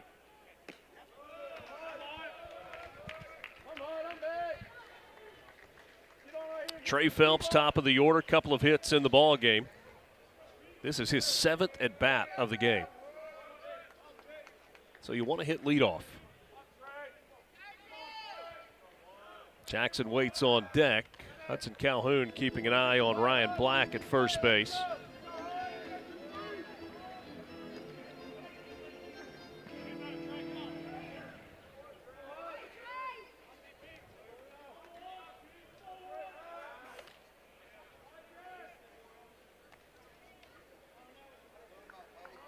Ryan Black, 2 of 3 in stolen bases on the year, but again, 3rd catcher of the game used by Ole Miss. So Pereira behind the plate.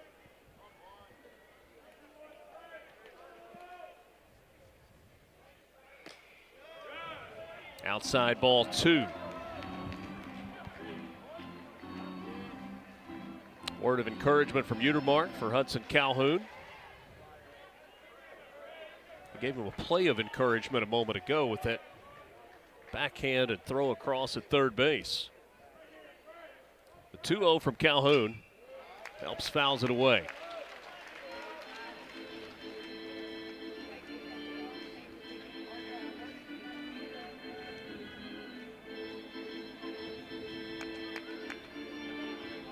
A little pine tar spray. Lost one of his hands on the swing. Only 2 other games still going in the league. Vandy up 6-0 on Texas in the 8th. Mississippi State has come all the way back to tie it with LSU at 7. They're in the top of the 8th in Starkville. 2 balls and a strike to Trey Phelps. Phelps pops it up, foul territory. Everybody gives chase, but that's going to be a souvenir.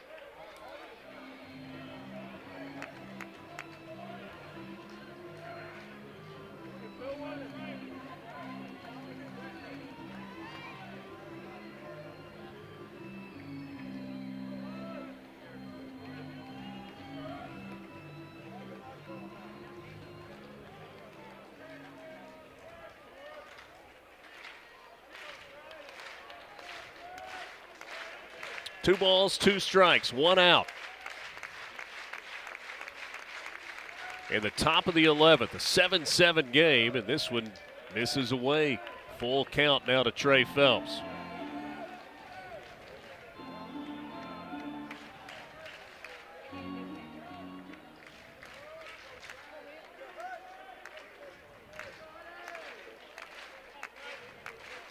Full count from Hudson Calhoun.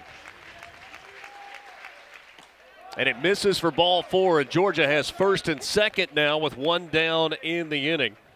The 1-out single from Ryan Black against the shift, and now a full count walk to Trey Phelps to bring Daniel Jackson to the plate.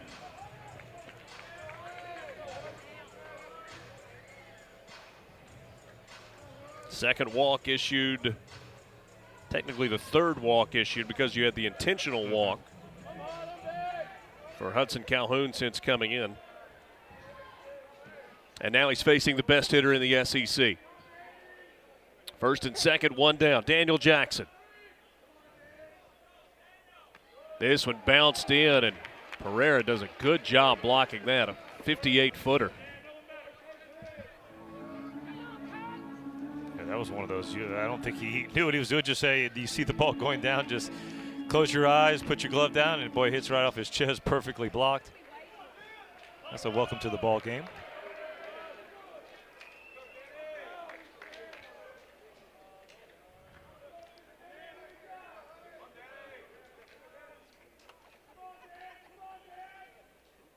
The 1-0.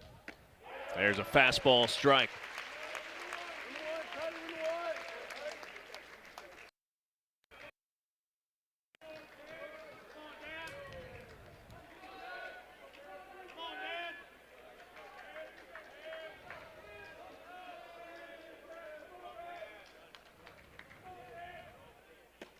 Swing and a miss for strike 2. Big cut there from Daniel Jackson. Perfect pitch right after the fastball that he snuck in there for a strike. Goes with the slider, keeps it away from Jackson, puts himself ahead in the count. Ball and 2 strikes. The 1-2.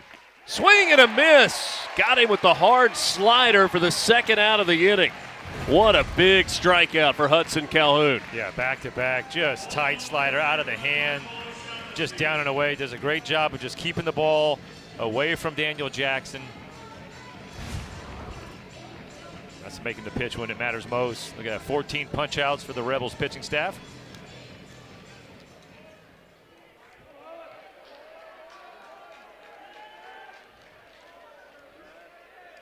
Now Michael O'Shaughnessy.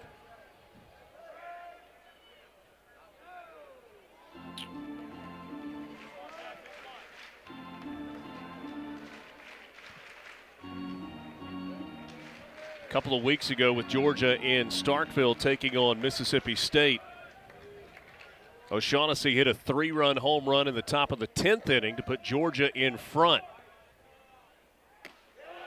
He takes a strike there.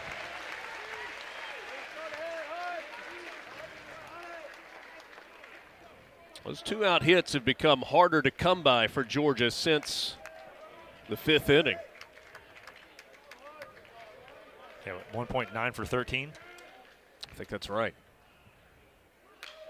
Fouled away. It's no balls and 2 strikes now to O'Shaughnessy. Ground out, single, walk, strikeout. Ryan Black stands at second base. He represents the go-ahead run. Trey Phelps is at first base. Good speed on the base paths for Georgia.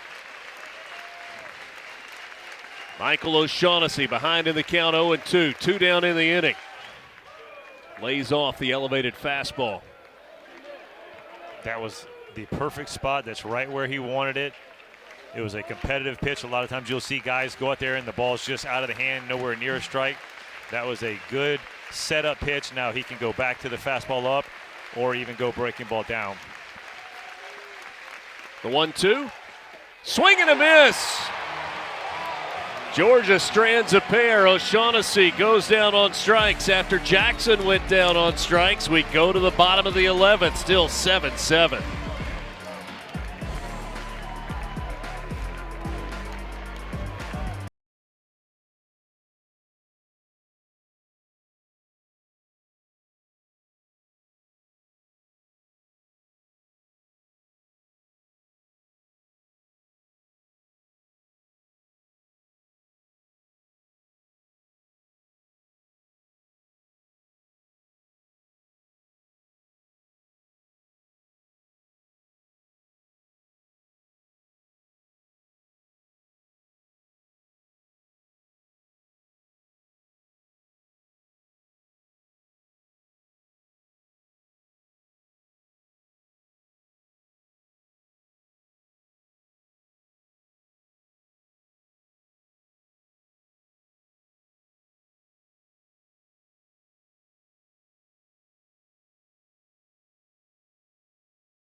Utermark will lead things off, followed by Will Furness and Hayden Federico in the bottom of the 11th. Ole Miss and Georgia, what a day of baseball we have had at Swayze Field in Oxford, Mississippi.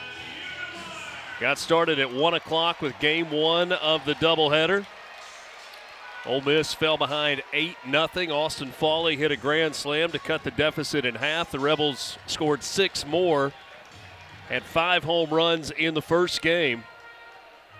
Georgia had a 5-run top of the 5th inning in this second game and led it 7-3. Rebels tied the ball game with a 2-run home run in the bottom of the 9th from Will Furness. Here we are in the bottom of the 11th. Judd Utermark, 2 for 3, 17 home runs on the year. And he goes after the first pitch and fouled it back for strike one. 46 career home runs, tied with Tim Elko for second. 2 behind Dr. Kyle Gordon, who has the all-time career record at Ole Miss.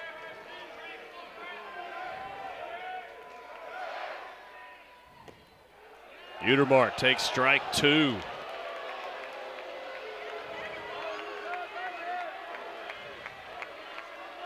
Would you say Eddie Furness's career record 80? He had 80.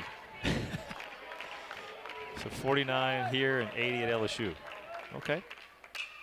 Utermark out toward right center field on the run, sliding catch. That is made by Lujo. What a play.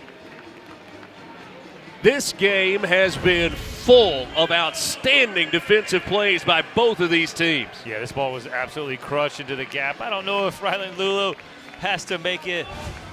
Style points, yeah, come on. You have to, right? But heck, no matter what, you put the ball in the glove, it's an out.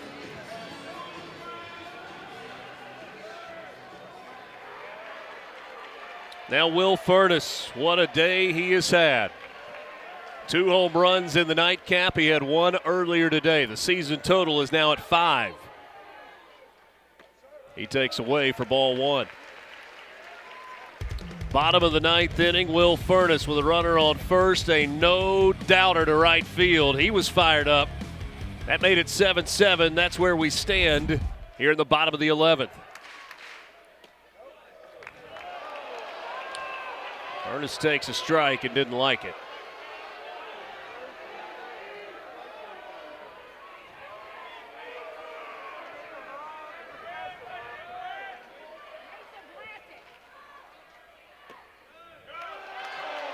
One and 2 now to Will Furness. Well, Grant Edwards has made some big pitches since coming into the game. Got the strikeout of Decker for the second out, and then a fly out from Becerra to end the 10th. with the tying run in scoring position. So some pressure-packed pitches. 2-2.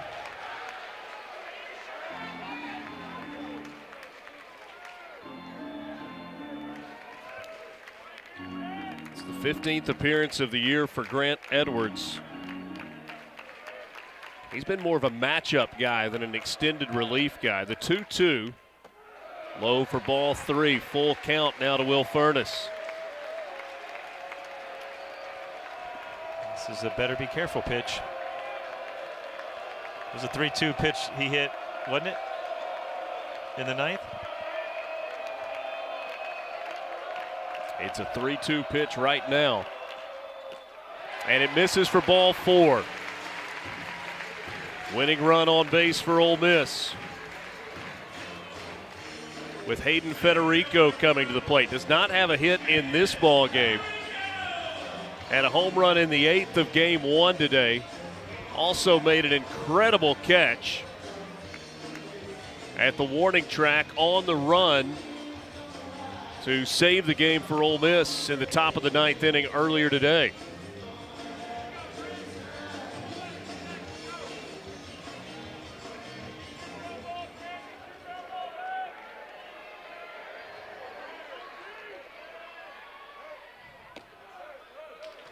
Federico takes ball 1.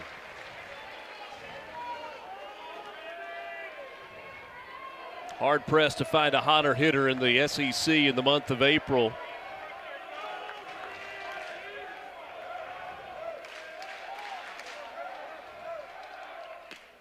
Two and 0 to Federico.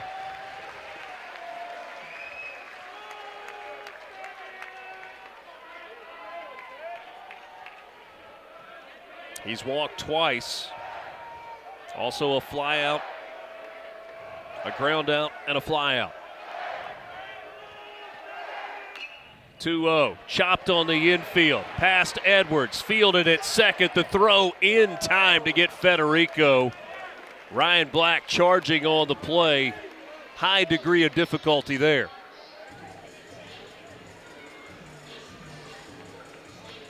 It's a play where jam shot off the bat. He's got the runner Furness in his way a little bit, but knowing you got a lefty that can run out of the box, got to be quick.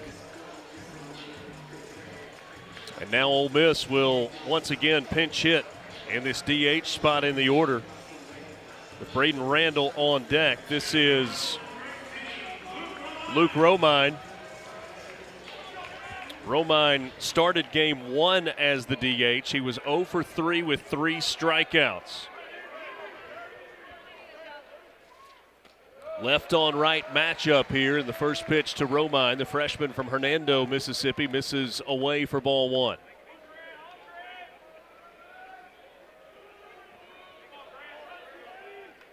Romine just 2 hits on the season. But he rips this one to first. O'Shaughnessy backhands it. He'll throw, and Edwards, even with the throw a little off the line, able to reach back and grab it, step on the bag. Ole Miss strands a runner, and we go to the 12th.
7-7, Georgia and Ole Miss.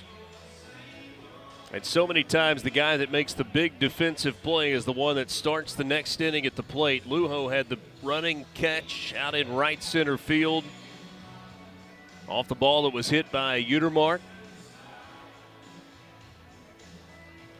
And he will lead things off for Georgia. Intentionally walked in his last at bat. I think the dog says, we can play all night. He's comfortable. Comfortable as I can be. Now, little man in the chair next to him, I don't know about that. There's a lot of people dragging in the stadium right now. Some of them were Ole Miss Rebels walking out to their defensive positions. It's been a long day. We have seen big-time defensive play after big-time defensive play. We've seen clutch hitting.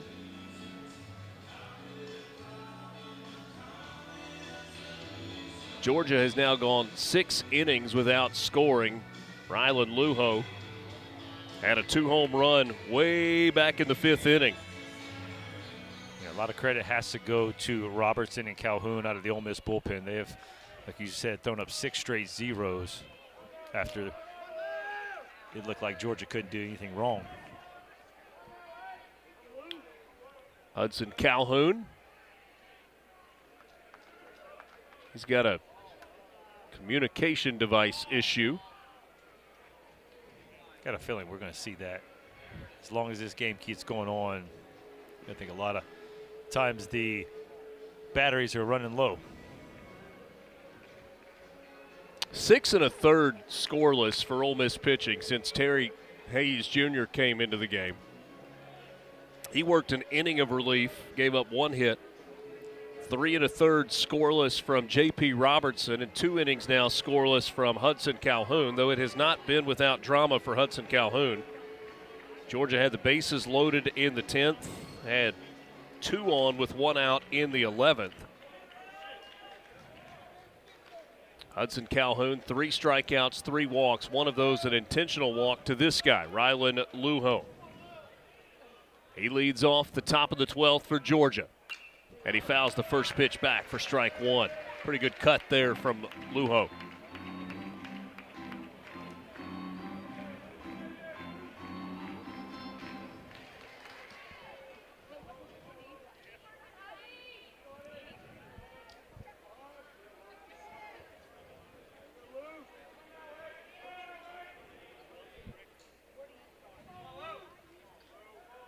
The 0-1.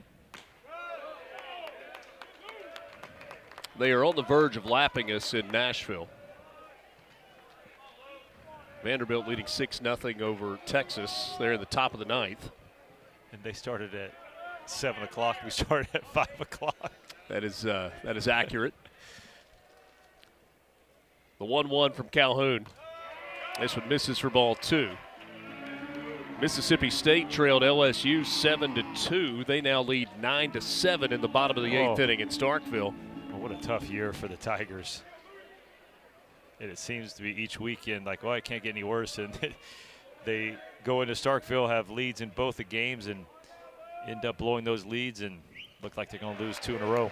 That one gets the corner, 2-2 now to the leadoff hitter, Rylan Lujo. A little bit of a sly grin from Lujo after probably asking, is that as far out as you're going to go?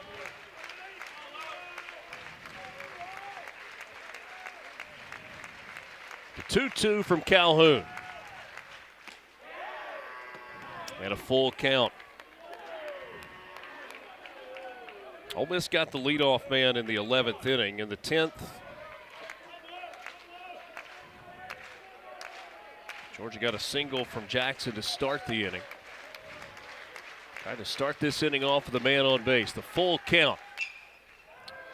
Lifted down the right field line. Becerra on the run toward foul territory. Can't quite get there. Sliding attempt. Some of that may have been self-preservation as that wall was coming fast. That's a smart way to do it. You slide, go feet first into the wall, protect the body. He ran a long way. That ball's in the air a long way.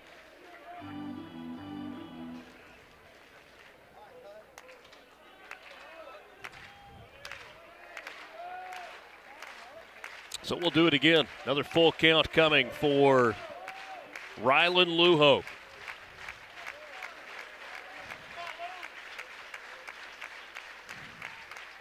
Swing and a miss. Goes down on the slider. That's 3 straight strikeouts, 2 to end the 11th and 1 to start the 12th for Hudson Calhoun. I love how this ball is just down. I mean, it's perfect place. 3-2, you got an aggressive hitter right behind home plate. There's a beautiful pitch by Calhoun. Again, it's always good to get that leadoff hitter out. Cole Johnson pinch hit for Scott Newman. And the spot of the lineup that was initially occupied by Kenny Ishikawa. He grounded out to first his first time up. He swings and misses for strike 1.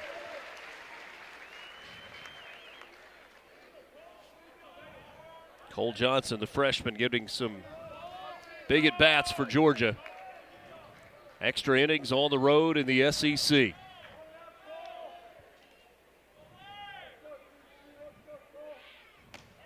He takes strike 2 at the knees.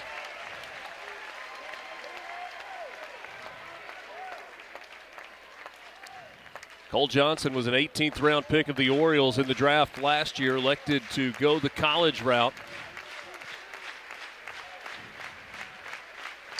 Football and baseball player in high school. The 0-2. He lifts it down the right field line, but it's hooking foul. That one left the yard by a bunch, but Cole Johnson out in front.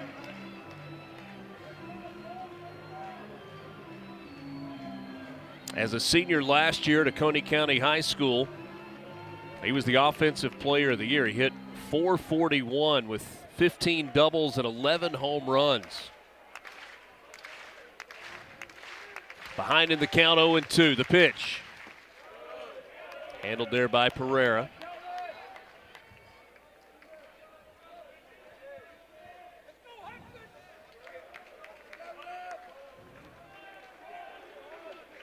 Cole Johnson's got 17 starts on the year. This is the 26th game that he's played in.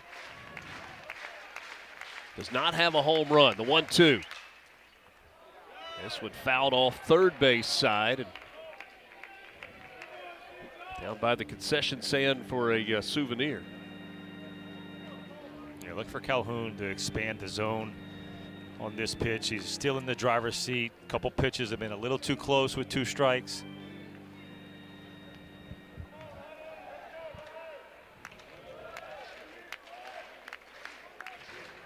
.55 pitches so far for Hudson Calhoun in relief, and he gets a swing and a miss, and that's 4 strikeouts in a row. Get on the breaking ball. Yeah, this time getting a little bit out of the zone, down and away. You see, you get a guy swinging, man. He gets in that swing plus mode, and it's exactly what Cole Johnson was in. Impressive so far with the 4 strikeouts by Calhoun. 17 on the night. 18 on the night for Georgia. Hudson Calhoun from Tupelo, Mississippi.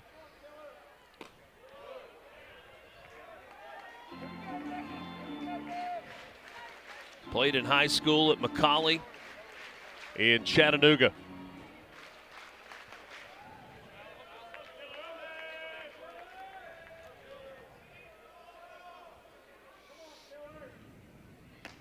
There's a strike to Henry Allen. Allen had a single back in the 6th inning, also walked and scored in the 5th.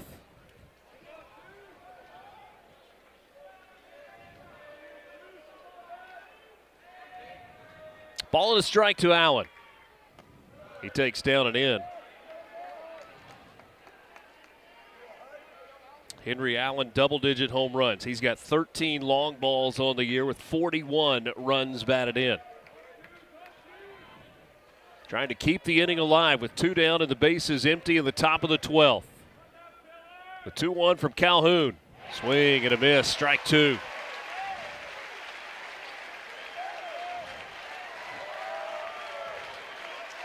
Once again, this Ole Miss crowd that remains comes to its feet.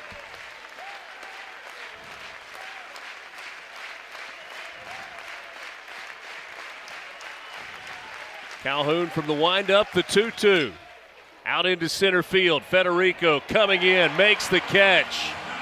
And now Ole Miss will have a chance in the bottom of the 12th. Still tied at 7.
And then he was erased by a double play. The defense in this 12-inning marathon has been phenomenal. Justin Bird making his 17th appearance of the year and his second appearance of the day. 2/3 of an inning. In relief, he gave up a 2-run home run. Or excuse me, he gave up a home run. 2 of the runs were allowed. That was Dom Deckers. He'll face Braden Randall, Daniel Pasella, and Golden, Cannon Golden.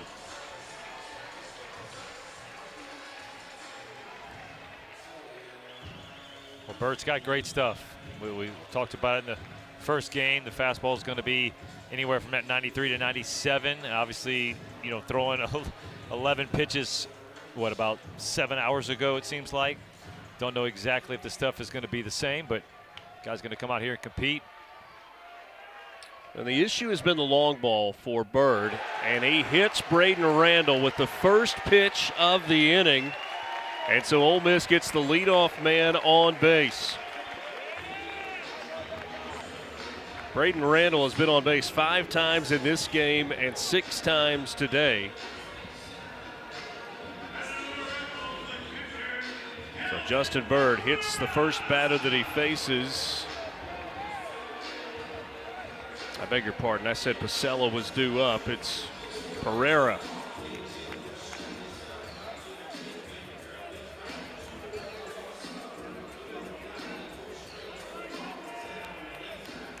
Braden Randall did not have to drop the bat and sprint to first base after being hit by a pitch.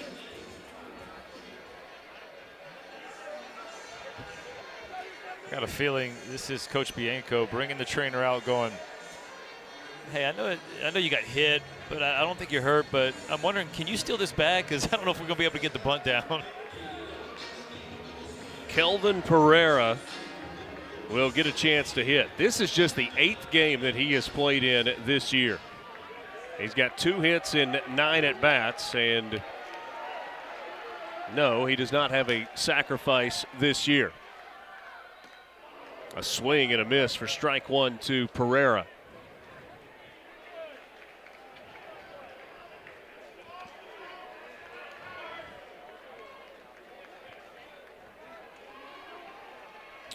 Pereira, the freshman from Miami, went to Miami Springs Senior High.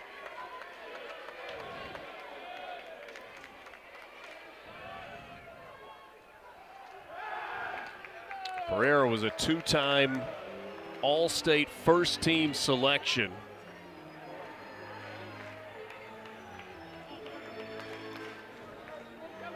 Richard, what's the saying? It's only weird or crazy if it doesn't work? If it doesn't work. I don't know how it works. Swing and a miss for strike 2 to Pereira. There was one thing, actually it was one of the games with Dave Neal. I think it was the game where Ole Miss had to come back in the 9th. Oh, yeah? When Unimark hit the home run, there was a guy in the Ole Miss bullpen handstand walking as the ball cleared the fence, and it was like the answer to one of the questions was, they're just college kids. And I said, that's pretty much the answer to a lot of the things when it comes down to college baseball. And when you see the, what looks like about 15 hats stacked on the Ole Miss player, yeah, that's what it is. They're just college kids. Why not? Just one of those things. Pereira is the nephew of Luis Exposito, the former catcher for the Baltimore Orioles and Boston Red Sox. He bats here in the bottom of the 12th inning. Behind in the count, no balls and 2 strikes. Pereira called strike 3. He goes away looking.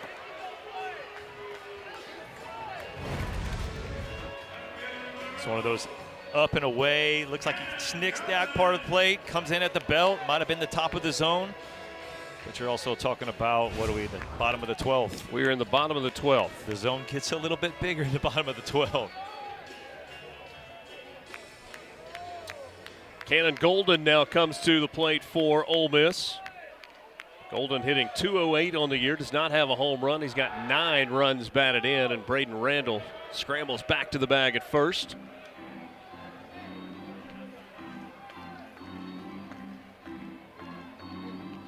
Dom Decker waits on base for the Rebels.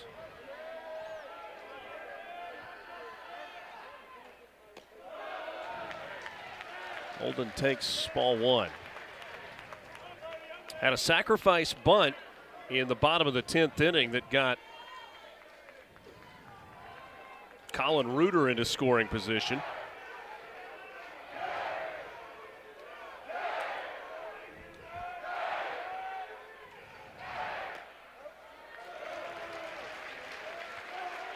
Pretty good pitch. That one missed his spot. Yeah, and that to me, if you want to think about it, probably crossed the plate, but he misses the spot by, it seemed like about a foot, so that's why he didn't get the call.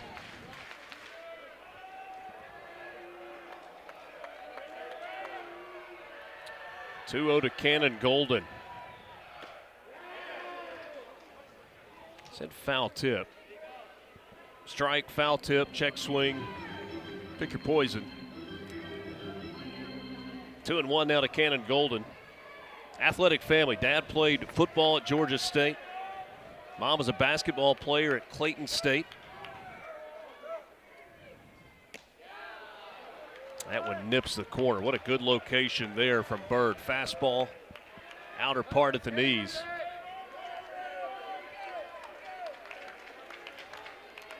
A couple of sisters that are elite softball players. Janie and LG. 2-2 to Golden. Outside, full count now. Cannon Golden.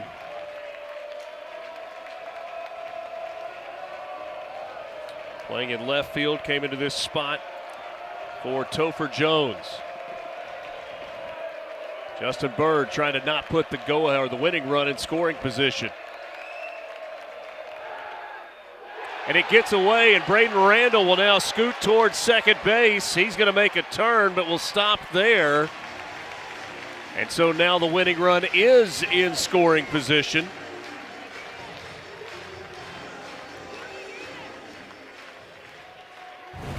It's going to be an error on Bird, the pickoff throw. Looked like it was a good throw. O'Shaughnessy thought he had it. Kept the glove on Randall, but the ball scoots away, and I felt like Randall was leaning. Going to take off on the 3-2 pitch with only 1 out. Now he stands at second base, and Golden fouls it off to stay alive. I questioned whether Justin Bird's stuff would be there. It's there. Fastball right there, 96 at the top of the zone.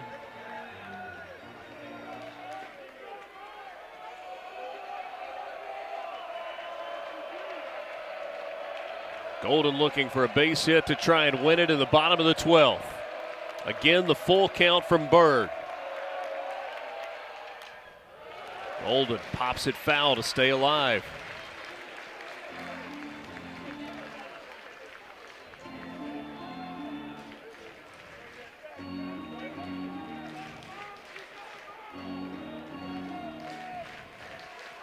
Golden did not play in game one.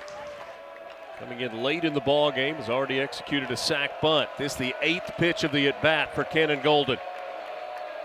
Randall at second with one down in the inning. And Golden chases ball 4 up and out of the zone. There are 2 down. It's a good pitch right here by Bird. Just using the freshman, the aggressiveness. Expands the zone. You can see the Ole Miss dugout drop after he swings and misses, knowing that every one of these chances with runner in scoring position are so precious. And now Dom Decker had a huge game earlier today, but 0 for 6 tonight. But first, a meeting on the mound. And a pitching change. Wes Johnson makes the signal to the bullpen.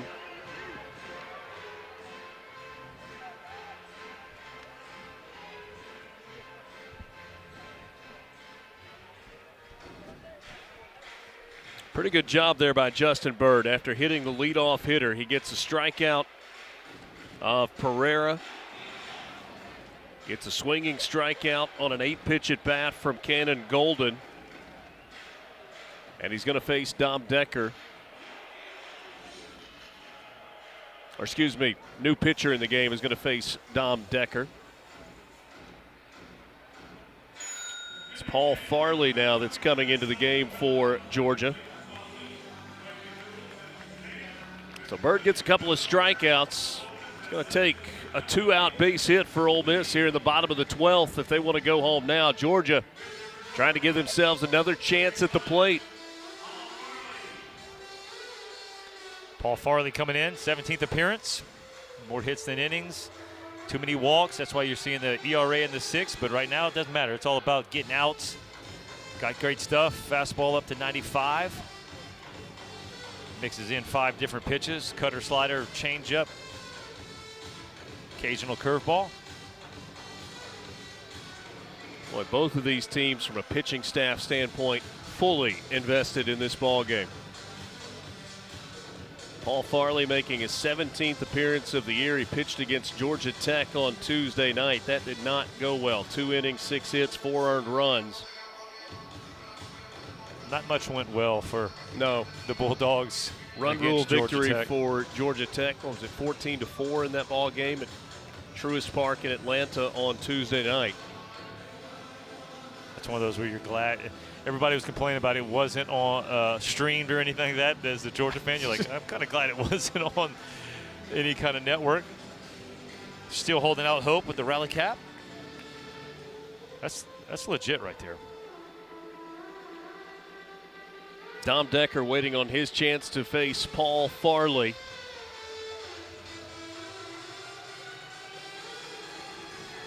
Decker in game 1 today had a walk and a pair of home runs.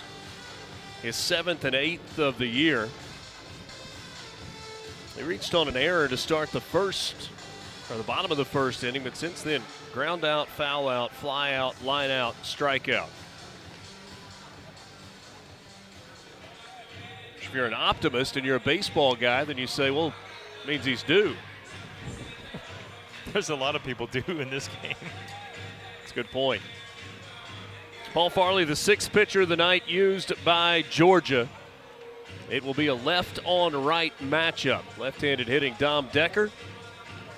Right-hander Paul Farley out of the bullpen.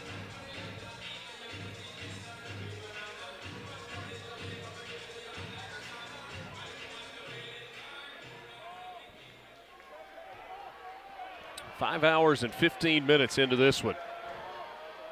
Dom Decker. Paul Farley delivers, and he misses low for ball 1.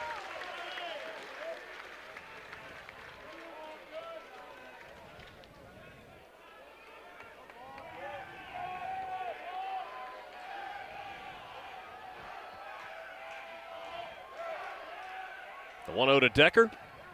That's a breaking ball in for a strike. Back-to-back curveballs to start the at-bat. You want to pitch in relief out of the bullpen. You come in with runners on. You better be able to throw your all-speed stuff for strikes.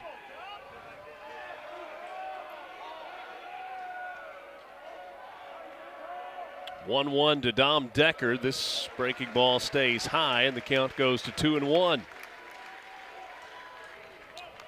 Brown the starter, then Jamison, then Matt Scott, then Grant Edwards, Justin Bird, and now Paul Farley. 2-1 to Decker. Braden Randall at second. It's now 3-1.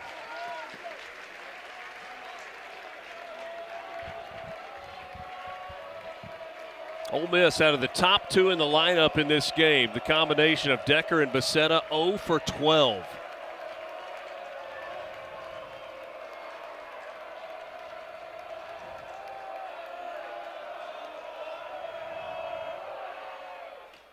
Ball 4 inside. A 5-pitch walk to Dom Decker.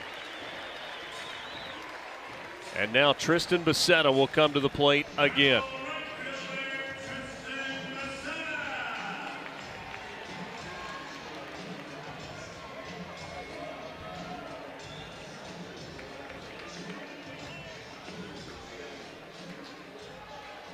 Tristan Becerra has been the best hitter on the team for Ole Miss for the entirety of the season. He is 0 for 6 in this ball game, 0 for 10 today.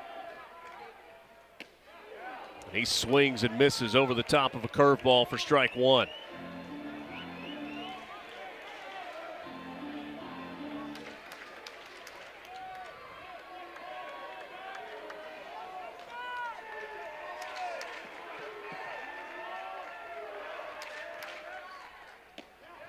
Oh and 2, back-to-back curveballs down in the zone. With two swings like that, probably going to see the same thing. If you're Farley, you want to make it a little bit lower, maybe a little bit slower out of the zone.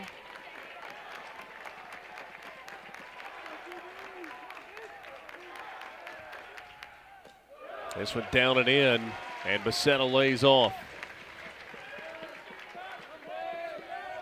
Line out, ground out, strikeout, ground out, strikeout, fly out for Tristan Becerra. This is to me where you have to show something different. You can't just keep showing him the same pitch.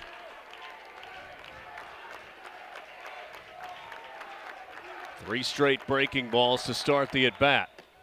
Strike three called. He gets the outside corner with a breaking ball.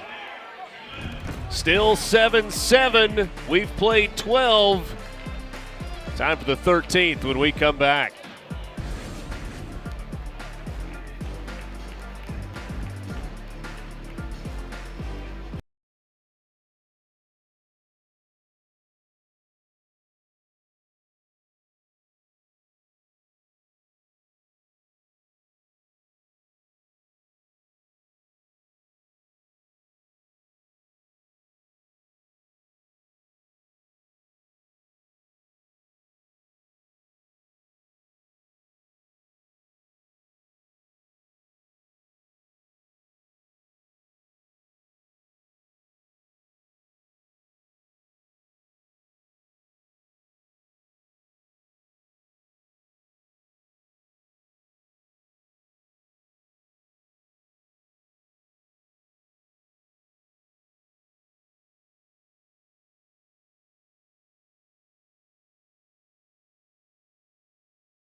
Hudson Calhoun in the ninth inning. Felt like, I guess it was in the 10th inning, trying to get a stop and get out of the ballpark, but he has extended now 7-7. Georgia and Ole Miss headed to the top of the 13th. Bulldogs have used 6 pitchers. Ole Miss has used 5. How about the Rebels? Just 3 for 21 with runners on base. 5 of their 7 runs have come via the long ball. Georgia, on the other hand, has not scored since the 5th inning.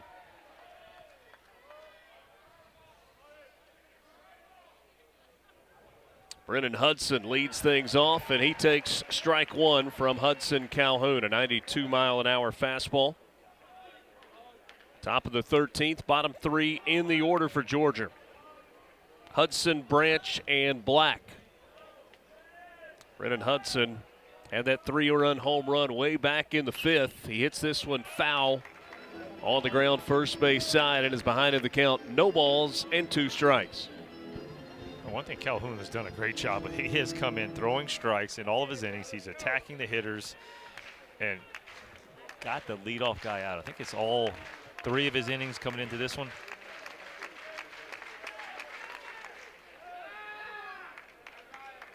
Gave up the leadoff single in the 10th. Then a ground out in the 11th, a strikeout in the 12th. He's ahead of ball and 2 strikes here in the 13th. Like I said, 2 of the 3 innings. Yeah, well, close enough. 3 innings of relief, 2 hits, 3 strikeouts, or 3 walks, 5 strikeouts.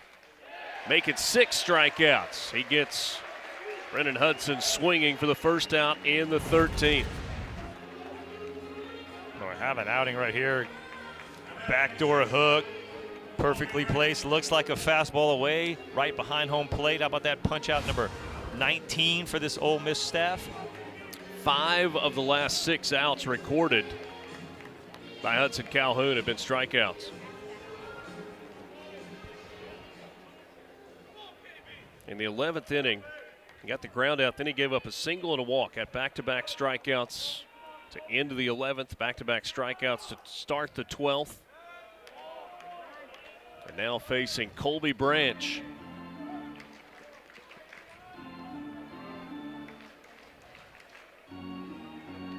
Colby Branch 3 for 6 tonight, an RBI double, a couple of singles.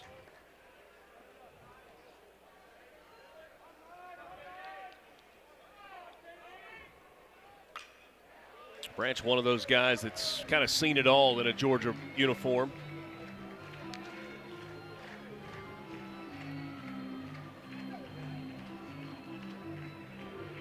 A lot of plate appearances for that guy in his 4-year career so far. He's got a lot of plate appearances tonight.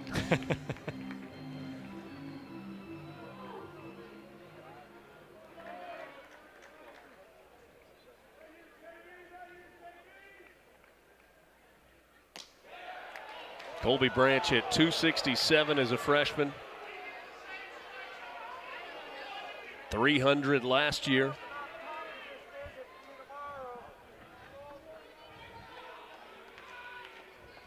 Currently hitting .280. The 2-1. Swing and a miss on a good curveball. Falling off the table. Yeah, he's got a good one tonight.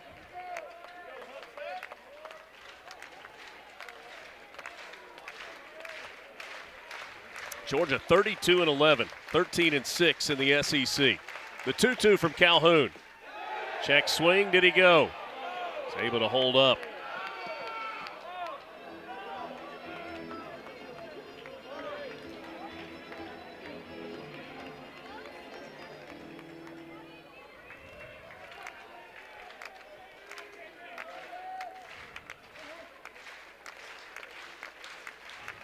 Full count to Branch. Swing and a miss. Boy, what a performance by Hudson Calhoun. 2 strikeouts in each of the last 3 innings. Yeah, you're able to lay off the curveball. How about the slider? Same exact spot, not able to lay off of that, and he picks up another punch out.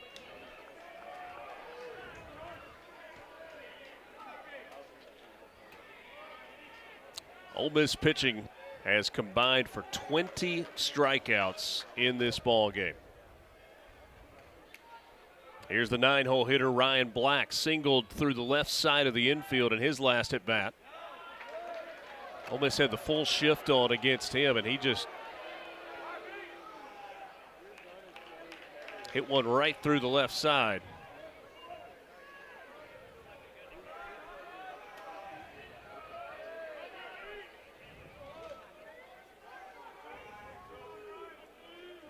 The 1-0. Look at that hook. Mr. Cormier, that one had some bite to it. Yeah, when you're seeing guys swing and miss on curveballs that would be called strikes if you took them, there's something there. There's no doubt that the spin is good. They're having a tough time seeing it.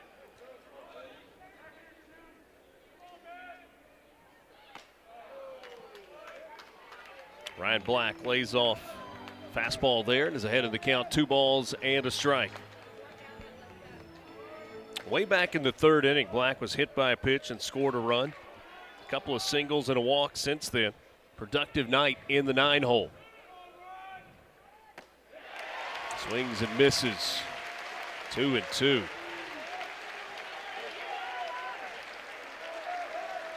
And now Ole Miss will shift with 2 strikes on Ryan Black.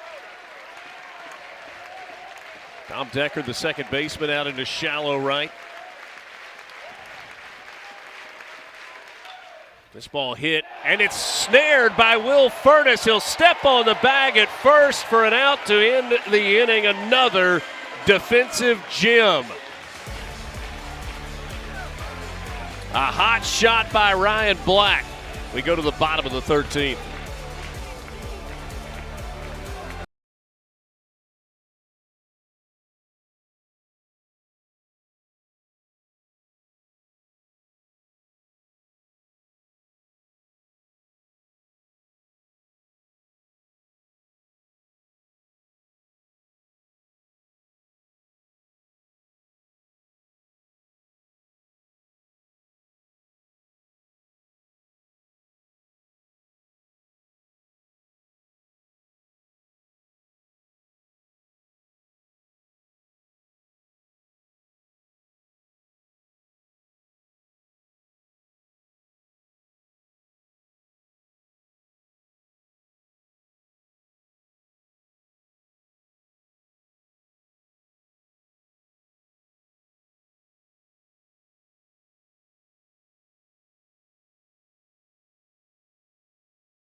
And as we go to the bottom of the 13th, Ole Miss and Georgia, an epic Saturday in Oxford. Whatever it takes, I suppose, at this point. You dance with chairs over your head. Pull the hood up because you've seen enough.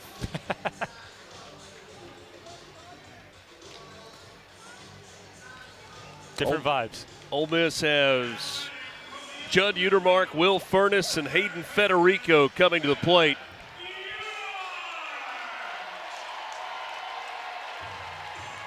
This was the spot in the order in the 9th inning when Ole Miss got a leadoff walk to Utermark, and Will Furness hit the 2-run game-tying home run.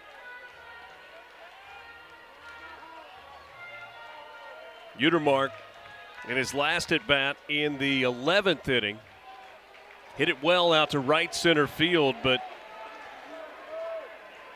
Lujo made good running catch in the gap. Utermark goes after the first pitch and fouls it away. Paul Farley came in, walked Tom Decker in the 12th inning. Then he got Tristan Becerra looking. Judd Utermark trying to start things up in the bottom of the 13th. Georgia plays Utermark to pull. They've got 3 infielders on the left side of the second base bag. O'Shaughnessy all by himself on the right side of the infield. The 1-1 from Farley. Utermark gets a piece of it. I felt like that ball was on the chalk in the left-hander's batter's box, and he still fouled it off. That's what happens in the bottom of the 13th. You start to see things that you haven't seen so far this year.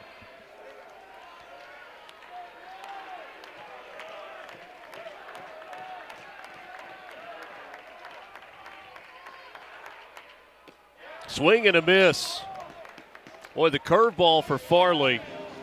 He was able to freeze Becerra with it to get the last out of the 12th, and then he gets Utermark to chase out of the zone. Yeah, no doubt the out pitch. He threw 4 straight to Becerra to end the 12th, and to start off the 13th, goes right back to it.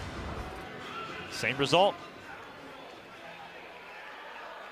Will Furness has had a monster game. He's driven in 4. He's hit 2 home runs. Does he have another big swing in him? He takes down and in off the foot and will head to first base. In extra innings, Ole Miss had 1 base runner in the 10th, 1 in the 11th, 2 in the 12th. At the top of that back left foot.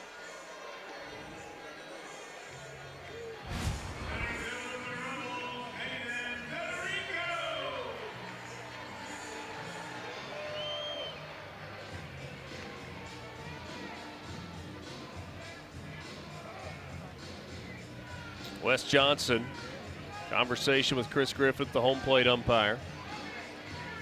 And Georgia is going to challenge whether or not Will Furness was hit by the pitch.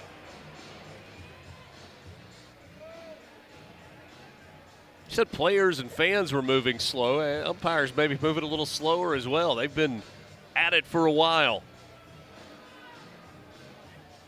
Game 1 of this doubleheader started at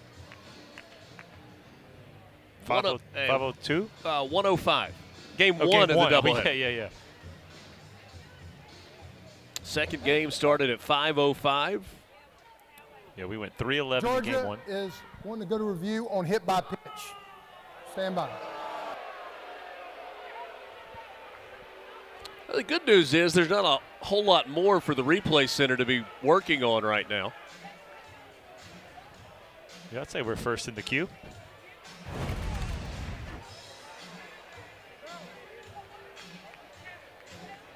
Furness kind of pulled his foot back and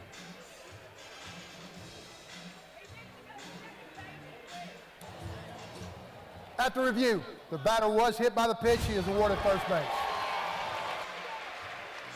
I'm glad we could take the time to look at that, though.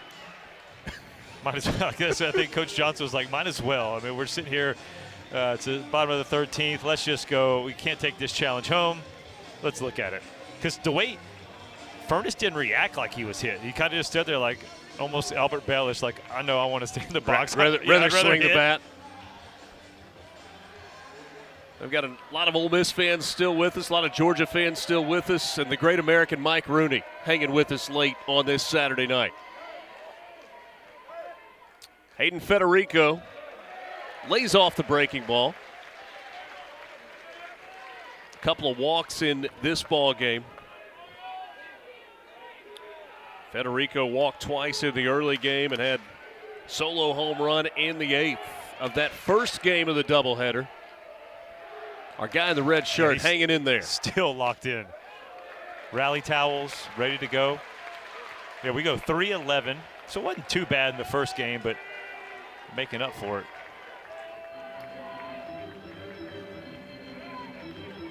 .535 at this point? 5:35. So okay. Federico ahead in the count, 2 balls and no strikes. Farley from the stretch. On the ground, right side. That one is flared by Black. He'll flip to first. Another good defensive play. Ryan Black had to cover a lot of ground there.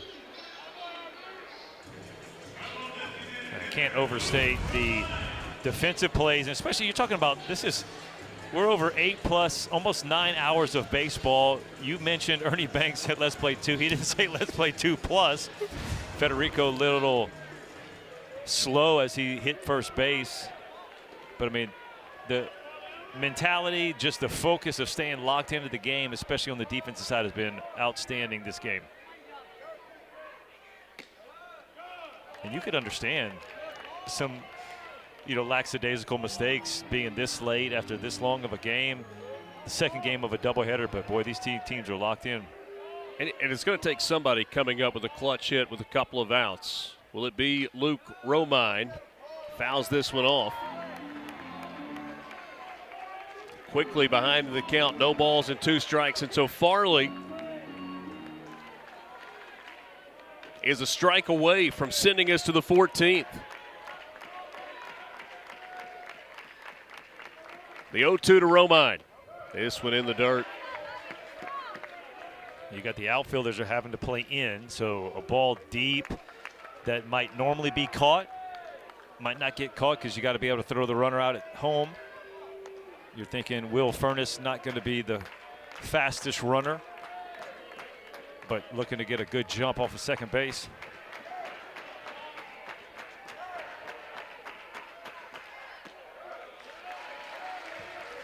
Two and 2 now to Romine. Fell behind in the count 0-2. 2 in a row of Mitch missed out of the zone.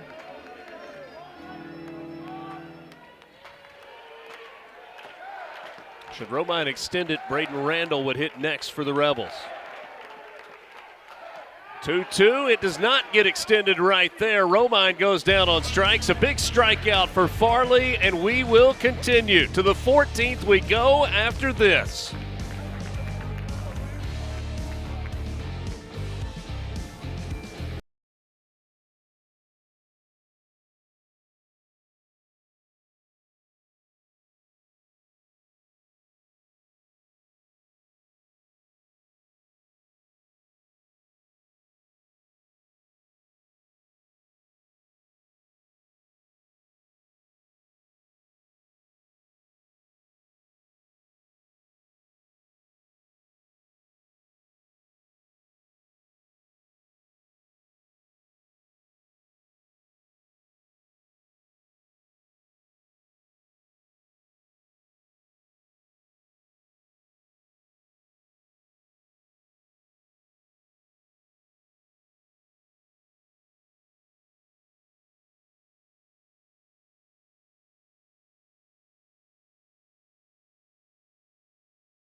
Seven, Ole Miss and Georgia. It's been this way for a while. 7 runs, 14 hits, and a couple of errors for the Bulldogs. Ole Miss 7 runs, 9 hits, no errors.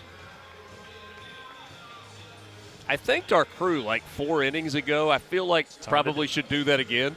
Hey, how about the guy who throws with the outfielder for Ole Miss? I mean, he's going to be iced up tomorrow. You better be ready, man. Georgia now with a turn. Top of the order, Trey Phelps, Daniel Jackson, Michael O'Shaughnessy in the top of the 14th inning. Still Hudson Calhoun on the mound, and pretty good pitch. It's not called a strike there. Maybe just below the bottom of the zone.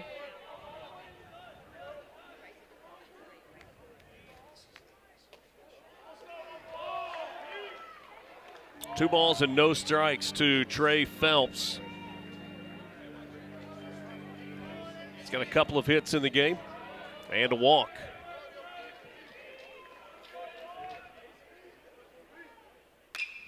Phelps hits a rocket to left field, and that one is leaving the yard. A solo home run for Trey Phelps. his 15th long ball of the year. He asked the students if they want to throw anything into the air in right field as he makes his way towards second base. Georgia in front, 8-7.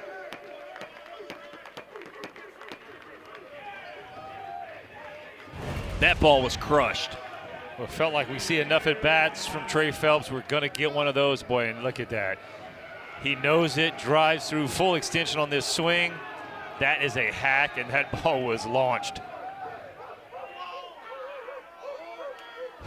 So in extra innings, Georgia strikes first with a run in the top of the 14th. A leadoff solo home run, 15th of the year by Trey Phelps. Their first run since the 5th inning. Now Daniel Jackson.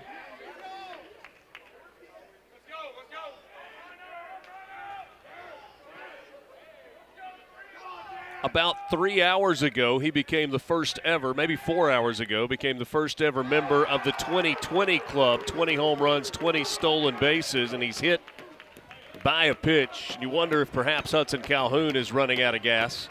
He's thrown 81 pitches in relief as Mike Bianco comes out of the dugout and makes the signal to the bullpen.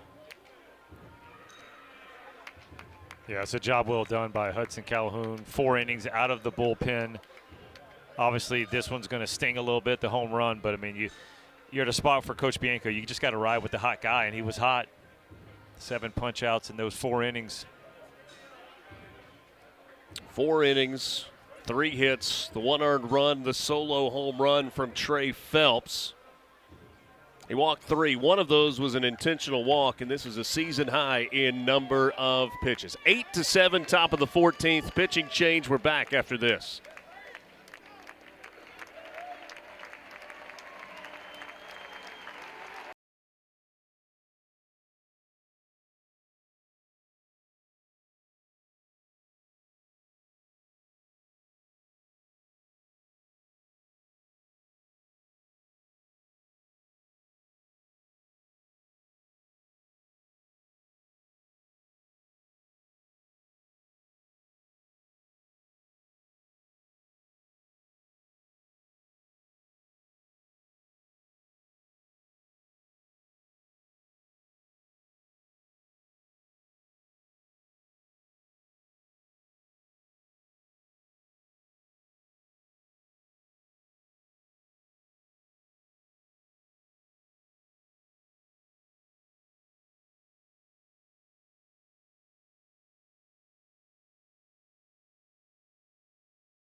After 4 innings of relief and 81 pitches from Hudson Calhoun, Ole Miss hands things over to Owen Hancock, making his 8th appearance of the year, but his first out of the bullpen.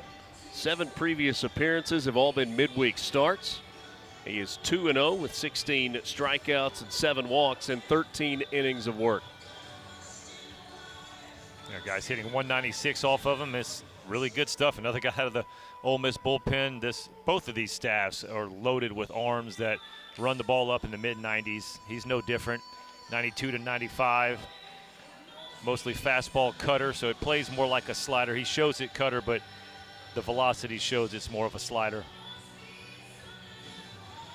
Owen Hancock, a sophomore from Sylvester, Georgia. 4 appearances a year ago, all in relief.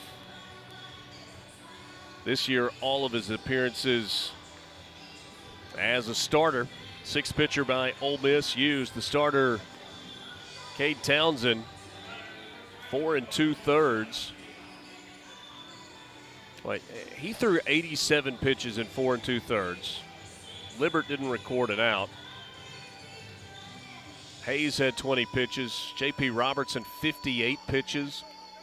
81 from Hudson Calhoun. A combined 20 strikeouts by Ole Miss pitchers in the ballgame. No way I would have told you after the first 2 innings, the way Townsend looked, that he wouldn't have made it past the 4th. They retired the first, 8 hitters of the game. Here is O'Shaughnessy. So a leadoff solo home run, and then Daniel Jackson hit by pitch. O'Shaughnessy hitless in the ballgame. 14 home runs on the year for the Bulldogs first baseman.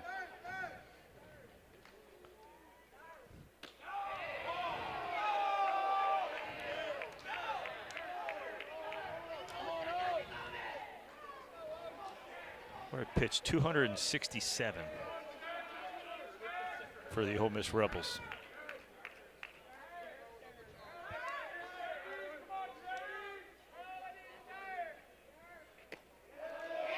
Three and 0. Those last two pitches, just up, just out. O'Shaughnessy ahead in the count, and I think you would assume that he would take a pitch here. See if Owen Hancock can find a strike. There it is, 91-mile-an-hour fastball across, and that makes it 3-1.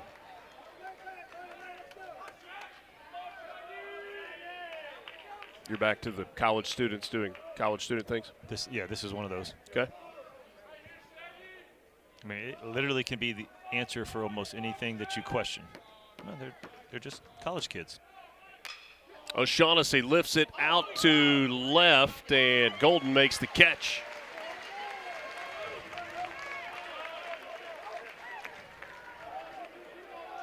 First out of the inning. O'Shaughnessy retired.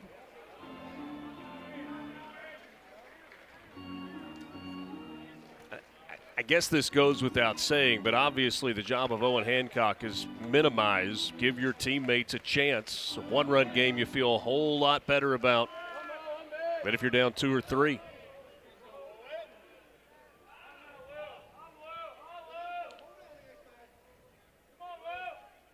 Lujo hits it hard out to left field, past Utermark at third base. First and second now for Georgia with 1 out in the inning after the leadoff home run from Phelps.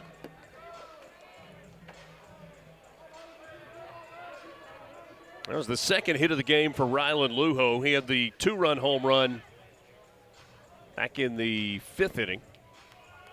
And now a pinch hitter for Georgia. This is Jordy Oriach, who was the DH in game 1 today.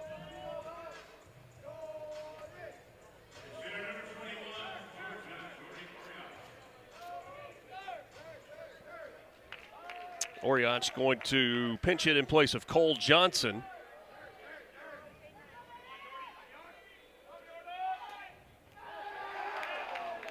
And this one gets away. Now both runners will move up 90 feet. So Jackson goes to third and Lujo goes to second. And now Ole Miss in a spot where if you give up a base hit, it gets really tough in the bottom of the 14th. Absolutely. You're right. You were mentioning the biggest job is to minimize the damage. Ole Miss is going to bring the infield in to cut off the runner at home. The 1-0 to Jordy Oriach. Oriach's going to look for a ball up in the zone that he's able to lift and get into the outfield.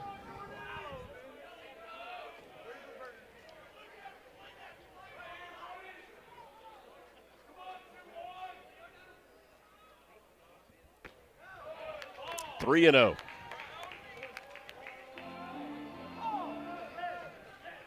Ole Miss with the infield in, trying to potentially cut down a run at home plate.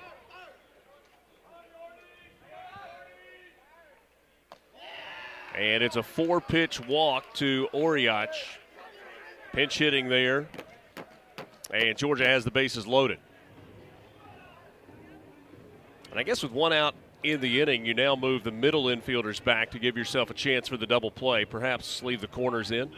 Right, with first base open, not a bad situation, especially once he falls behind 2-0. You got a free swinging Jordy Oriach. Now he's going to be lifted for a pinch runner. Ty Peoples coming back in the ball game. I don't really have any more room in that spot in the lineup to. I say coming back in the ball game just because he pinch ran in the first game. But you're right. Ole Miss backs the middle infield up. Going to turn 2 up the middle. Corners are going to stay in. Basically, if you're sitting at the corners, it's going to be wherever it takes you. Wes Johnson wants to talk to everybody first, though. Henry Allen will be the hitter for Georgia. Leadoff solo home run from Trey Phelps. Daniel Jackson was hit by the pitch. Then you had a fly out from O'Shaughnessy. Lujo singled through the left side and then a walk. After the wild pitch, moved runners to second and third.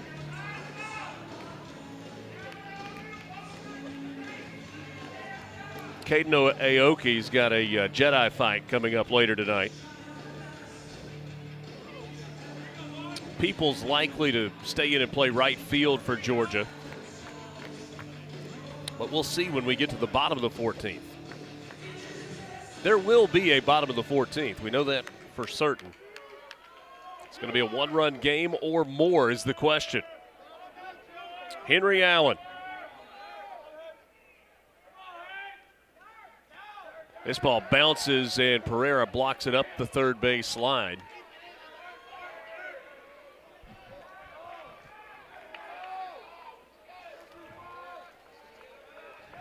Hudson Calhoun started this inning on the mound for Ole Miss. He gave up the home run to Phelps.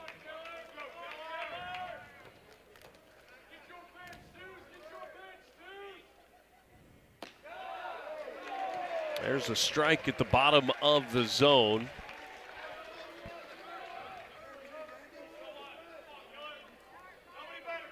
Was that an if it's close, you better swing called strike? Yeah. Okay. That's where we're at, right? All right. Talked about it. The zone, that was the 12th inning zone for sure. In the 14th, it's going to be like that. Same pitch, strike two.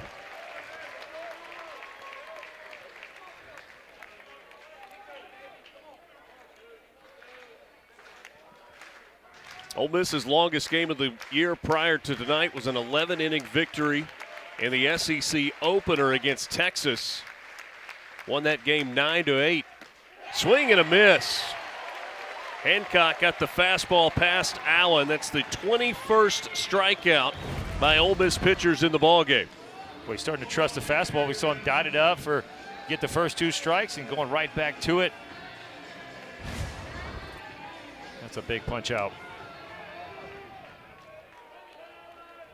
And now Brennan Hudson, who has had all of this time behind the plate tonight. He's got just one hit in the ballgame, but it was a big one for Georgia. The 3-run opposite field home run in the 5th inning, and he takes ball one.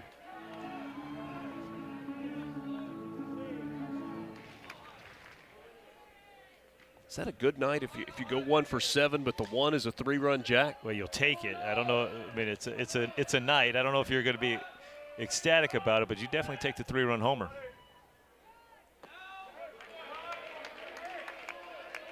Coming up on 11 o'clock Central Time. Not sure that there's going to be a lot of time left for Brendan Hudson to celebrate his birthday. You know, ball in the gap right here. 2 for 8. There you go. Possible 6 RBI. Yeah, you'll celebrate. Jackson at third, Lujo at second, Peoples at first. The 2-0. There's a fastball strike.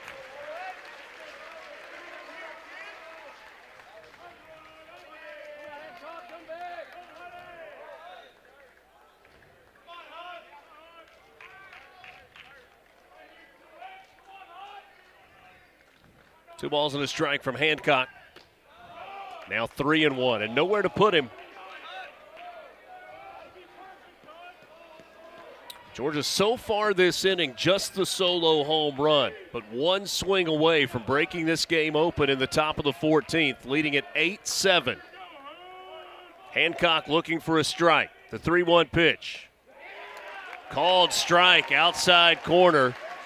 You see the reaction out at second base from Lujo, who had a pretty good look.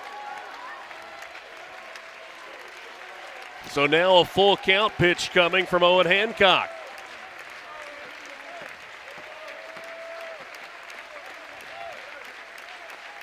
Runners will be in motion with the pitch. Check swing. Oh, and they say he didn't go around. And a run comes home to score on a full count walk on a pitch that was in about the same location as the previously called strike.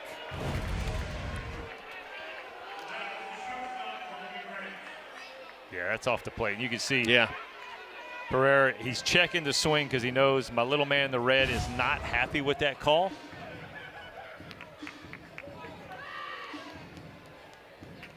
Mike Bianco got to bring in his 7th pitcher of the ball game. Still trying to minimize 2 runs across in the inning for Georgia. The leadoff solo home run. Loading the bases with hit by pitch, single, walk, and then a bases loaded walk to Brennan Hudson has made it a 9-7 game. 2/3 of an inning of work for Owen Hancock. He gave up the 1 hit, couple of walks, and a strikeout. New pitcher, we'll tell you about him when we come back. Georgia in front by 2.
Making his 7th appearance of the year, 1-0. Small number of innings, 8 innings in those 7 appearances, 9 strikeouts and a couple of walks. Big, tall right-hander on the mound for Ole Miss. Noah Allen, 6'7", 205, the freshman out of Watkinsville, Georgia, and North Oconee. This to be his first SEC outing. 8 innings. Like the strikeouts more per innings. Only 2 walks. Doing a nice job. Another guy with a good arm.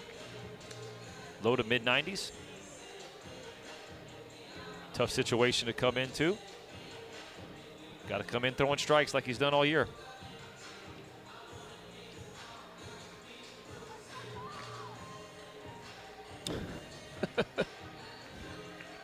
So if you had left Oxford, you could have listened to the game and arrived in Athens. Although, let's be perfectly honest, that is purely dependent on Atlanta traffic. That's right. You might or might not make that drive in 6 hours. This is what you have when the crew has been here for over 14 hours. This is what they're pulling out. I love it.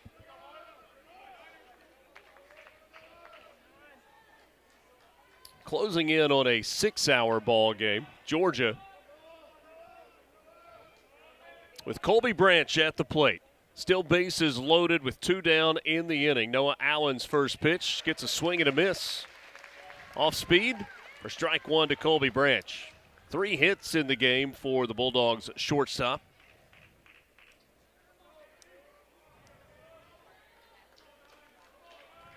And had another ball that he smoked down the third baseline. Judd Utermark took away what would have been extra bases for Colby Branch. He's now behind in the count 0-2.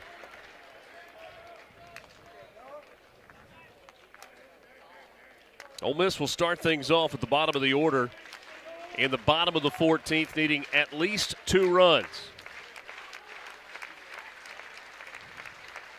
The 0-2 to Branch. Just off the plate for ball 1.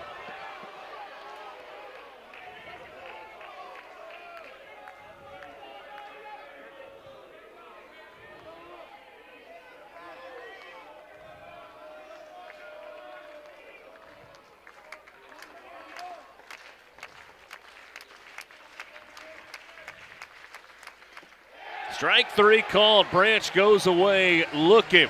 Got him with a front door breaking ball. But Georgia puts 2 on the board. The Bulldogs 3 outs away from a win.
Inning. Georgia now with a 2-run lead, 9-7. Thanks to a leadoff solo home run from Trey Phelps. He smoked it over the left field wall. And then a bases loaded walk to Brennan Hudson. So Ole Miss needs 2 to keep this game going. 3 would win it. Bottom 3 in the order for the Rebels: Braden Randall, Kelvin Pereira, and Cannon Golden.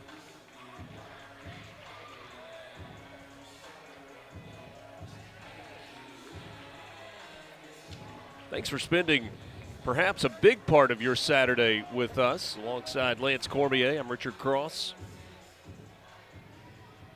Our crew has done a fantastic job.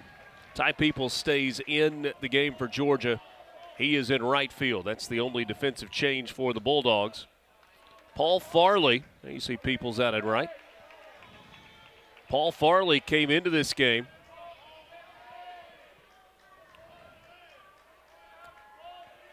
and has worked an inning and a third with 3 strikeouts.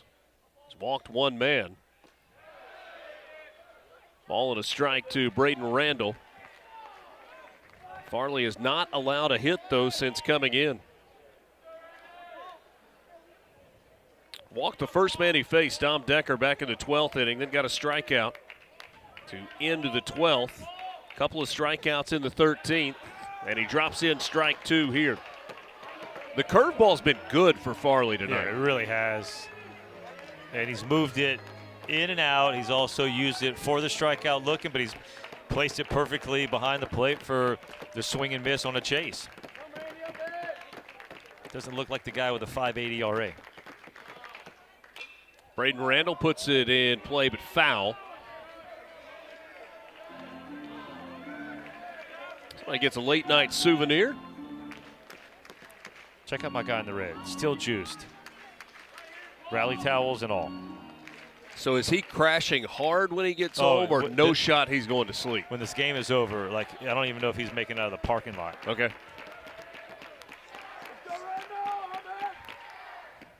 Randall lays off a pitch in the dirt. The count goes to 2-2. Evens up.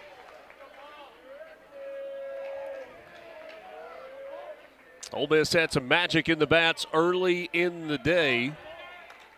Trailing 8-0, came from behind. Had a 5-run 8th inning and won game 1, 10-8. Got a 2-run home run from Will Furness in the bottom of the 9th to make this a 7-7 game and send it to extras. But Braden Randall, with Georgia playing him to pull, flirted with one the opposite way, but fouls it off.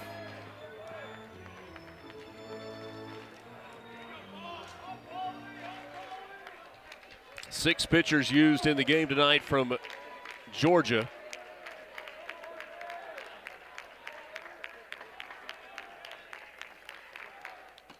And Braden Randall goes down swinging. That's the 4th strikeout for Paul Farley since coming into the ballgame. Georgia 2 outs away. You got a guy sitting, breaking ball right there, just the way he little late on the fastball. You got the break ball in the back of the mindset. 93 heater up in the zone. Punch out for strike 1. Sorry, punch out for out number 1. Out number 1 in the 14th. And now Kelvin Pereira will bat for the 2nd time. He struck out swinging his first plate appearance, and he takes ball 1. How about that? Since the 2-run home run to tie this game in the bottom of the 9th, Ole Miss has gone 0 for 15. But they've gotten 5 base runners. Outside, 2-0 to Pereira. Georgia pitchers have struck out 16, but they've walked 9 and hit 4. In comparison, Ole Miss pitchers have got 22 strikeouts, but 10 walks and 3 hit batters. There's strike 1 to Pereira. Fastball at 93. I think Brennan Hudson he was going to catch 260-something pitches. Whew. I don't think he thought about that. Ole Miss pitchers have thrown 289 pitches in the game. Georgia pitchers have combined to throw 256. And a 3-1 coming to Kelvin Pereira. There's a strike. Is that a full take, trying to get a base runner on a 3-1? Absolutely. So we'll see if Farley goes back to that curveball that he's had so much success with. The full count to Pereira. Down and away with the fastball. Ole Miss has the tying run coming to the plate.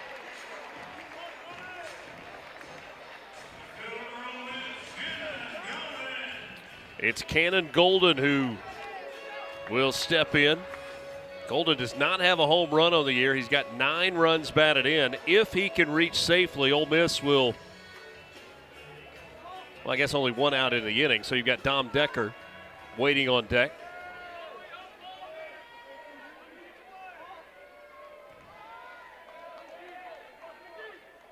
One out base runner is Kelvin Pereira.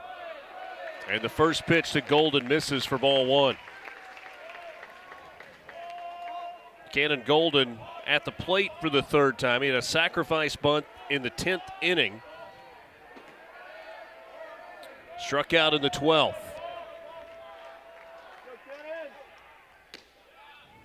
And there's a strike.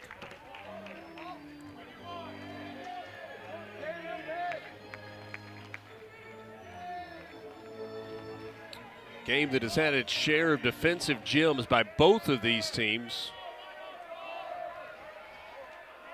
throughout the night, and especially in extra innings. That pitch misses away.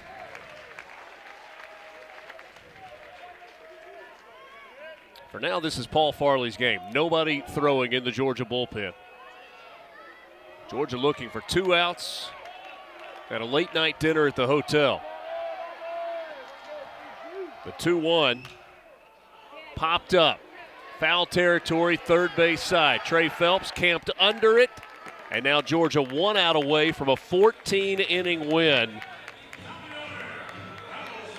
to try and split this series and force a deciding Game 3 tomorrow.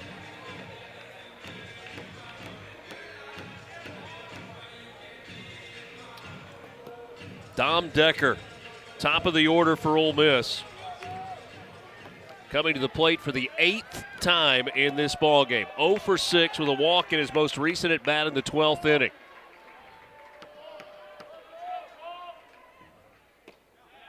Decker takes strike 1.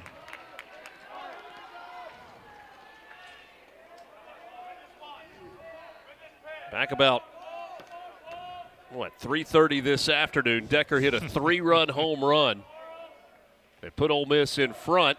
This ball in the dirt. Pereira going to take second base. Scooted away from Hudson.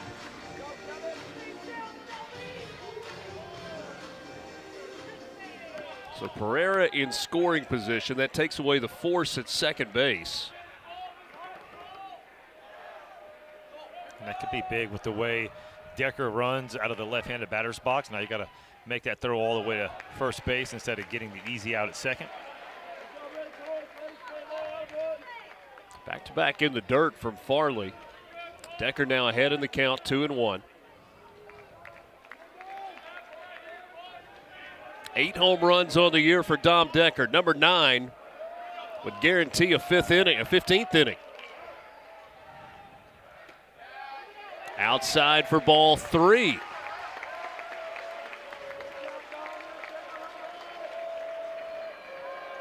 You know that Tristan Becerra would love one more crack at it after an 0 for 12 day. He stands on deck.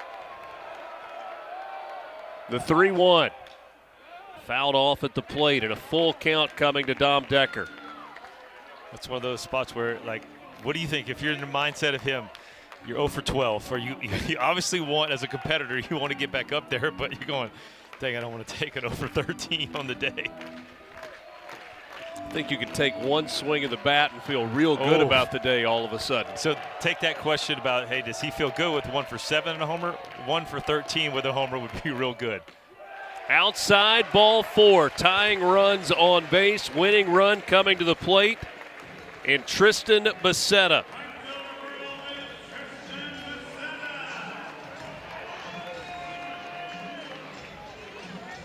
Tristan Becerra last weekend in Knoxville hit 3 home runs, 1 in each game of the weekend. He drove in 8.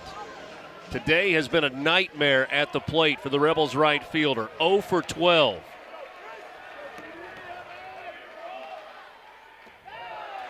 And he takes ball 1. Ole Miss's last hit, the 2-run home run by Will Furness in the bottom of the 9th inning, and now Wes Johnson is coming out. He doesn't have anybody throwing in the bullpen, so this may be just a conversation with Paul Farley. Oh, this is 100% strategy and just how do you approach this at bat. Coach out there instilling some confidence in his pitcher. Yeah, short and sweet.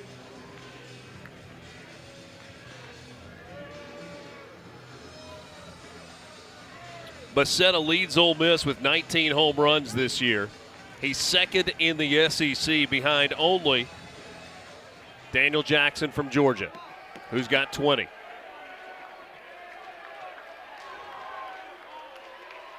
The 1-0 to Becerra. Hits it on the ground, right side, fielded by O'Shaughnessy. He'll flip. Covering at first was Farley, and that does it. Ole Miss strands 2 in the bottom of the 14th. Georgia splits the series with a 9-7 victory. Trey Phelps with the go-ahead home run in the top of the 14th to lead off the inning. Georgia got the bases loaded walk to make it a 2-run game. And little man in the red shirt is heartbroken. Yeah, he is. And this is a well-played game. You're talking about 2 teams, a lot of baseball, 23 innings, and we had some good baseball plays and everything here. We made some pitches, made some outs, but it was fun. Enjoyed it, my friend. 6 hours and 12 minutes. Georgia splits the series with a 9-7 victory. We'll decide it tomorrow. First pitch at 1:30 here at Swayze Field. For my partner Lance Cormier and our entire outstanding SEC Network crew, I'm Richard Cross. So long from Oxford. 9-7. Georgia gets the win.